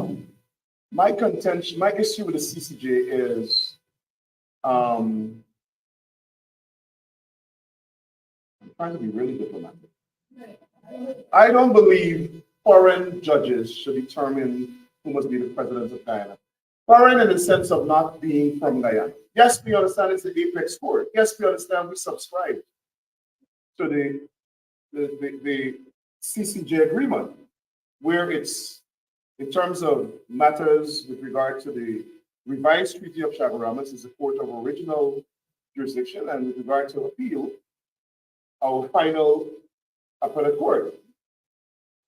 That's why the founders of the Constitution enshrined in it that when it comes to questions of determining the qualification for the president, the final jurisdiction rests with the Court of Appeal. And the CCJ changed that.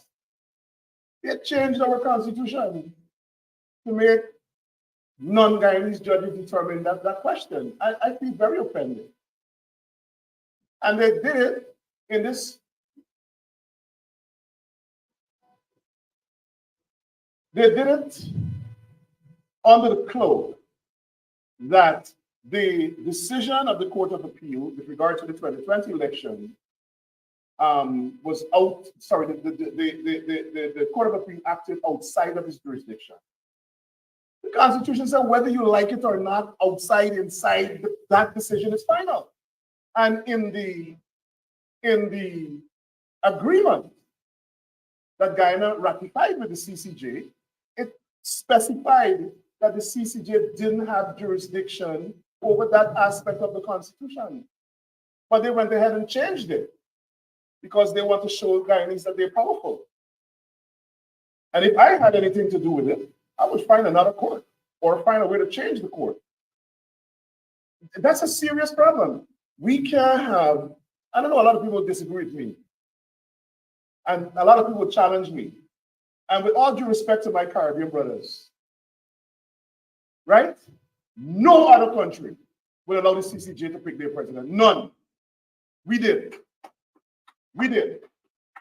And if you notice, every time the PPP finds themselves in a serious contention, they go to the external sources to give them power in Guyana.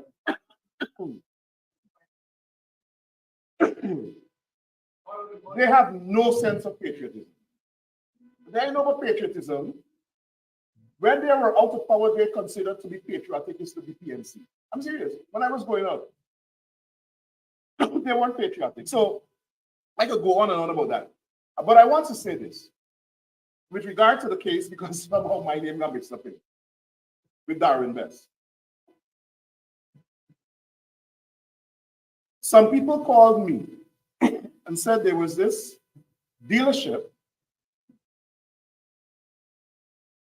BM sold, that were scamming them, right? And I spoke about it on my Facebook page. And then I got a message that these types of predatory, as we say in this country, predatory practices was perpetrated on our investors. And after I spoke out about those predatory practices, criminal practices,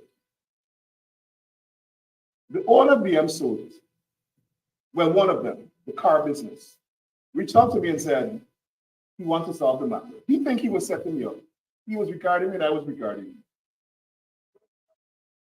Huh? I regard out of them. Yeah, it doesn't matter. I'm saying. So he asked me, oh, could you represent all these people and you can solve it? I'm like, no. I represent nobody. Then people call me. So I changed the post and said, let the people, you all who got this problem, BM sold want to solve it, y'all call them. And then he said, the issue with Darwin is my brother. Can he call you to help me solve it? I said, I'm not really a mediator, but to the extent that I can help solve these issues, he can call me. When he called me, I regard him too. Right? In the meantime, I saw a letter from Darwin Bess's lawyer, UC Anderson, accusing the man of fraud. Straight out fraud. Straight out fraud. So I became knowledgeable of what the real issues were. And I said, man, y'all solve these issues. Get together with your lawyers. Every conversation I have, you're going to get together with lawyers and solve it. Somebody in the PPP got together with them and said, okay, let me set the Prickwood board. I'm not even lying. They're police officers. and they didn't even know this. There are police officers of the Guyana Police Force who submitted affidavits telling the FBI what they did in this case. One of these police officers even said in a meeting, and I heard it other places, that they only charged our investigative report work. They think that they can sit down in Guyana and charge me in America for a crime. When the universal principle of the criminal justice system is that a crime is prosecuted in the jurisdiction it was committed. So if I committed a crime, the NYPD would have given me in cuffs and take me and prosecute me. But they think, right, that they came up with a smart ploy, including the Attorney General was part of it, that they're going to frame me, tell the US government, send me back, and they're going to kill me. And I made bold to say, kill me, generations of your family will be affected.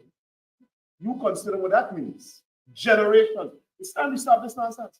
And we have evidence. Listen, when I say something, I just don't talk it. We have evidence of their plot. The Attorney General came to this country and was partially recorded. And for the first time, we're going to play we're going to play a recording that was submitted to the FBI. So tomorrow. He was partially recorded telling his activists that I must be killed. Don't mind that enough bluff on top. He did it.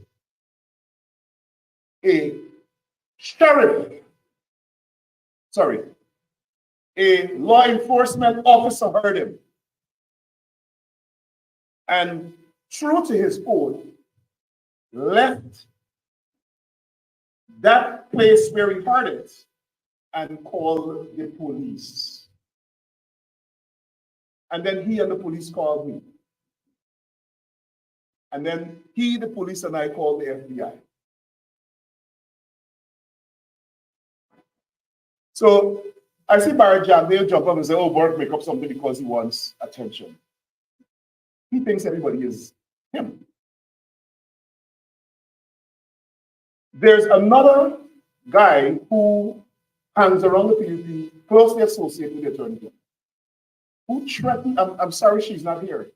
She's a board member of CGID. She's the principal of a school in Brooklyn, threatened to come to her place of work and bomb it. I dare them. I dare them. I'm saying this because I want to make 2 points. Almost every single Black business in Guyana, the PPP is trying to destroy. Think about it. Name me one major Black business whose proprietor is not a supporter of the PPP that they did not go after. Car Care, Susan went to the fellow Car Care, Sevons, Channel 9, Van West Charles business, well, you can't with them now, so I guess the fix Darwin Best business, you know what? It's a fuel business. How dare this Black man make money? Charge him, send GRA after him. Not one Black business they are allowing to survive. They want to determine who must get rich, like how they decide who must get an oil block. Pick some women and say, y'all get an oil block. And I support the women. I support them. I'm just saying that the PPP must not determine which Black person gets rich. Let us do it by our capability and ability to conduct a successful business.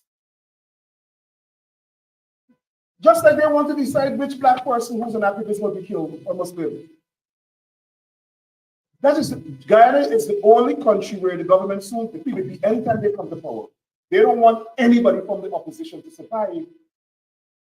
They're going after Kathy's business because she's from the opposition. Because everybody, who the hell these people think they are? That's what gets me going. That you can't work for them, your business mustn't survive. You can't. What's his name? Calvin London. Calvin London executed the decisions of the cabinet as chairman of NISIL. They fired him since they came to power. Charge them. Charging, the Chief Justice ruled that the transactions were legal. And the charges that they instituted against him were premised on the transactions that the Chief Justice ruled were legal, but they still got him in the magistrate court with these frivolous charges. Why? He's a black businessman. Then a certain tin cup dictator calls around the Caribbean to block him from getting a job. Calls around the Caribbean to block him from getting a job.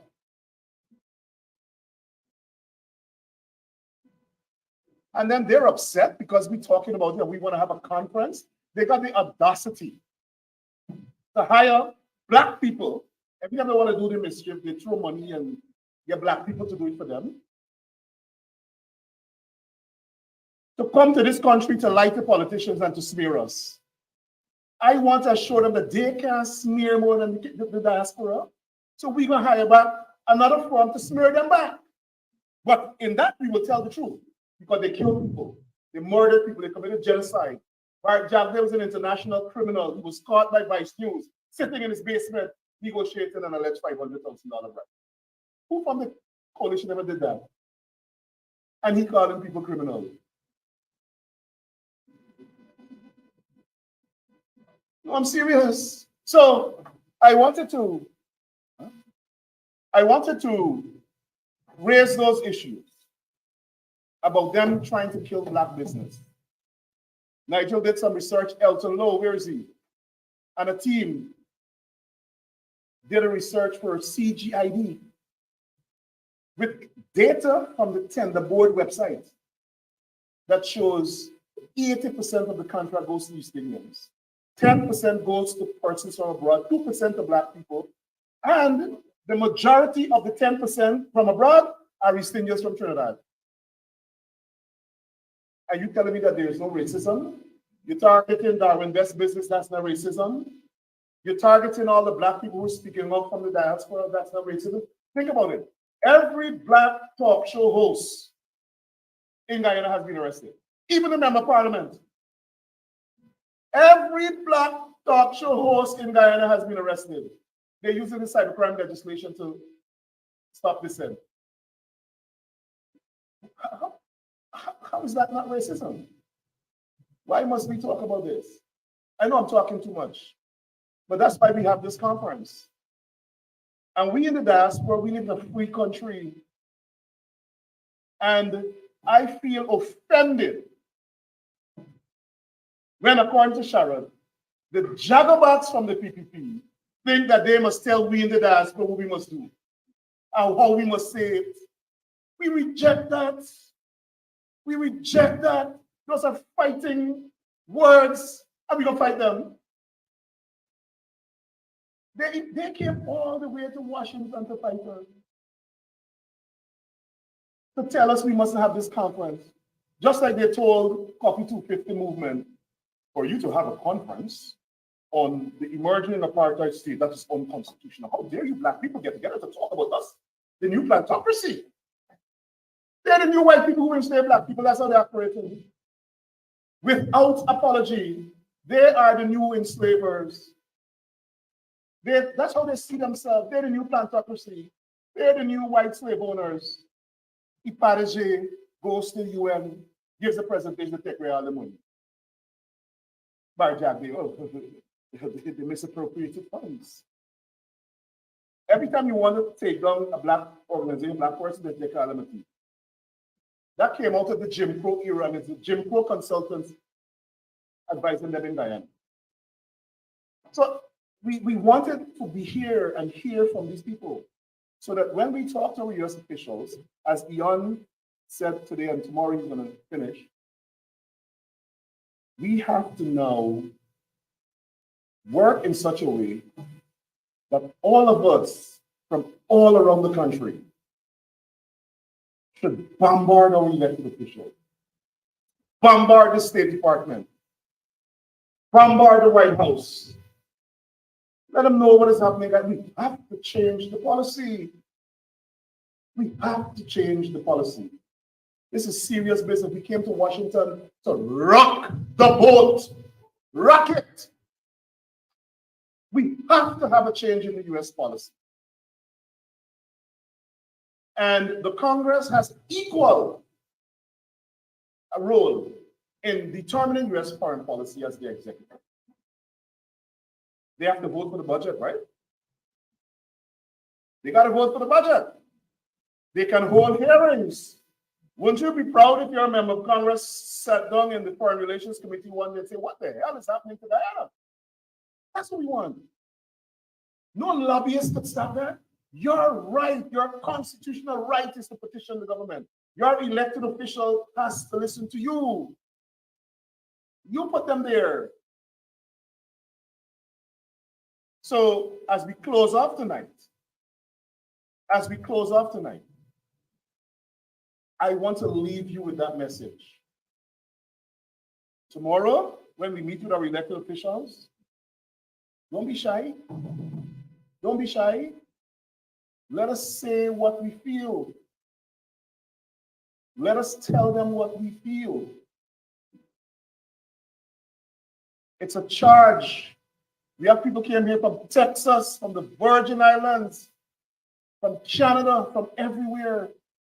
We mean business, and I want the people in Guyana and the MPs who came, spend their money to see that we mean business.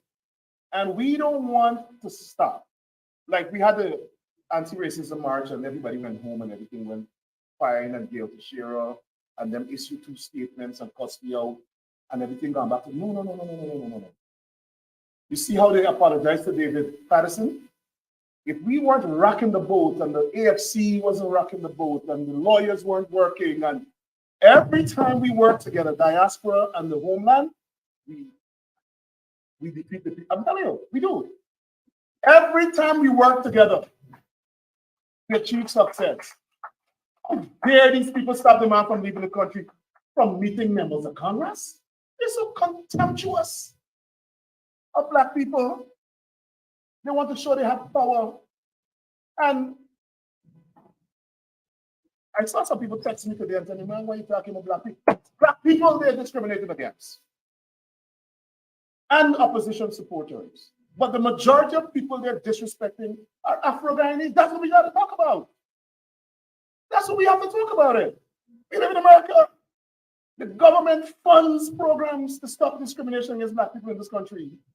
We're not shy to talk about it. And then a PPP supporter lastly texted me just now. I know him. He said, you're so racist, you're attacking the PPP. So what they have been able to do is cultivate in their supporters that when you criticize the PPP, you criticize East Indian people. That's not the case.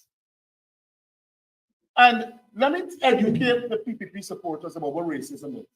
Racism is not because you criticize somebody or even because you don't like somebody of a different race. Racism is when you have an inherent hatred to somebody because of their race and you use your power to enforce that prejudice. So if I don't like East Indian people and I got no power, I'm not being a racist. I just don't like certain people, which I'm not talking about me, I'm just giving an example. But they have the power, and every time they go into power, they use that power to discriminate against us. And I end with this, as a member of Congress said, why do they have to come to Washington to tell us that they love Black people and they have a plan for inclusion when they haven't told the Black people of the country about that plan? Think about it.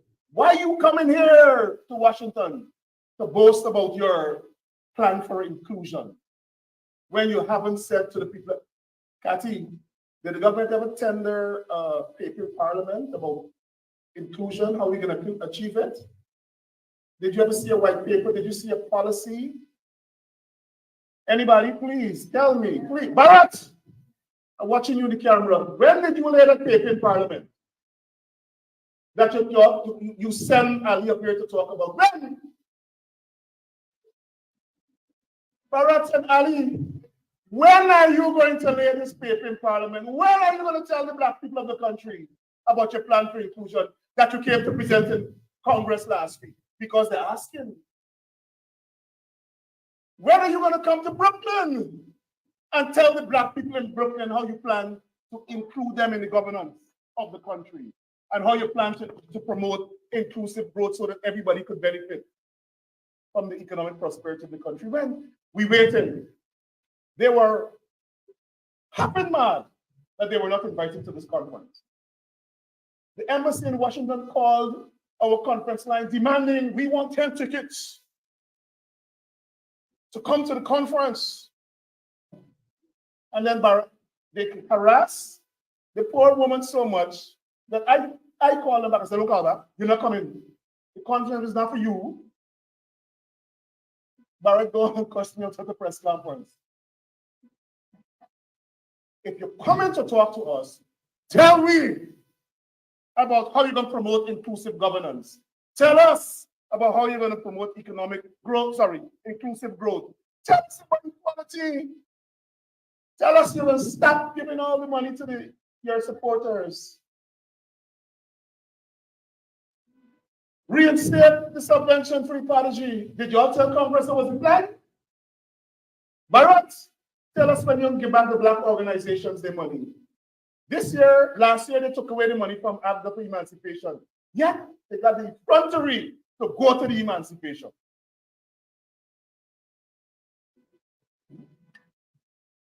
So, I am doing this because I want to fire y'all up for tomorrow. Because tomorrow is when the real deal is going to happen. We ain't come to Washington to play. Right? So, thank you. Anybody wants to? You want to? What? Sorry, hold on. Miss Sampson had a question. We have to leave the room. Miss Sampson had a question. Come, Darren. Just now. We can do this response at the same time. No, hold on. Let me hear her, and then we can respond to all the questions. Okay, and my quick question is, in order to be effective on capitalism tomorrow, are we going to be giving talking points so that we're very crisp in the message that we're not going to discuss this. We're going to discuss that. Yeah. Yes, thank you. In relation to the question of the CCJ and consideration of whether or not to change, one, I believe at some point there must be a commitment to do that. I believe this is a topic at the time we feel that way. We must debate. I wouldn't say whether or not we should change or not. And it doesn't mean that we go back to the protocol. We could redesign our judicial system. We could have, if you have the High Court, the Court of Appeal, we could have a Supreme Court of Guyana, which is the highest judicial. It could be a consideration. So that is definitely a consideration as a democratic society that we could have. And I remember the people, and these are how we have to go. So that is a consideration for us internally.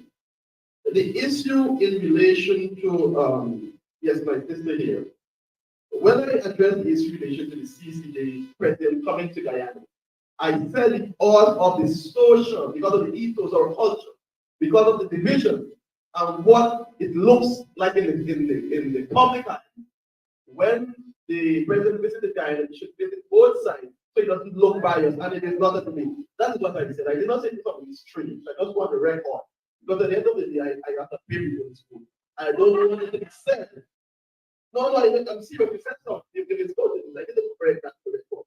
I did not say it is strange. I just said it was of the ethos in Guyana and the issue that we have in Guyana.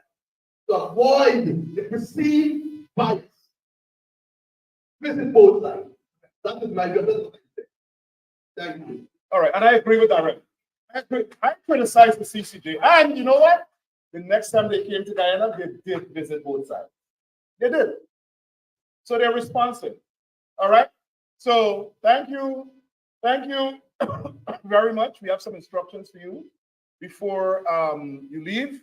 As we said, tomorrow we will resume at the National Press Club, where we'll have members of Congress addressing us. Ms. Stappen, would you like to come and give further instructions? We have a social tonight. It's at the Society. 882, you should have that too in your email. 882 Georgia Avenue is a Guyanese lounge and restaurant, and it's in Silver Spring, right up the road, literally about 20 minutes from here. Maryland, 20910. The Society, if you're writing it down, 8229 Georgia Avenue, right on the border of Northwest DC here, Silver Springs, Maryland. It is. It is in the email. It's in the email that you got from me. 9 o'clock. 9 o'clock. What time we going here? We'll go here tonight for 8.